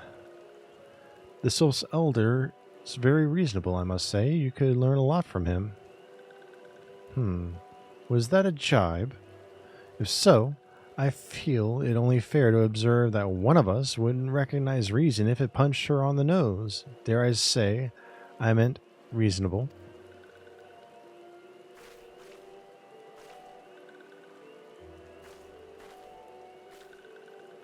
Anyway, we're going to head back to the Waking Sand and tell Minfilia all about it. Fear not, we will be sure to mention the instrumental part you played in all of this, and while we see to that, we should appreciate it if you deliver Phrixio's missive to the Adder's Nest. Elder Phrixio, we humbly thank you for your time. It has been an honor. The honor is this one's. Together let the walking ones of Gridania and these ones find a way to live in peace.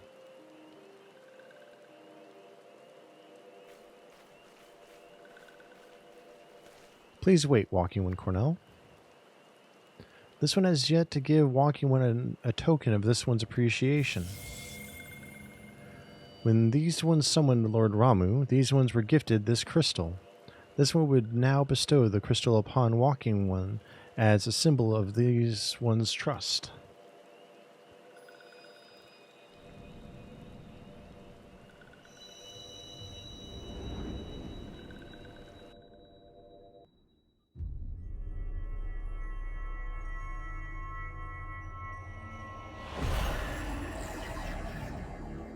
I'm definitely ahead of the leveling curve, and I already have a quest to become a dragoon. But I don't think it will let me in to do that quest until I finish a Realm Reborn.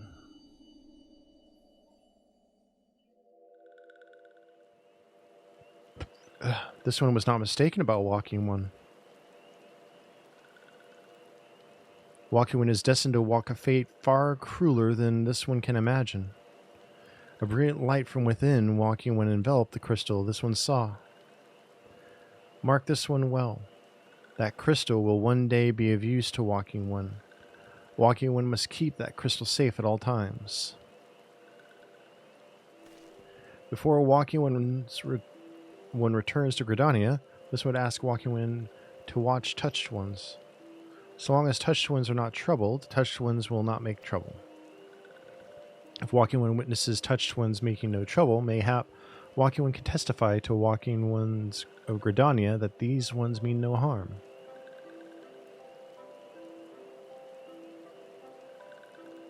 Okay. Because I thought I had to go and fight the Garleans. When I've last played, I had to like complete the raid and everything for the weapon fight. This one's homeland is fraught with danger. This one marks down safe places to look out for touched ones.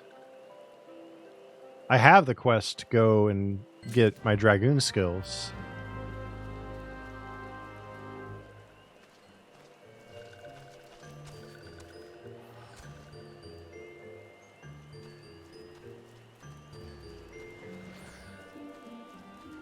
Yeah, I had the dragon. I have the quest.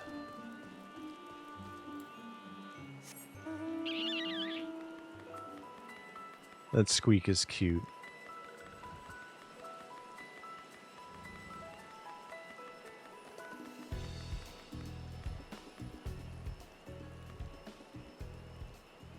Okay.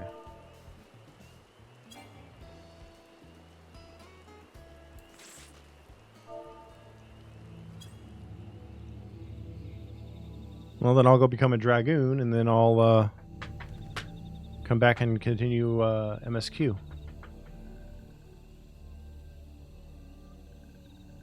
I can be leveling up as a dragoon.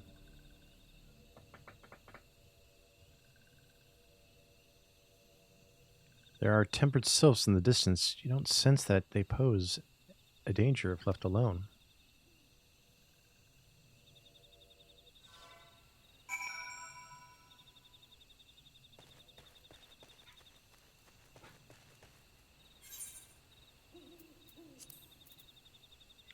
Gridania. I think, yeah, North Shroud is where we have to go to head to Korthos. Korthos? Is it Korthos? If I butcher any of these pronunciations, I am sorry.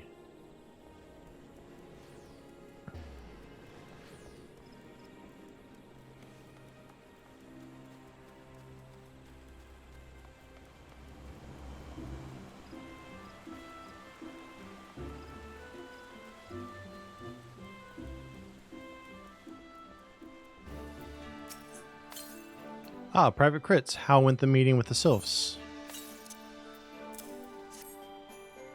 A missive from the Sylph Elder himself, if I may.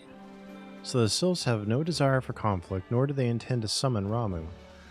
And so long as we leave the Tempered Ones alone, we need not fear any aggression on their part. Oh my goodness. The Elder Seedseer will be overjoyed to hear that the Sylphs have welcomed our overtures. And in the knowledge that they bear us no ill will, we may channel our resources towards tackling the more suspicious threats to our security. You have done our nation a great service, Private Crits. It will not be forgotten.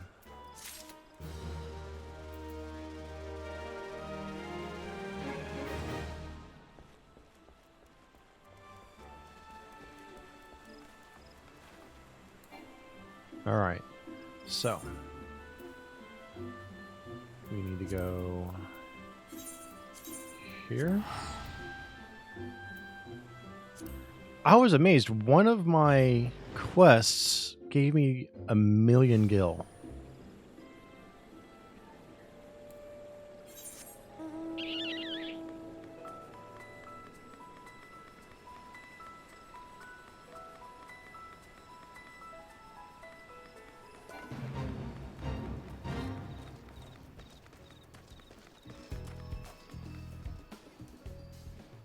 That's insane.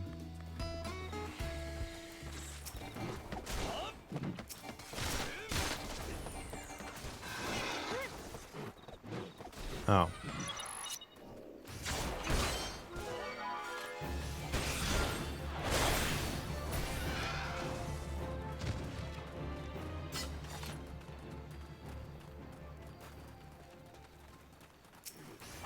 There.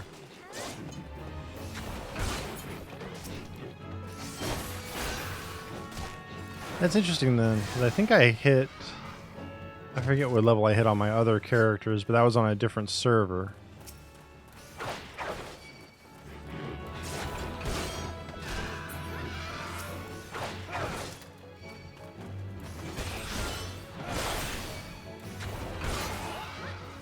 But I wanted a completely fresh start, so that's why I made a different, went to a different server.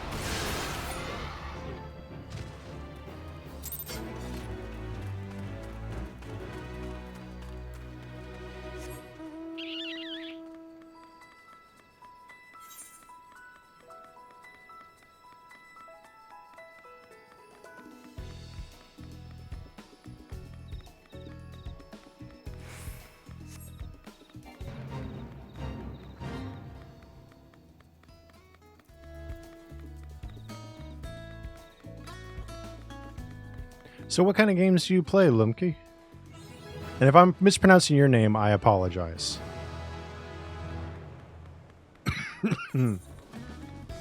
Leveled up off of a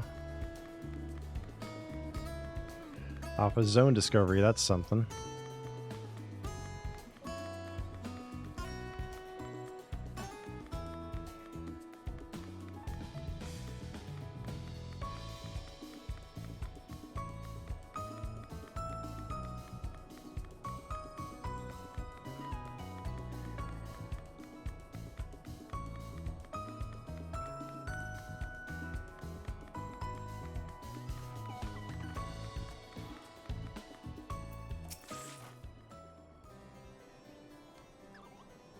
Ah, you must be the adventurer of whom Ywain sent word. Greetings and well met. I am Sir Albrecht Bale, Knight of Ishgard. The Holy See is much obliged to you for your aid. Time being of the essence, I shall proceed straight to the heart of the matter. The eye, an Ishgardian relic of immeasurable worth, has been stolen. And we have reason to believe the culprit has come this way. So it is that we ask your assistance in its recovery. The thief has been identified as a man named Estinian, a dragoon sworn to the service of the Holy See. Aye, you heard true. The crime was perpetuated by one of our own, an individual in a position of trust and no little honor. You may be assured that a fate worse than death awaits him upon capture. My duties to the sea afford me little opportunity to travel far beyond the walls of Ishgard. I must confess to a grave ignorance of recent Gridanian affairs. I was told that a sentry by the name of Logdanarel might have knowledge of routes oft taken by Ishgardian fugitives. I prefer to keep my identity a secret, and thus would have you gather what information you can from the man. We must act quickly, for you see, Estinian is... But I've already said too much. What matters is that we find our thief and the eye with all haste. When last sighted, Estinian was clad in black armor. Now go, and speak not a word of what I have told you to anyone.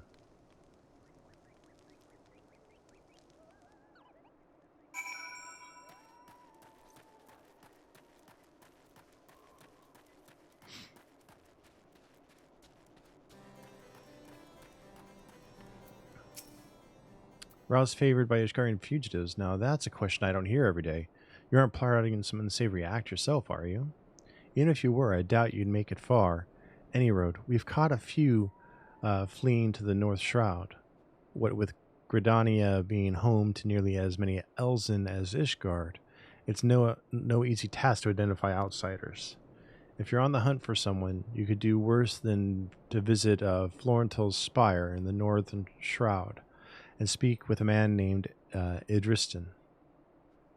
If any suspicious people have crossed the border in recent days, he'd be the first to know.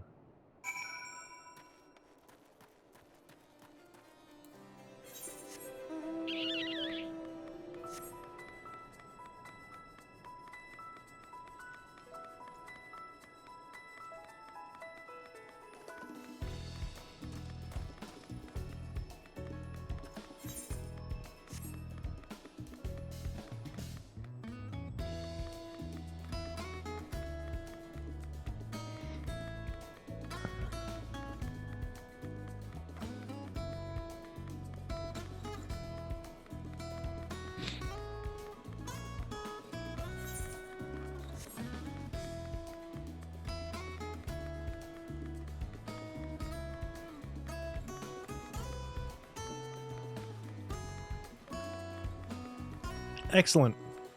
Well, then we'll see you the next time we stream, Lumki. Have a wonderful night and don't work too hard tomorrow.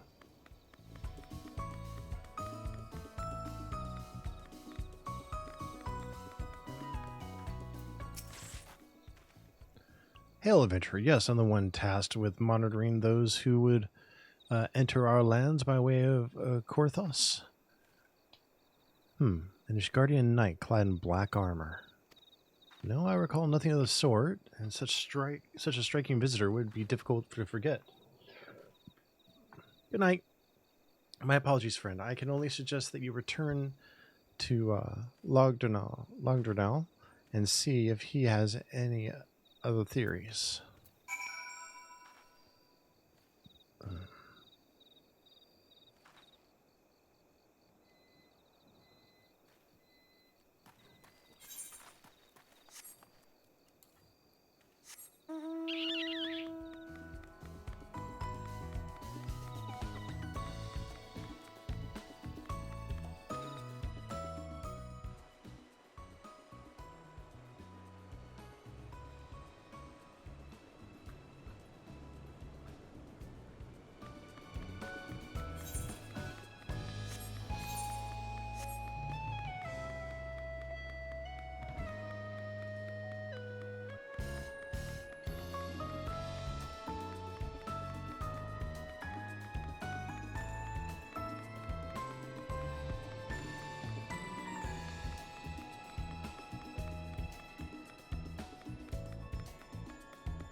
No luck, you say? Most curious.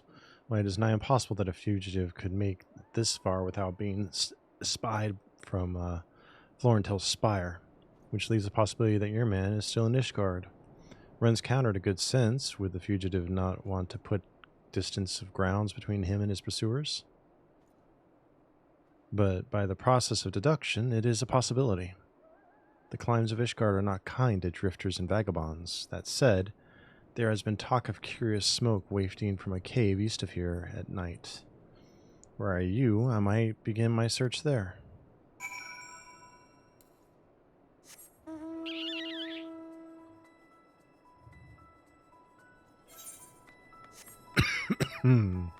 Excuse me.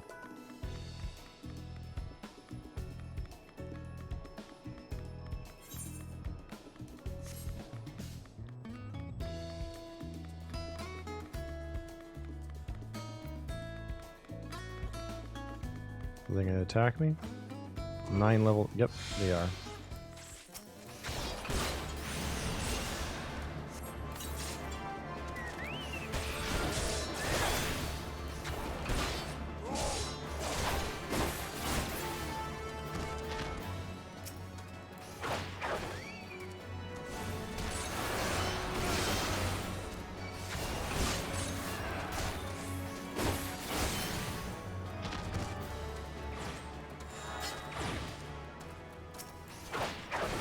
just going to clear them all out.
That Ishgard would resort to sending coin-starved adventurers after me.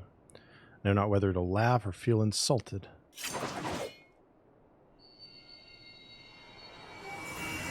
Yea, it rouses for another? Preposterous. Our paths shall cross again, you can be sure of it.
Dragon clad in black, you say? Tell me what all that transpired.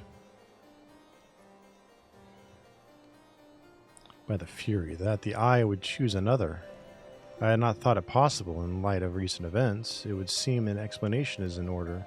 The eye is no ordinary relic. It harbors the power of the dragon, which it bestows upon a single chosen soul, the strongest and wisest dragoon.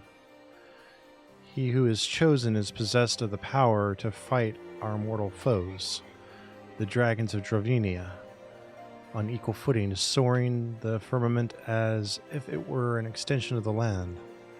That man is known as the Azure Dragon. Dragoon. The Azure Dragoon is the light of hope to all Ishgardians and the paragon of all dragoons.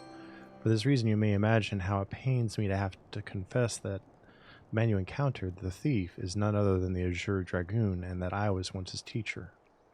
Needless to say, I acknowledge myself accountable for Estinian's misdeeds, and mean to do all in my power to find him and recover the eye, but I cannot do this alone.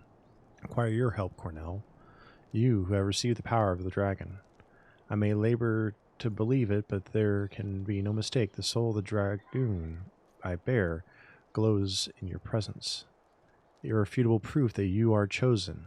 What I can ill explain, however, is as to why. And never before in Ishgard's long history has the eye roused to a more than one individual in a single generation, but avails us not to cudgel our brains about.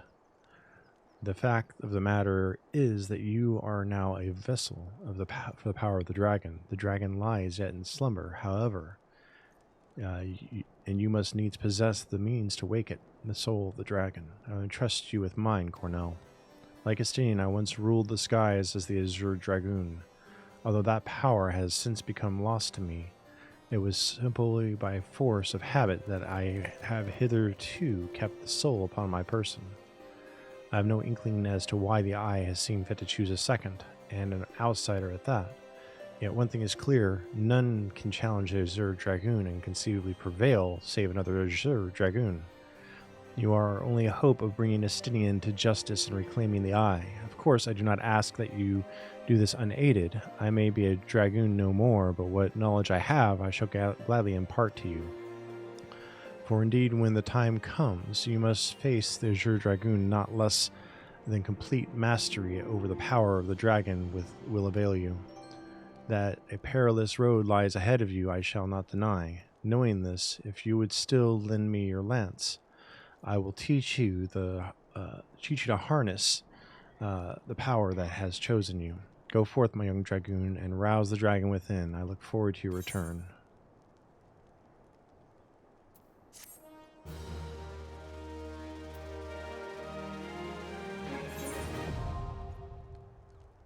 Armory unlocked. Dragoon unlocked.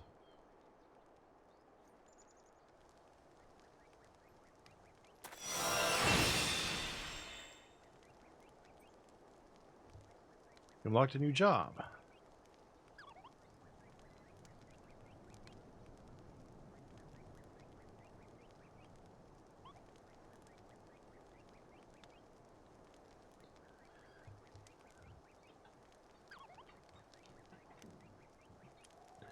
You can change to this job at any time by equipping the soul crystal received from this quest. When changing jobs, gear sets will allow you to register and save your equipment. You may then use them to switch between jobs instantly without the need to manually equip weapons or equipment. The button for the gear set interface is located in the upper portion of the character window. Next Dragoon quest will be available. I'm already level 39, so I can do it now.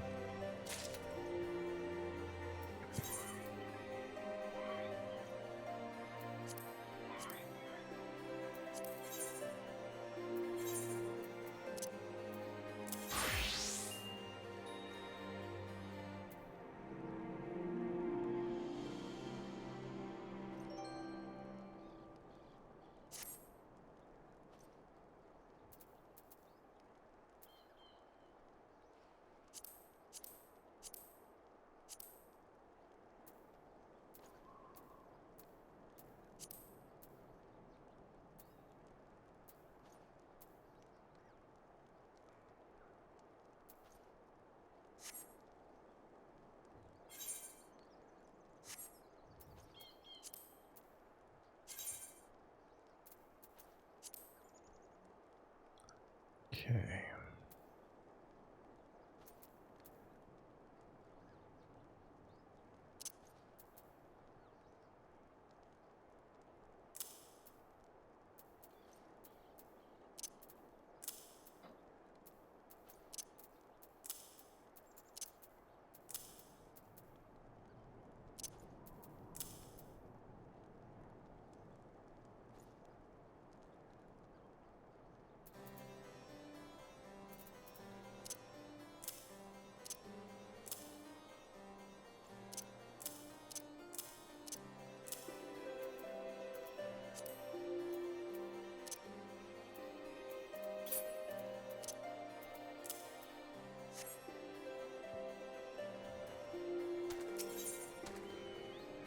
Sir Albrecht would have you undertake a trial.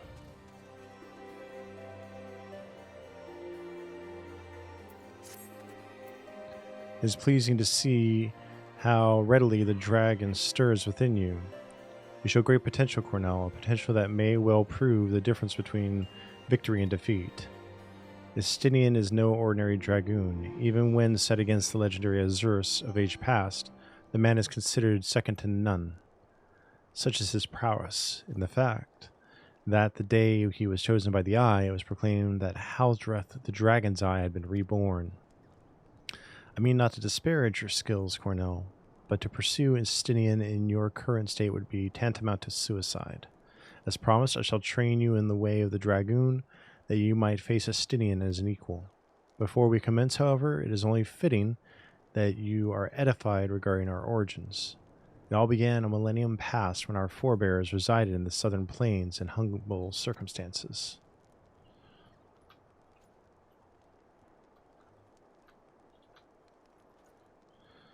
The Fury, impressed by the spirit of our ancestors, decided it was meet that she make them her own. So did she appear before Haldreth's sire, a man of courage and integrity named Thordran, and bade him lead her people to the promised land, to what would become the great nation of Ishgard. The journey brought them to a wide chasm, whereupon Thordan and his people set to building a bridge. It was then that a dark shadow descended upon them, the great worm Needhog. Heedless of his own safety, Thordan fearlessly charged at the colossal beast. Alas, he was pushed into the chasm by one of his own, a man seduced by the worm, and fell to his death. Taking up his slain sire's lance, Haldreth hurled himself at Needhog, even as tears streamed down his face. The confrontation ended when the young man, his hand guided by Halon, landed a mighty thrust that prized out Needhog's eye. With a terrible roar of pain, the great worm took wing and fled while jubilation reigned below. Ishgard's priceless relic is none other than the eye taken from Needhog that day. It is a veritable wellspring of dragon power. Even so removed from its owner, it can exert control over the hearts of men. Haldreth himself felt its malign influence, but his love for justice brooked no corruption. He prevailed over the power, claiming it as his own. And so it was that the first Azure Dragoon was born. Being derived from our foe, the power of the dragon is a thing to be loathed. But as Haldreth proved to us all, so long as our hearts burn with justice, we need not fear being taken in its thrall. What is justice precisely? Justice assumes many shapes and forms, Cornell.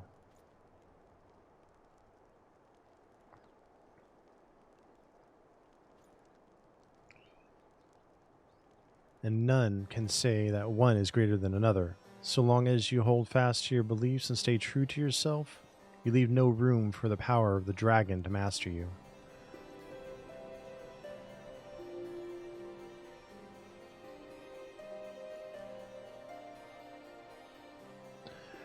But enough of history. Let us return our attention to the present. A knight by the name of Sir Brucemont will see to the next stage of your training. Seek him out at Witchdrop.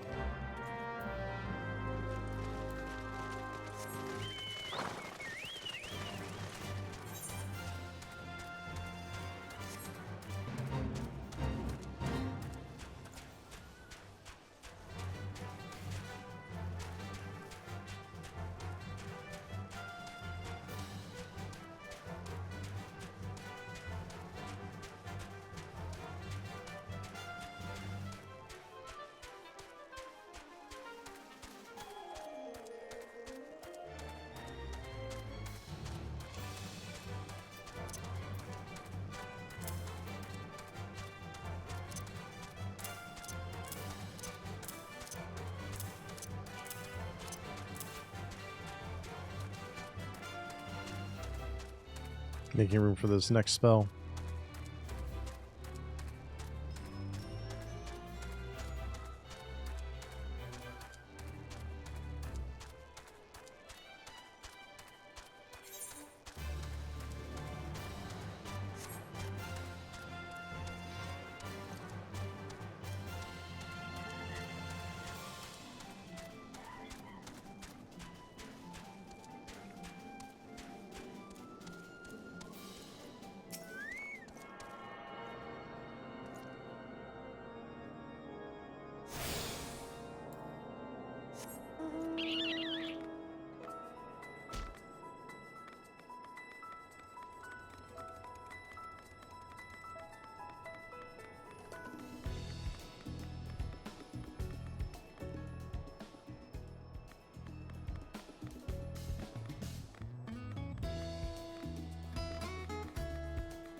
So the adventurer seeks to become a dragoon.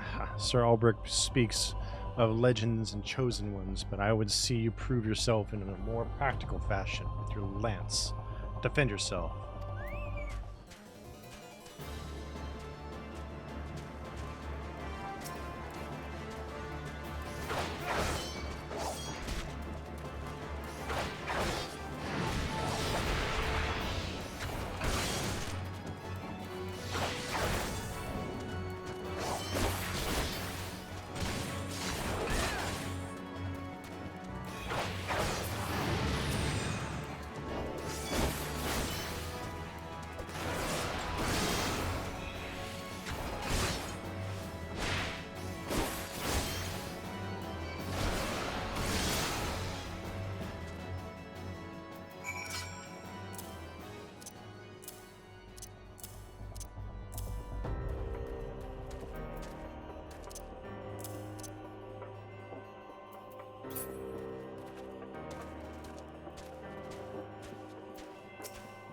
You have some skill, I'll give you that. And the glow of the soul crystal, perhaps. Sir Albrecht was not wrong about you. After all, now return to him. Your training here is complete.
The soul of the dragon grows even stronger within you, Cornell. Clearly, your trial was a rousing success. You need only observe your crystal to know as much. Yes, though you have only just begun to walk the path of the dragoon, it is clear you possess the talent to become Estidian's equal. Go forth and make the powers you have obtained your own. When the time is right, we shall proceed with your training.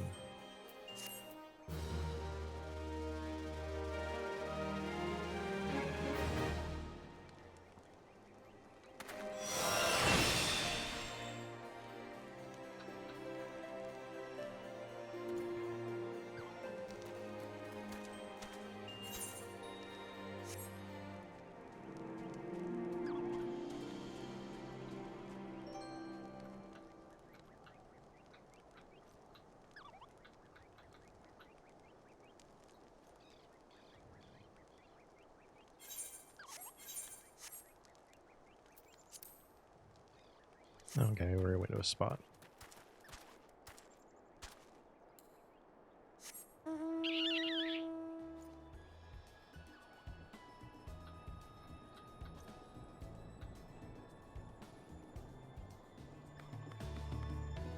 Alright, now back to the wood.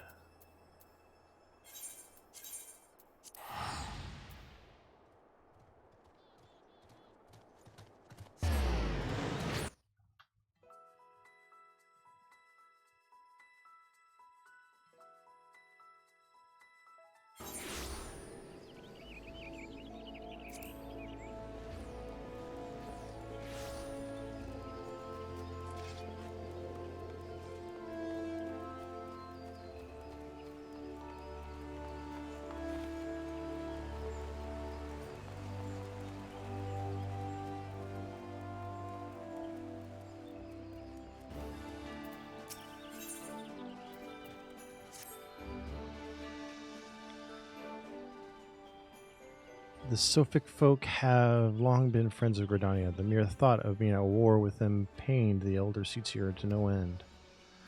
But owing to your efforts, she will be able to rest easier.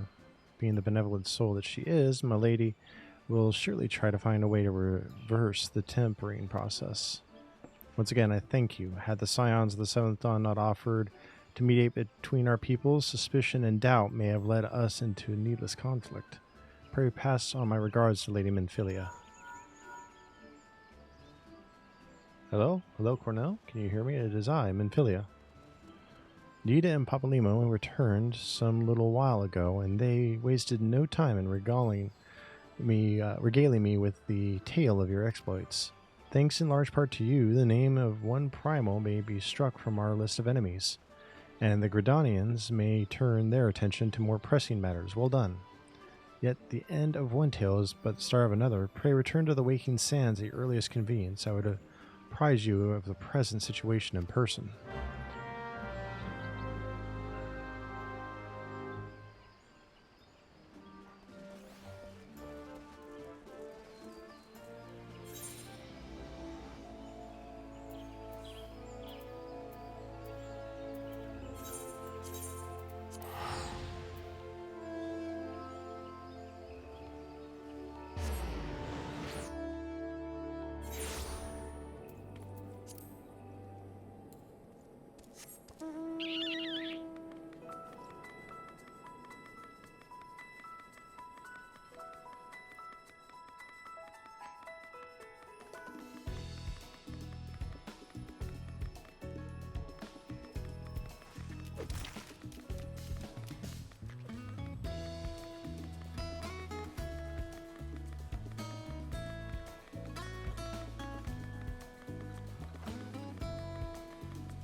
Alright. Well, if it isn't my favorite adventure, welcome back, Cornell. Lady Minfilia awaits you within the Solar. Please enter at your leisure.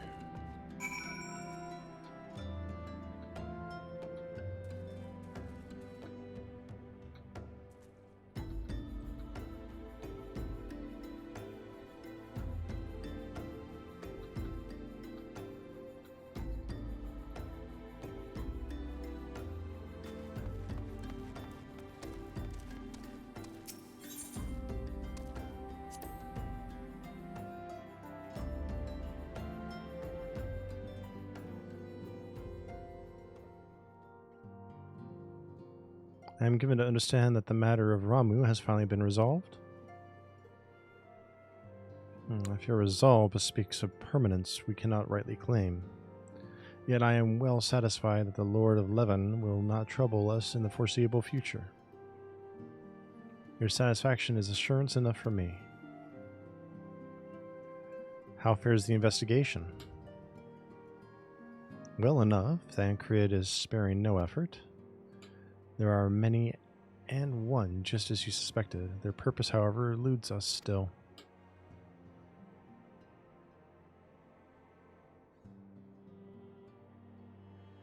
I see. I have been meaning to ask, but is Odyssey quite well? I feel as if I scarcely seen her in recent days. Oh, you haven't, and nor have I. Alas, Odyssey has chosen to walk her own path, stubborn girl, but you may be assured that our destination remains the same. And on that note, I take my leave of you. I trust that the Baldessian report will serve you well.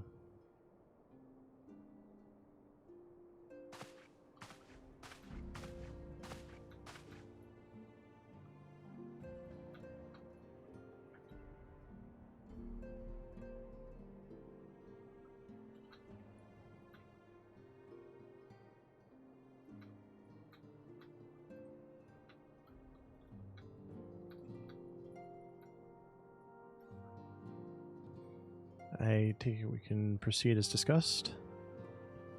Why do you ask? You scarce need my permission to act.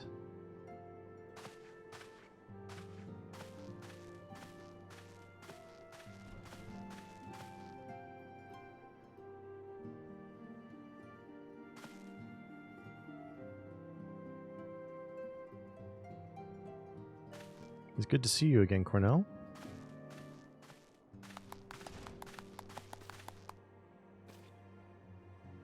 I have been looking forward to congratulating you on your triumph in the Twelveswood. Owing to your efforts, conflict has been averted. Truly, you have done the Scions proud. With that, we can strike Ramu from the list. So who's next? The Sahagin and Leviathan? Lord of the Wool has not answered his minion's call of late, nor is he expected to do so in the near future. While the Sahagin remain and as aggressive as ever, they lack the quantity of crystals required to call forth their god. As with the Sylphs, we can leave them to their own devices for a time at least. For a time bears repeating. We can ill afford to fall complacent. It is as your stool says, unless we know the minds of the beast tribes, we cannot predict with any certainty when the next primal will return to plague the land. This being the case, we must proceed with as much haste as prudence allows. Any word on Titan? The Maelstrom keeps the kobolds under constant observation. We shall hear from them ere long. You may depend upon it.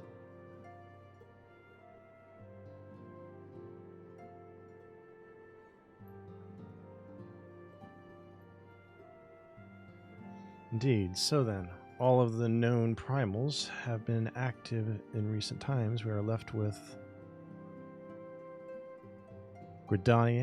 Garuda, who is the primal of the Ixal who live near Gridania. Yes, that's what I meant.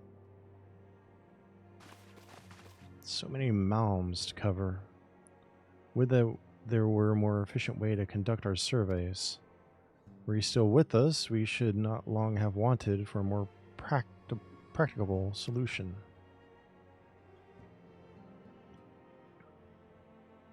She's not wrong there. Where in the world are you, Chief?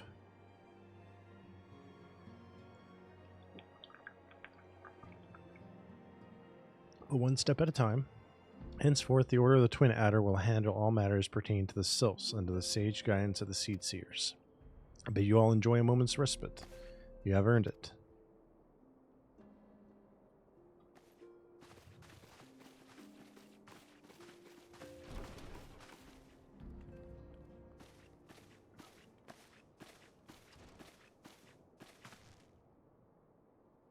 Is there something else, Cornell?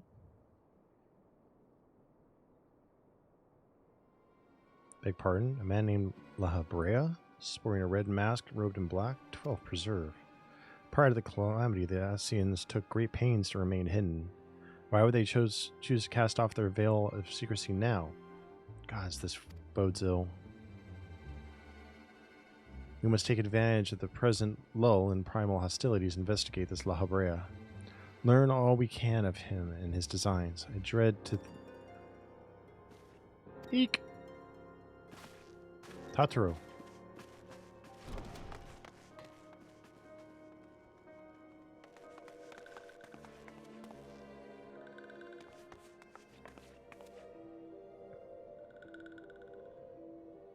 Sylph and Thanalin?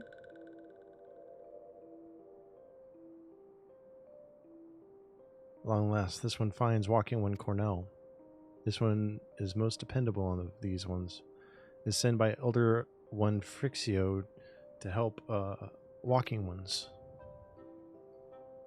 This one is called Eorzea. This one comes as a friend. Let these ones be friends. Pleasure to meet you, Eorzea.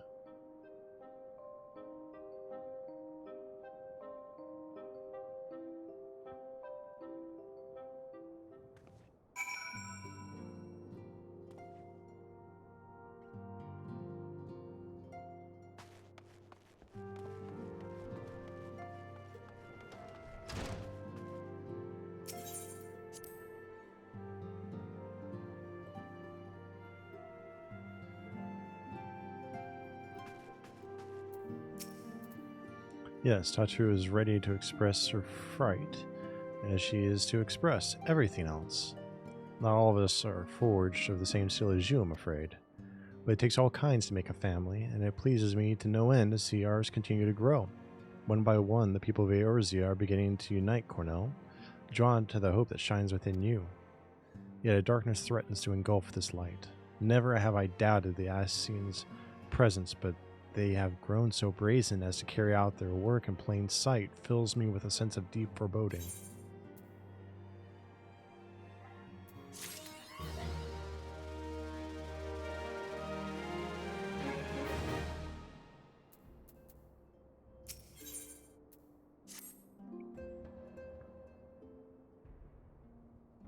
I'm afraid there is no rest for the weary, Cornell. We must delve further into the motivations of the masked man, the Ascian known as La Habrea. This is an ideal moment to do so, while our hands are not bound dealing with another primal. At present we know little and less about the Ascians, only that destruction follows in their wake. I should not be surprised that these beings are behind the chaos that racks the realm. If my fear proves to be reality, we must do all in our power to stop them. Earlier, I sent word to each Grand Company to solicit cooperation. The Immortal Flames responded to the effect that they have information on a potential sighting. This is intelligence that we can ill afford to ignore. Go speak with Flame Commander Swift at the Hall of Flames in Ul'dah to inquire further. How you go about the investigation thereafter, I leave wholly to your discretion. But whatever you do, never forget that we are dealing with the unknown. You cannot take too many precautions. Be safe, Cornell.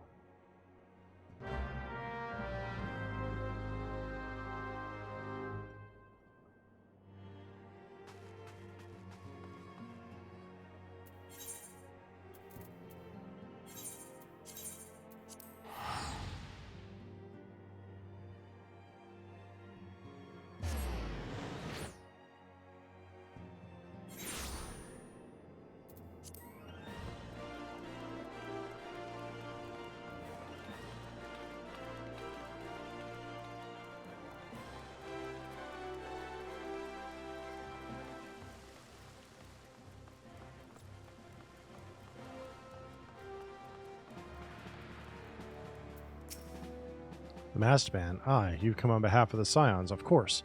Yes, as we've already relayed to Lady Minfilia, there has been sightings of this rogue near about eastern Thanalan. A brass blade stationed at High Bridge described him in detail when he alerted us to suspicious activity. I would point you to the witness, but I'm afraid he died not 2 days ago, slain by a marauding horde of Kirkran. Fate can be cruel, mistress. But do not be too quick to despair. Being situated on a trade route, High Bridge sees its fair share of travelers. Folk are always coming and going, and some among them may well have caught a glimpse of your target. You could do worse than to speak with a merchant named Hikibaru. The fellow's always starved for customers, and he'd no doubt welcome your attention, whether or not you have coin or the mind to spend it.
Alright, here's Hikibaru.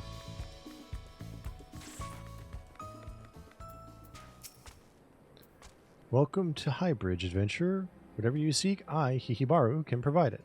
Probably. You're after a masked man? Not sure I have one of those in stock. Oh, you're after a masked man. Why didn't you say sooner? Such an individual might have featured in one of the many rumors I've heard. If you linger a while, mayhap you'll learn a thing or two, eh?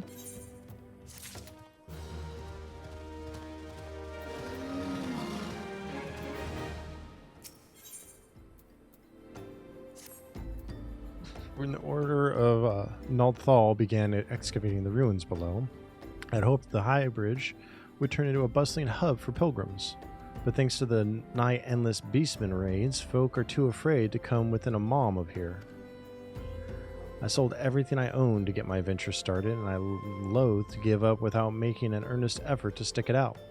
But if things keep going as they are, I'll be bankrupt before the moon is through. Whining won't do me any good, though. No, for my business to survive, I need business. Speaking of which, perhaps you'd like to browse my wares, spend a bit of coin to help a struggling merchant. The masked man? Bah. I'll take your bloody masked man. I know what I said before, but vague rumors are all I've got. If you want to know more about him, go ask the other merchants.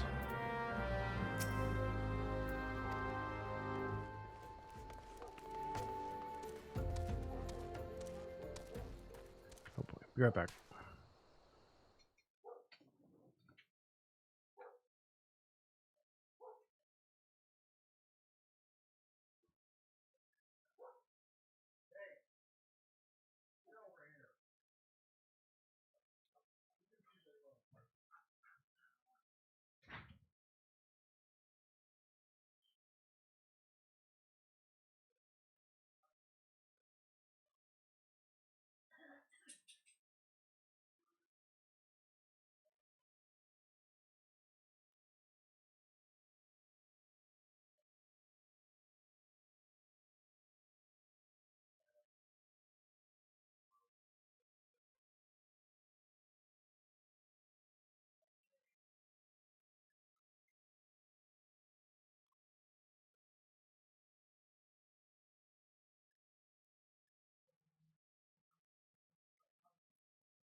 Okay, I'm back. Domino was barking at the neighbor.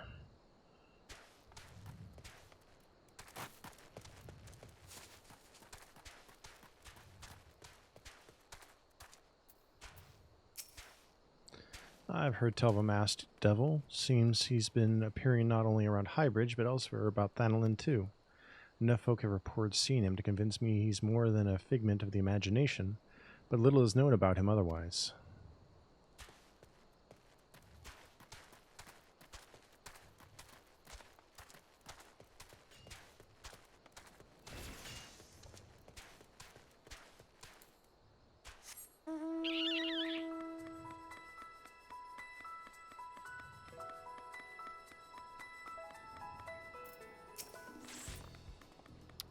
On the trail of a masked man, I have heard of him, but only in hushed tones and faint whispers.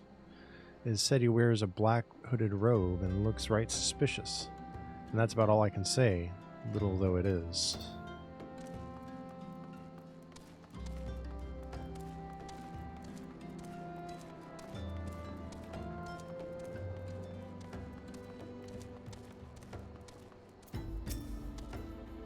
Have I seen a masked man wearing a dark robe? No, I haven't, nor do I wish to.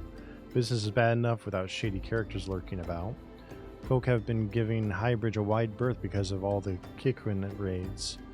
None but the most devout pilgrims are willing to come here anymore.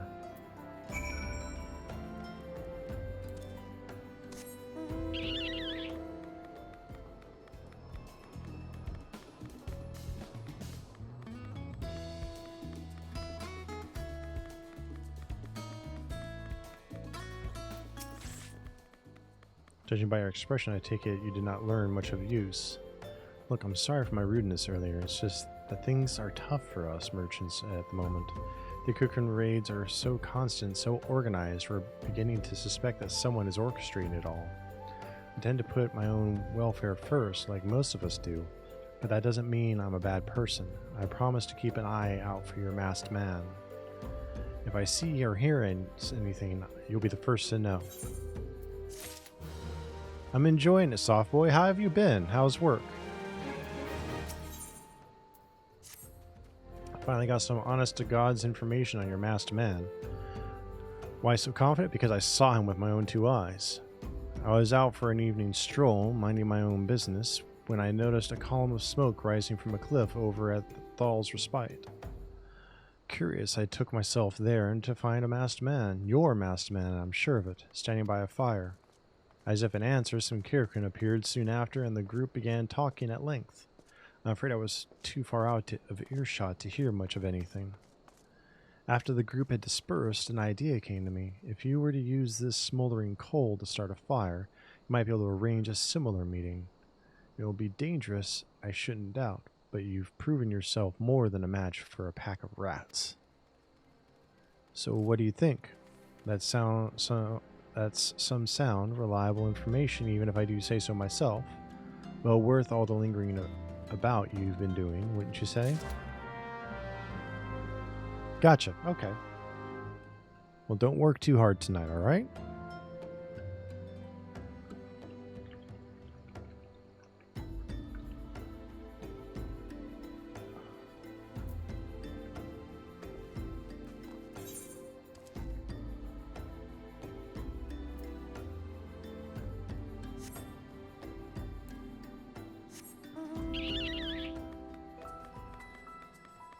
A new follower and viewer came in, met me in world, and gave me this mount.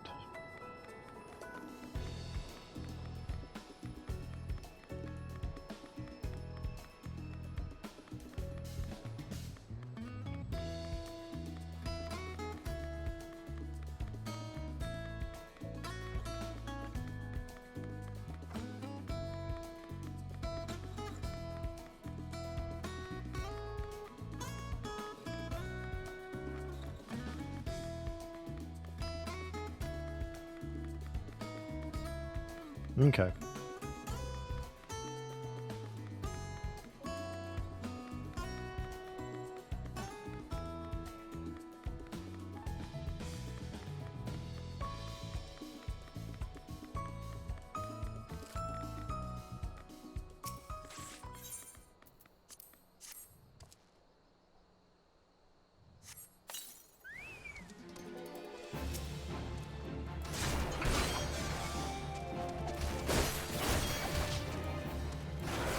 Seraph?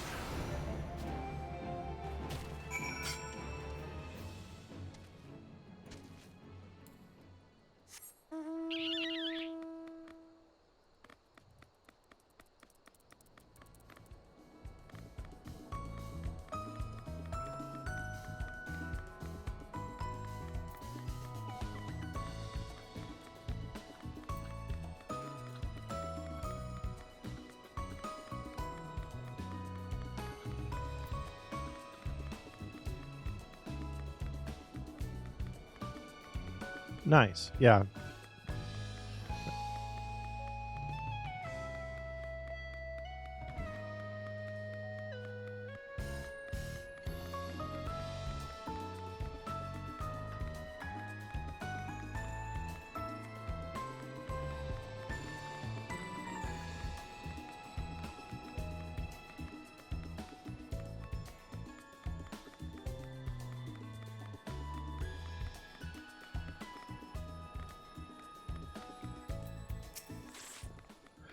Back so soon, were you able to find any clues leading to your masked man?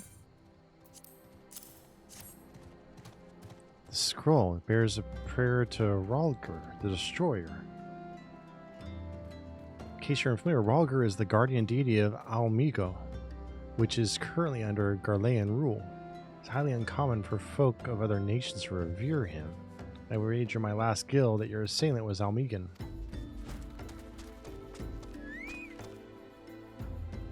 Okay. It seems this masked man of yours is very well connected. I must confess, the merchant in me envies such a diverse network of contacts. That selfsame merchant also senses danger ahead and darkness besides. Are you certain you'd rather not take things nice and slow here at Highbridge?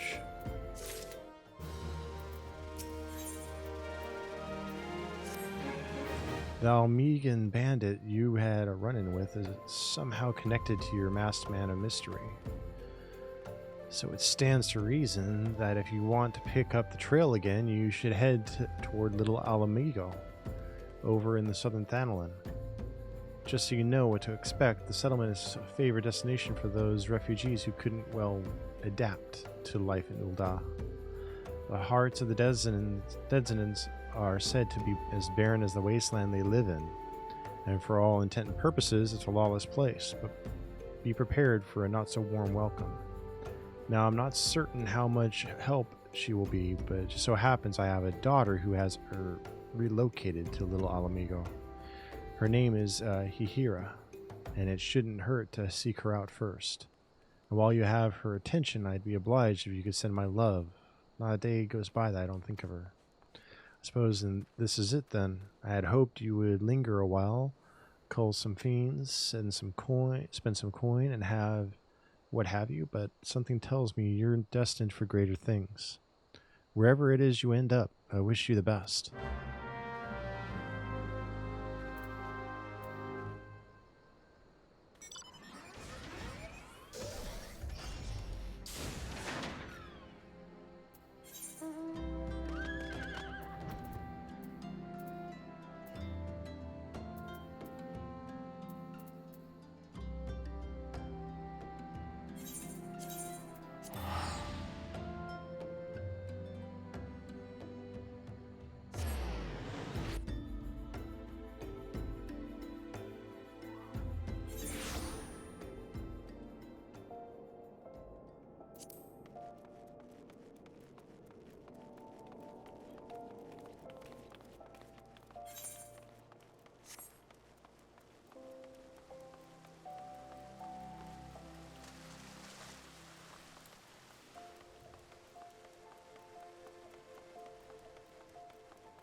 Oh. Wrong way.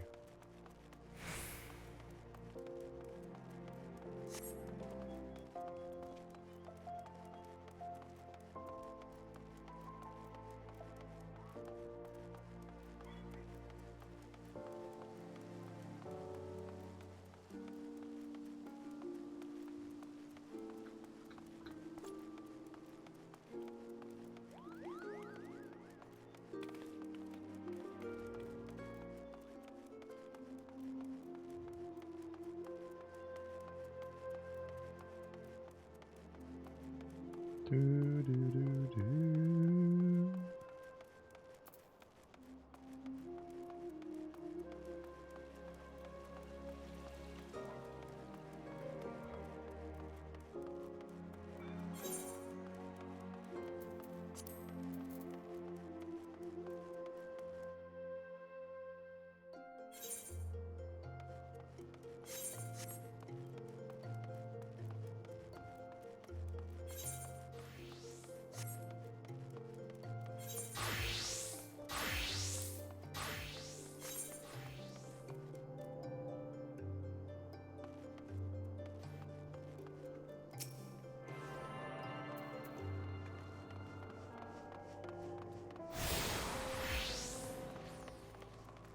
Oh no, I started, this is my third day of playing.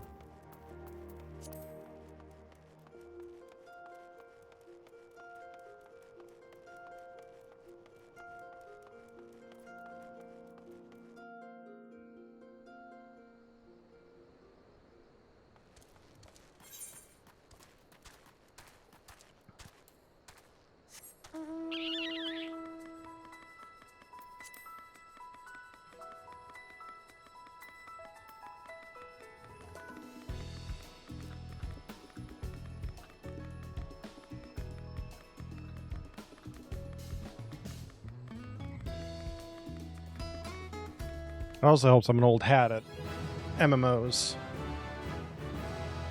And now I've got another Dragoon quest.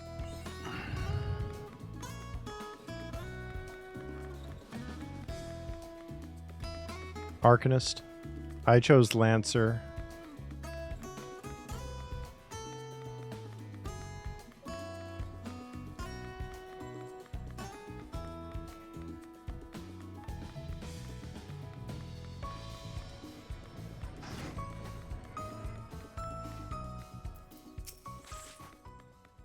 I guess.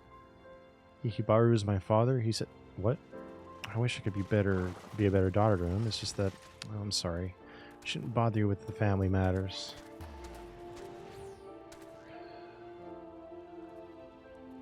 But I'm grateful to you for delivering the message. Now then, what brings you here? Masked man. Afraid the description doesn't ring any bells, but one of the others here may have seen something. I would recommend you first speak with Gundobald, the leader of the settlement. I must warn you, though, he isn't exactly accommodating to outsiders.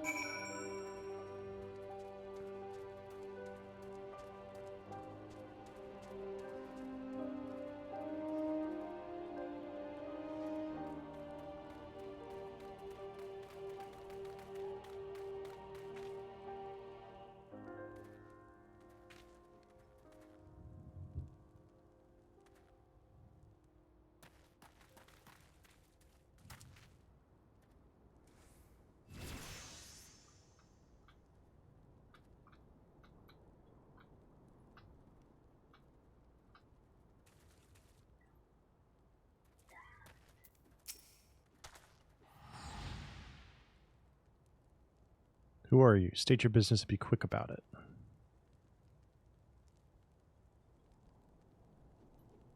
Looking for a masked villain, you say, and why should we help you, pray? We struggle enough without having to answer to the whim of every outsider. You are not welcome here. Begone.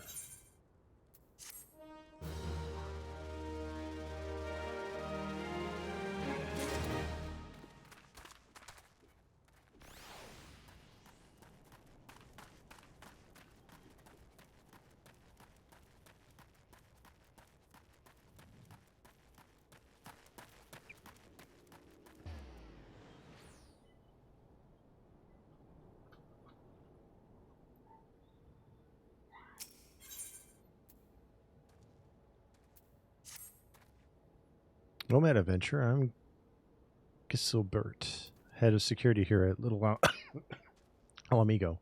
Heard tell that you had business with Gundobald. Knowing the bristly old bear, I don't doubt he told you to bugger off. Owing to their hardships, the refugees don't trust anyone but themselves. Not even my men and I can do so much as a word of thanks out of them, despite watching the place day and night. But thanks or no, I try to help my fellow man where I can. And you seem a decent sort. If you tell me what's brought you here, may it be as I can lend a hand. On the trail of a masked villain, you say. Can't say that sounds familiar, but I have men on the lookout for Amalja to the south of here. If there's been any suspicious activity, they are like to have seen it.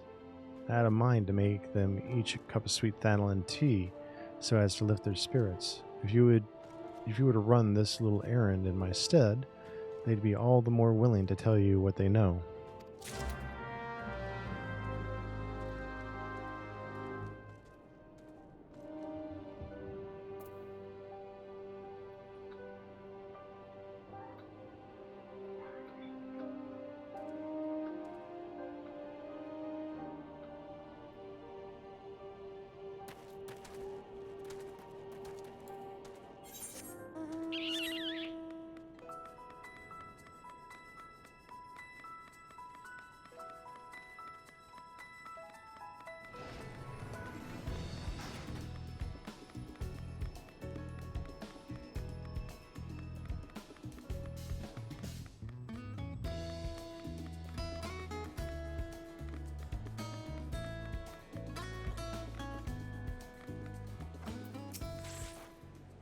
Who the hells are you? I'm trying to conserve energy here, so leave me alone. Well, ain't you considerate. My thanks, friend. What's that? A masked villain hiding among the refugees? Like as not. My compatriots as live here go about as though they're dead on their feet. It is near impossible to tell what's on their minds. For all I know, they're all up to no good.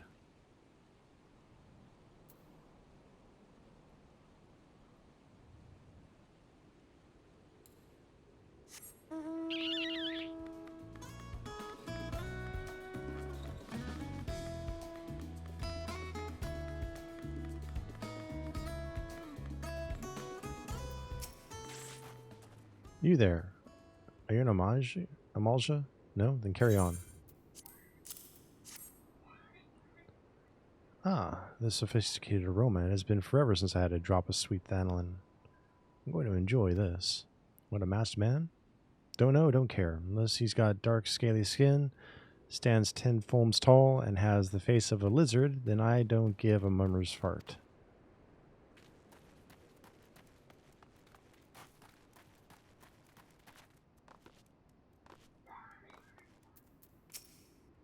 Shoo shoo, don't bother me. The Amalja overrun us, I'm blaming you.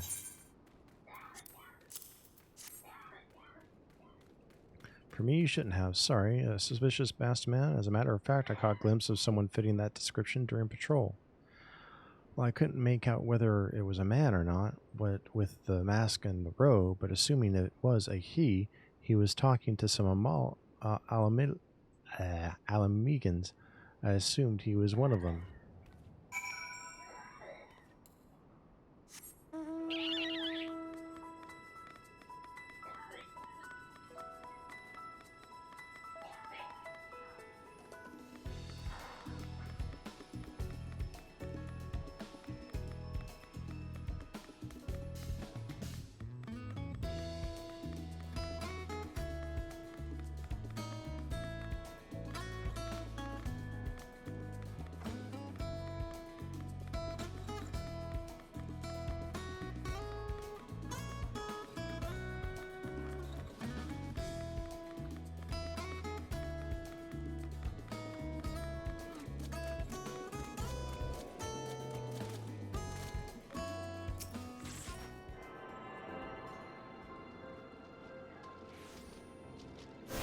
Be right back, guys.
I'm back. I was checking on my godmother. She was having a coughing attack.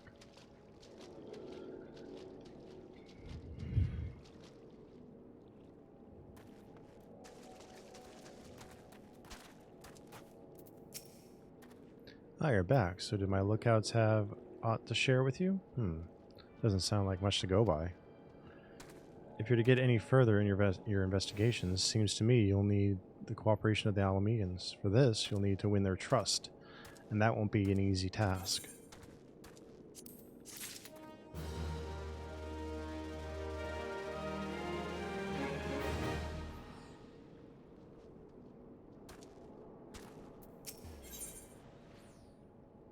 Oh wow, it's a huge up.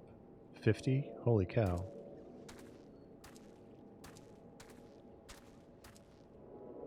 That doesn't... It's weird. So you're determined to press on with your investigation? Then I have some advice to offer. As I said before, you won't go far without the Almegans. And the best way to win their trust is to get a compatriot of theirs. Someone they respect to vouch for you.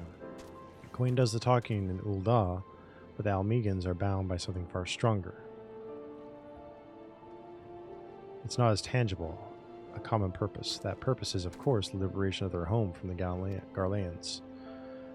Gundobald belongs to the Almegan resistance, so your best bet would be someone who's part of the same crew. If you know any well-connected people, you might want to start by asking them.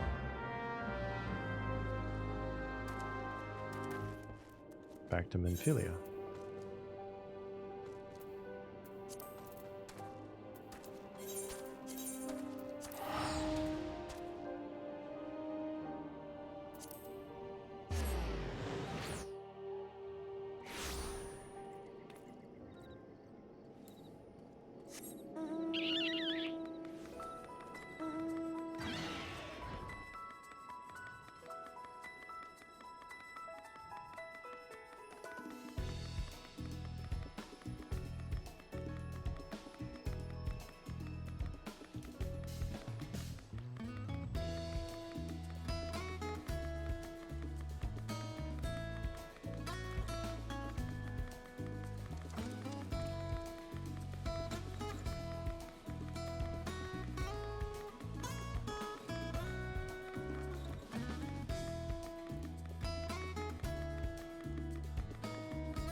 Welcome back, Cornell. How fares the investigation?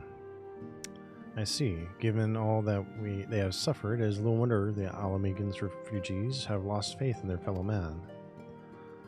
They have had their homeland taken from them, and for the past 2 decades have had to see it remain in the enemy's clutches. To compound matters, none of the 3 city-states have the means to take in all those who are displaced. As a result, a great many Almegans now live on the margins of society, suffering poverty and discrimination. Would that more could be done to ease their hardships. I fear that nothing short of reclaiming their homeland would be a lasting solution. But let us deal with one problem at a time. Returning to the matter of your investigation, it just so happens that there is an Almegan native among the Scions. I should be pleased to introduce you to him. Huh. I don't think I can wear that.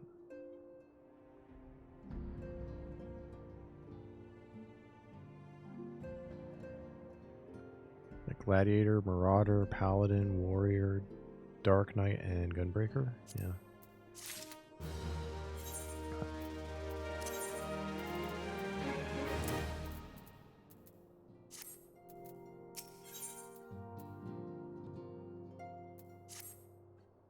Our Almegan comrade is named Harabat.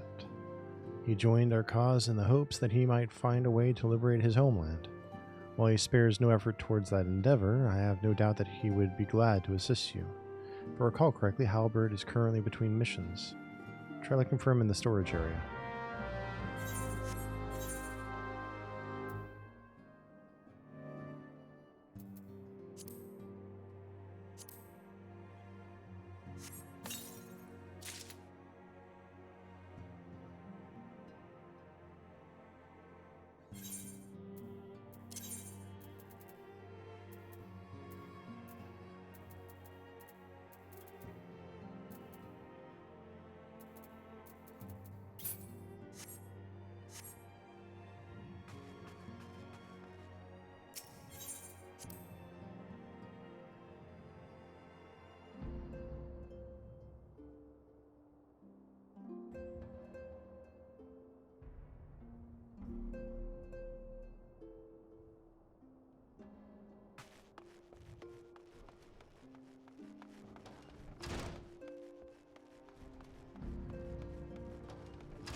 If it isn't Cornell Crits, the Scion's rising star, is there aught I can do for you?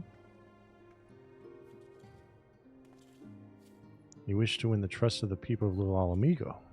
That is a daunting task, my friend, even for one of our own countrymen. I would like nothing more than to help, but I'm afraid my name no longer carries weight with that lot. I used to be a member of the Almegan Resistance, you see, but I left in favor of joining the Scions. Though my allegiance may have shifted, my purpose remains ever the same, the liberation of Alamigo. Yet whatever my reasons were, I abandoned my comrades and they'll have nothing to do with me. Now, while I may have no more friends in the Resistance, I know someone who does. Her name is Albretta, and she is a resident of Quarry Mill. Say my name when you meet her, and she won't lead you astray.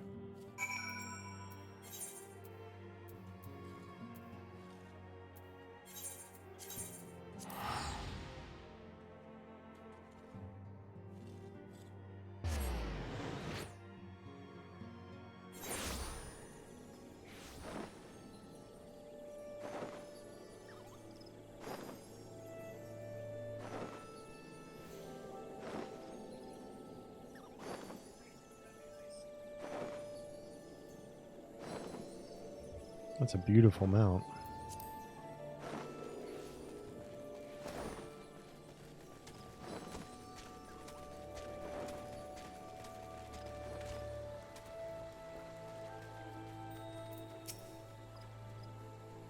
You want me to introduce you to the Resistance? Why the hell should I do that? Give me just one reason. Harbert sent you? That worthless poor son. He abandons his comrades, his woman, and now he has the gall to ask me for a favor? Simply incredible. I mean, I realize Harbert was only doing what he felt was right. He's a good man, and if he trusts you, that's all I need to know. You see that bloke there? That's Meffred, a captain of the Resistance. I hope he can give you what you need.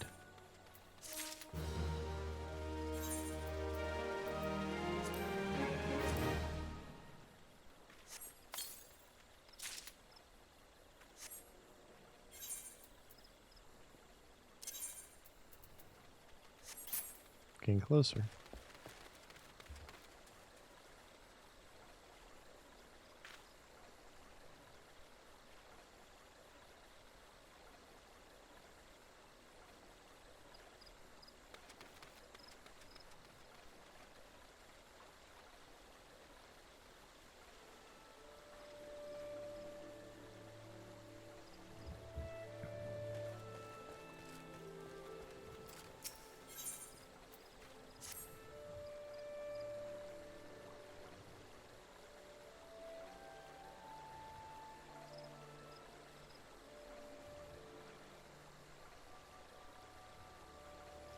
I am Meffred, a proud man of the Almegan Resistance.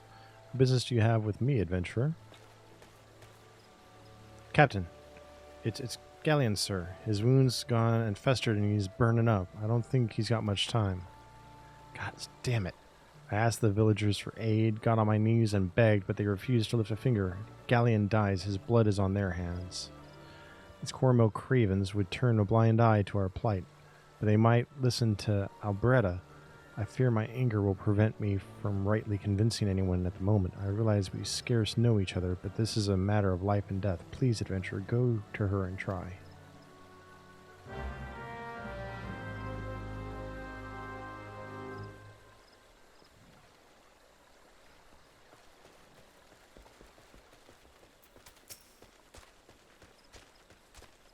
One of Meffred's is in bad shape, you say? I'm sorry, but there's not I can do. I want to help, truly I do. They're my countrymen, after all, but that'd mean going against the elemental's will. I've been at Quarry Mill long enough to know how terrible the beings can be. I couldn't forgive myself if everyone got banished because of me. If there's anyone who can help you, it'd be Charlene, the Hamlet's resident healer. If you take the matter to her, might be as she'll listen, though I wouldn't get my hopes up.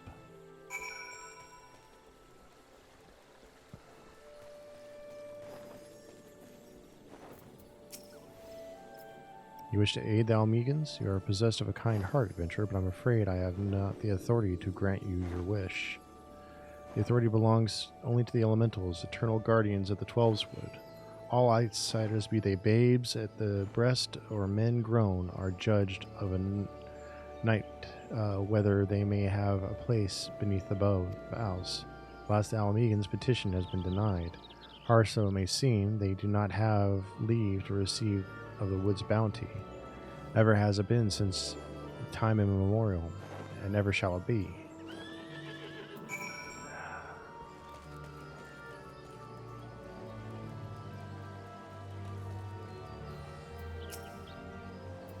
That's how it's to be then. The bloody hero might as well kill Galleon herself. Spit on the elementals, spit on their bloody will. I cannot wait until the resistance is free of this place.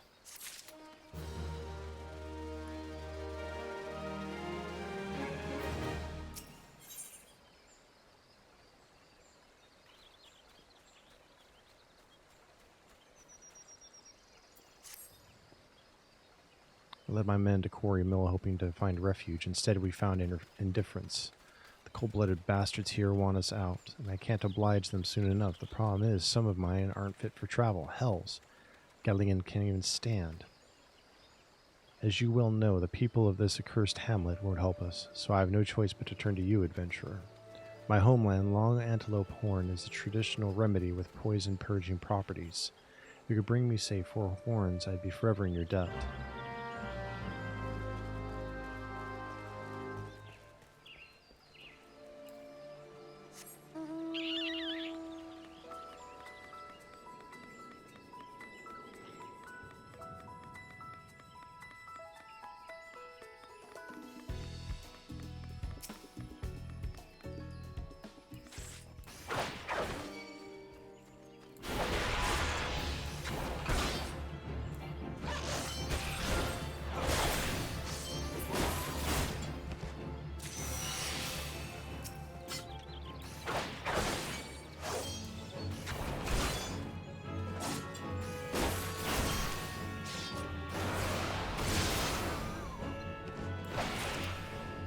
Let's disengage, essentially.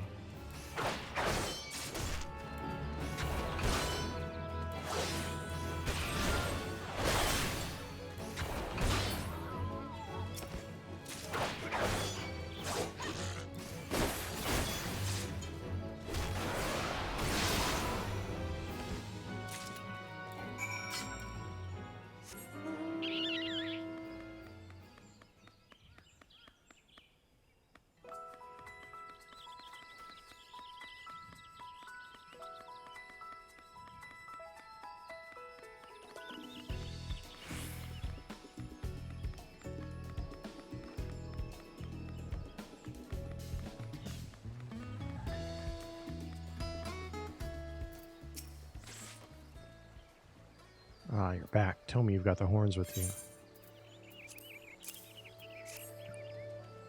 You're a godsend, adventurer. Praise Ralger. There's at least one man in this place who gives a damn. Now we just need to find a way to prepare them. You wouldn't happen to know a man named Buscarin, would you? Some comrades of mine told me about him once. They said he never turns away folk in need, no matter where they're from. Seeing as he runs a tavern, he's like to have the tools to make the medicine. I'd be grateful if you could take the horns over to him and have them ground down. When that's done, bring the powder back and give it to Pharamond here. Godspeed.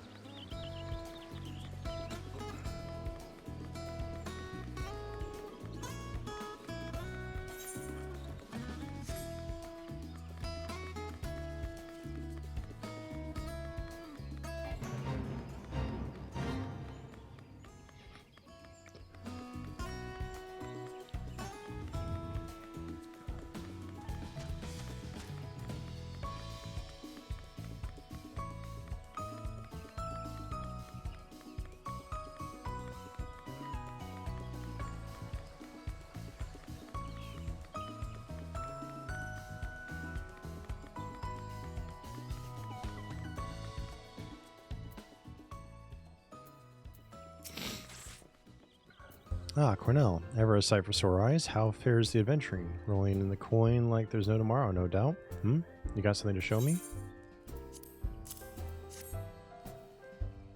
Well, these look like good old antelope horns. Need them ground down to make medicine, you say? Here's a better idea. I'll give you some of the stuff I have in my stores. I'm no stranger to the remedy. An Alamegan friend once used it to treat my festering wound years and years ago.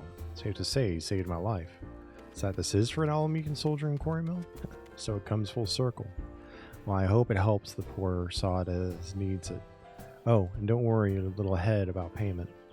I still owe you a deal more than you owe me, I reckon.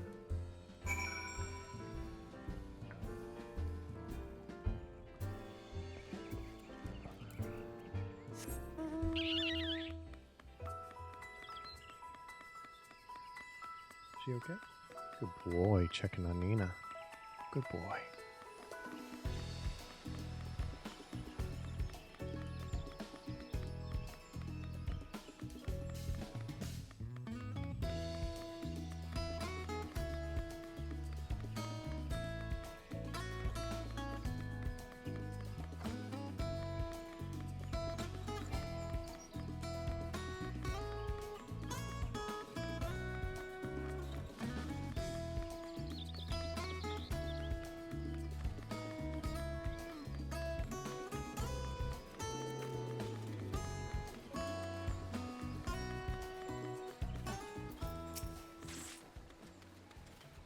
It is well to see you returned. Have you the medicine for our brother?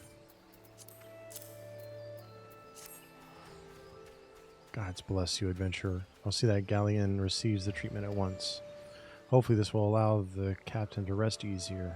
It has been a terrible burden on him, trying to keep every man alive. You've done us a great kindness, friend.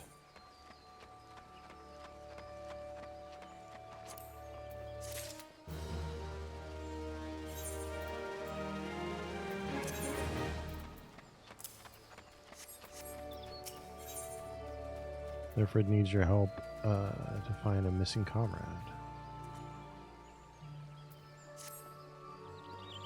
Adventurer, Galleon has gone missing. He's nowhere to be found. He shouldn't be walking about, not with those wounds. If he doesn't get the proper medicine and rest, his condition is like to deteriorate to where it was before or worse. We need you to help us find him, and quickly. Start by asking Albretta. Might be as the woman's seen something.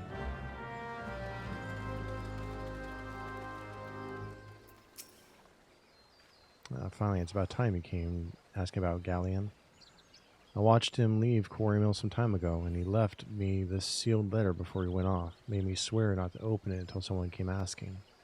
My brothers, I cannot bear to be a burden any longer. That is why I must leave you all. Do not worry. Just find your way safely to Little Alamigo. Blast it.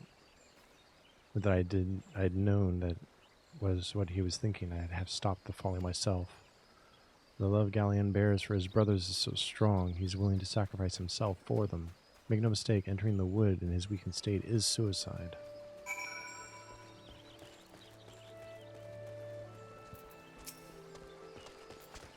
Out in the wilds alone? That fool. That great big sentimental fool. My men and I will scour the wood for Galleon. Please help us find him before something terrible happens.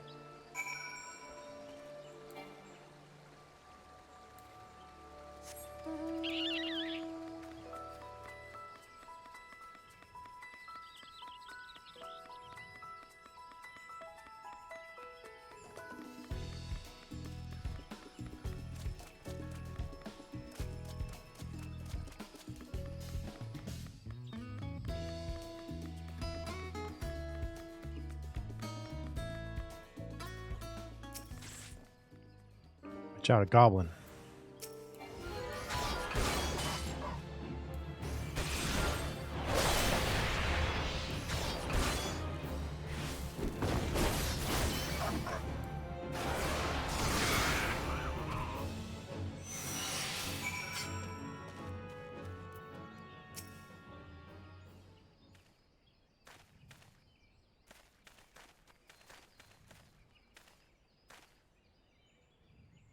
Galleon. Captain, but why? You should all be on your way. What do you take us for? We're Almegans, and Almegans never forsake one another. Hardships be damned. Remember the oath we swore, gods damn it. The oath to reclaim our homeland.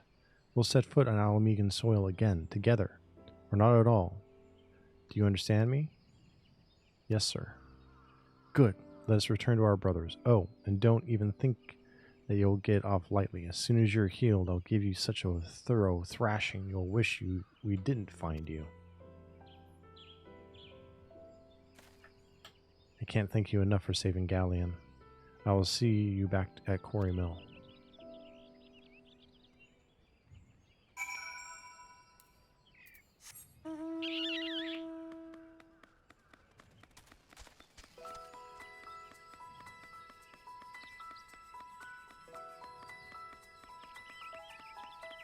Not much, Thunder. How you doing, bud?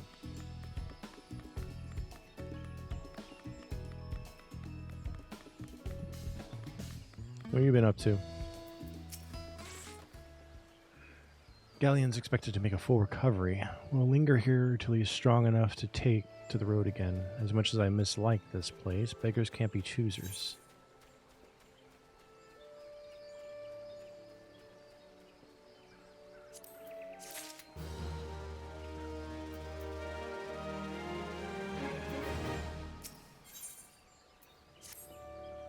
Now that things are relatively settled, I seem to recall that you wanted something of me. You've proven a true friend to my people. Ask of me anything that's yours, so long as it is mine to give. The cooperation of the people in Little Alamigo, that's all? Far be it from me to question your desires, of course. Very well. I'll provide you with a letter to show Gundobald. The old bear was my mentor when I first joined the Resistance. He's intimidating to those who don't know him, but he takes care of his own. I've no doubt that he will do all in his power to aid you.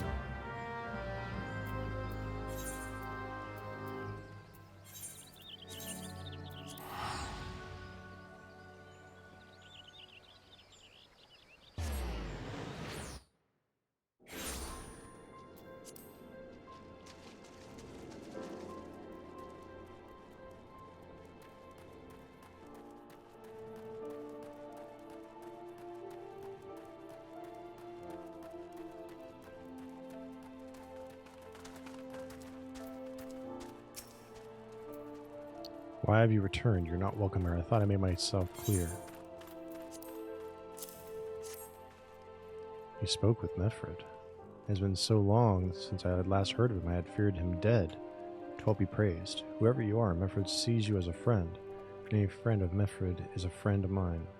I know of this masked stranger you seek and will tell you what I can.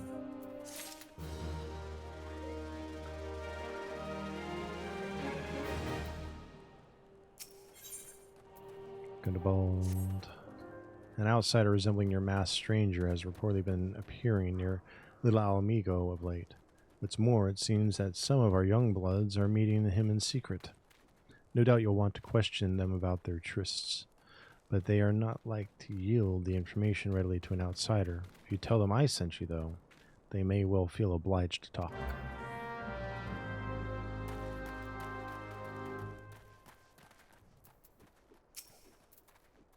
Master man, no idea what you're talking about. I ain't done nothing wrong, so leave me be.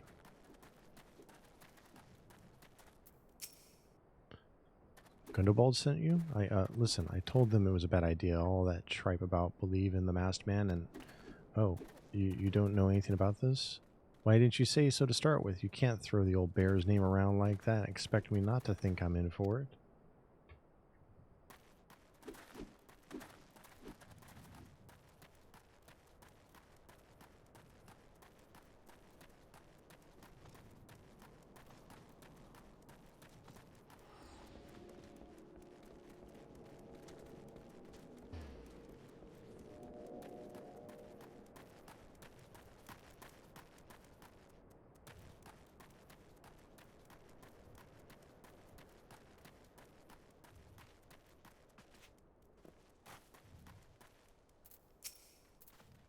What?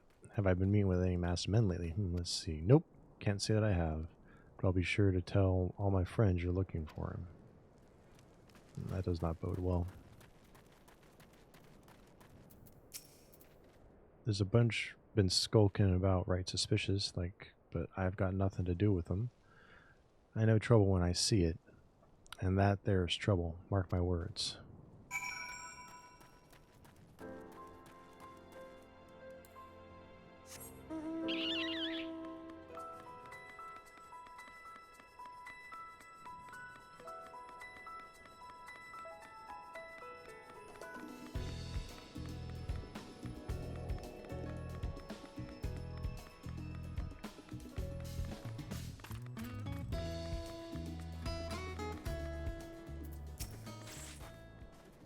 So you have indeed confirmed my suspicions about a masked man. It is most troubling. Whatever the young ones are scheming, it can lead to no good end. There's an anger inside them, I can see it in their eyes. I ought to know, for it once burned within me as well. 2 decades ago, the same anger drove me and my brothers to rise against the despot who ruled Alamigo. Naught would do but to dispose him and usher in a revolution. Well, we got our revolution all right, but it cost us our freedom. Blinded by our hate, we didn't realize that we had been dancing to the Empire's tune. By the time we did, it was too late. Alamigo had fallen. There are times when a man must be patient. Now is such a time. Though the young ones know this not, unless we intervene, they are like to commit great folly. If you learn aught of their plans, I would thank you to bring word to me. Yeah, it was given to me by a new follower and viewer. They asked me which world I was in, met me, and gave it to me.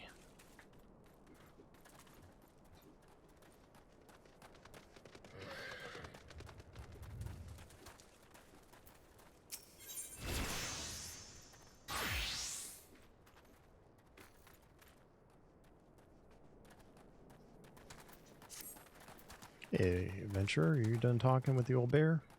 A message for you from Wilrid. Lad's something of a leader among the young ones.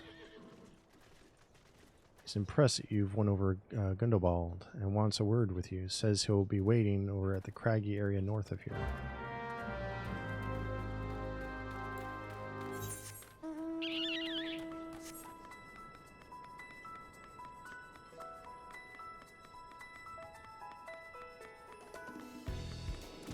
What'd you eat tonight, Thunder?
Thanks for coming, friend. 'Tis no ordinary outsider who can gain the trust of the old bear.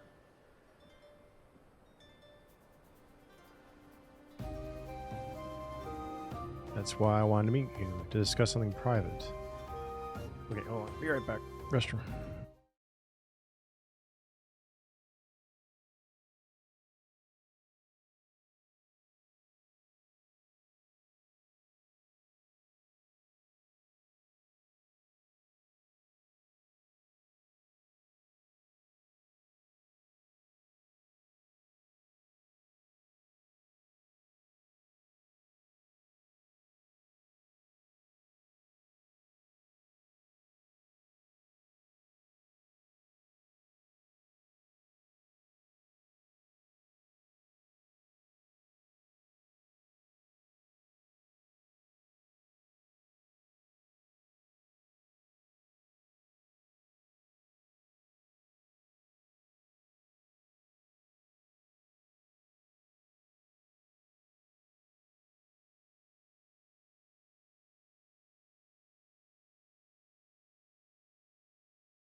I'm being attacked, but I'm not taking any damage. It's someone else doing it.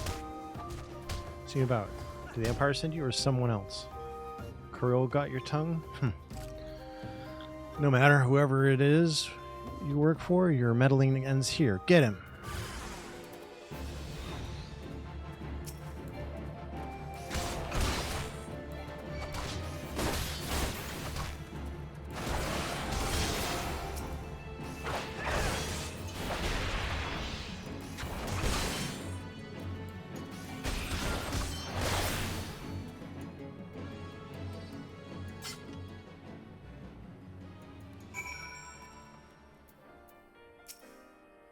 You're stronger than you look. This changes nothing. Threaten us, beat us, bloody all you like. But nothing short of death can make us give up our fight. We're going to obtain the power to bring down the Empire. With it, we'll reclaim our homeland.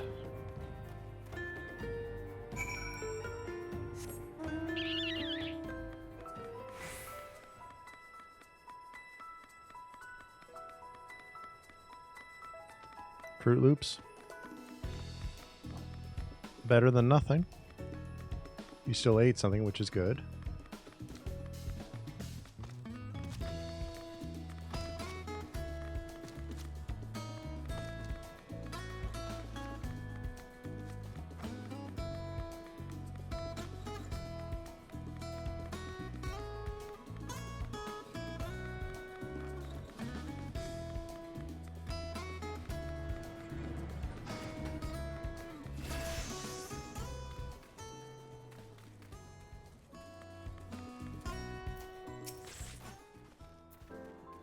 Attacked by Wilred and his cronies, that they would go to such lengths for the sake of this plan of theirs.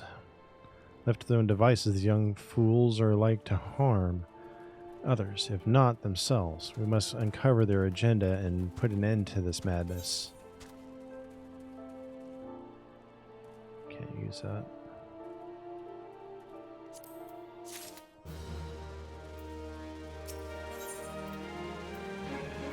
Grindelwald needs your help to rein in the young ones of Little Alamigo.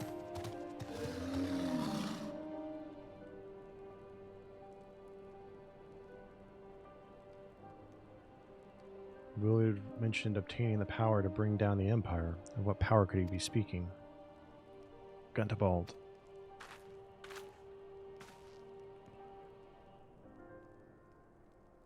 Ooh, nice. Bertolana, God's preserve, what happened?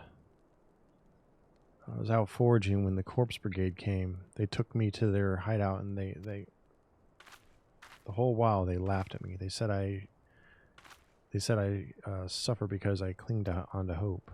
Is it wrong to dream of home? Is it wrong to call ourselves Alamegans?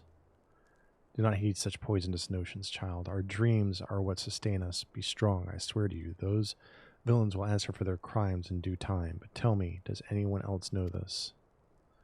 Willard, he saw me outside. He was so angry. I must tend to Bertoliana. In the meantime, I need you to find out what the young ones make of this. I fear they may do something rash.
what those animals did to Berliana is unforgivable, and to think they look down on us. I'll suffer this humiliation no more. I'm with Wilred to the bitter end. I'm not afraid of a few lizards.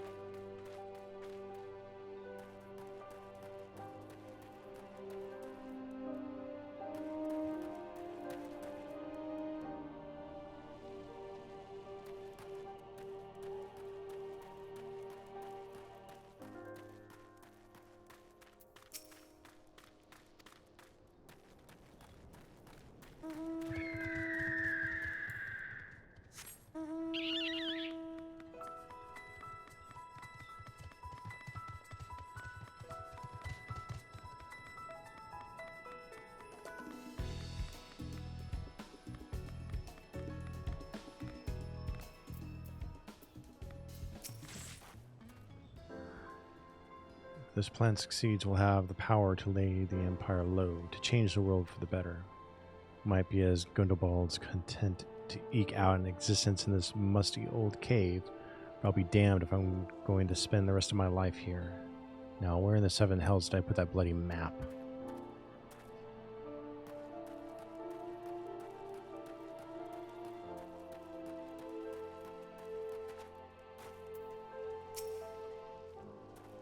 Mighty Ralgard, Lord of Destruction, we implore you, lend us your strength and put an end to the suffering of your people.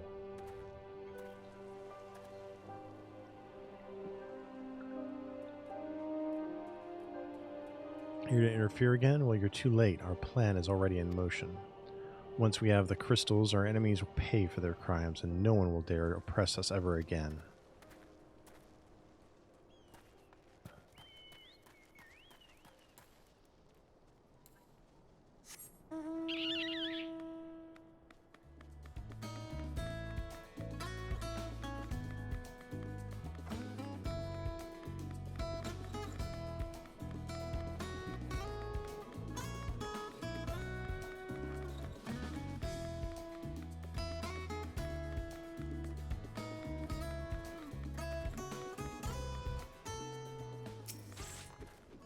Map of Zanrock.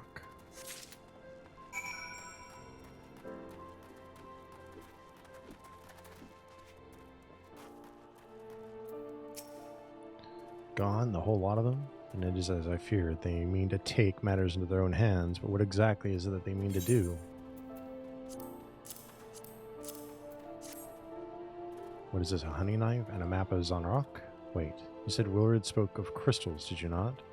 They couldn't possibly mean to. By the gods, this is rank madness. The young fools are untrained and unblooded at all. They have no notion of how dangerous the Amalja are. They'll be butchered before they get within 100 yalms of the crystals. They are headed east. If we hurry, we may yet find them before it's too late.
Lurid.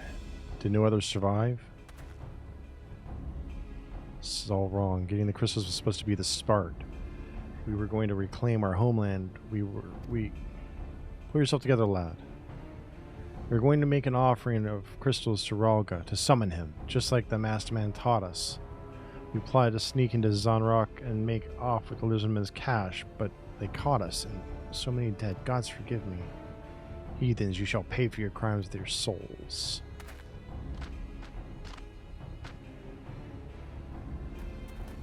I regret our young one's transgressions, but a soul is too high a price for youthful folly. For all their failings, they are the hope of the Almegan people. This hope I will guard with my life.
What?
Your skill at arms is impressive, adventurer. Our wayward youths could learn much from a man like you. The battle is won, but it would be unwise to linger here. Let us return to Little Alamigo. Wait, we've come all this way. We have to get the crystals. They're right there, right for the picking. Have you learned nothing, Willard? Did you not see those tempered wretches?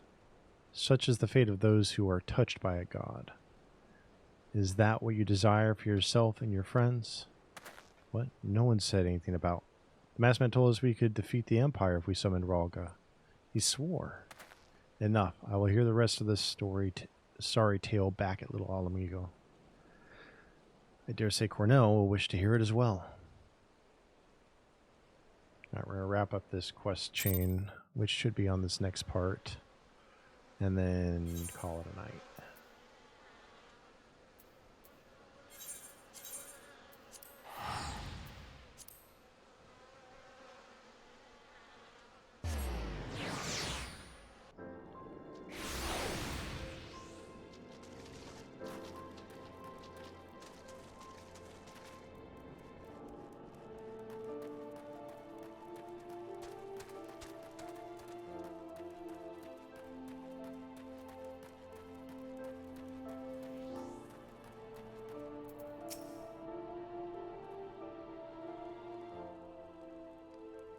No more lies, or tell us everything.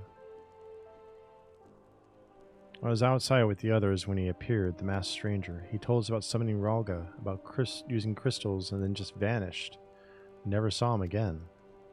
I wanted so desperately to believe that we could raise ourselves from this squalor and that I never stopped to question his motives. I should have known. There's no solution, nothing we can do to change our lot. Our people are doomed to live and die like beasts. Listen to me well, Willard. Our home may be lost to us, but it takes more than stones and mortar to define who we are. No matter where we may be, Al Amigo lives on within us all. It is for you to decide what to make of this legacy. But whatever you choose to do with your life, never forget that you owe it to this adventurer, an outsider. I won't, I promise. Thank you for saving me, and sorry I tried to kill you. My thanks as well, friend. It gives us hope to know that there are kind souls such as you out there. Little Al Amigo may not have much in the way of comfort, but you'll always be welcome here.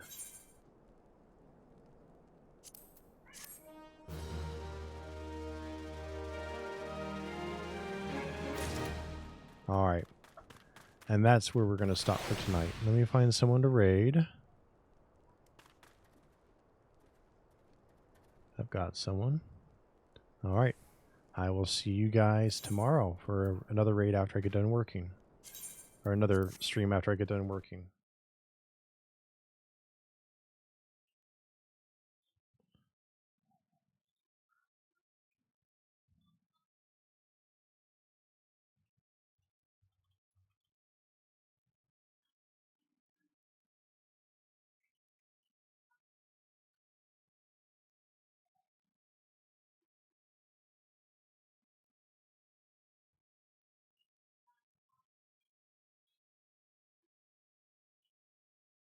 All right.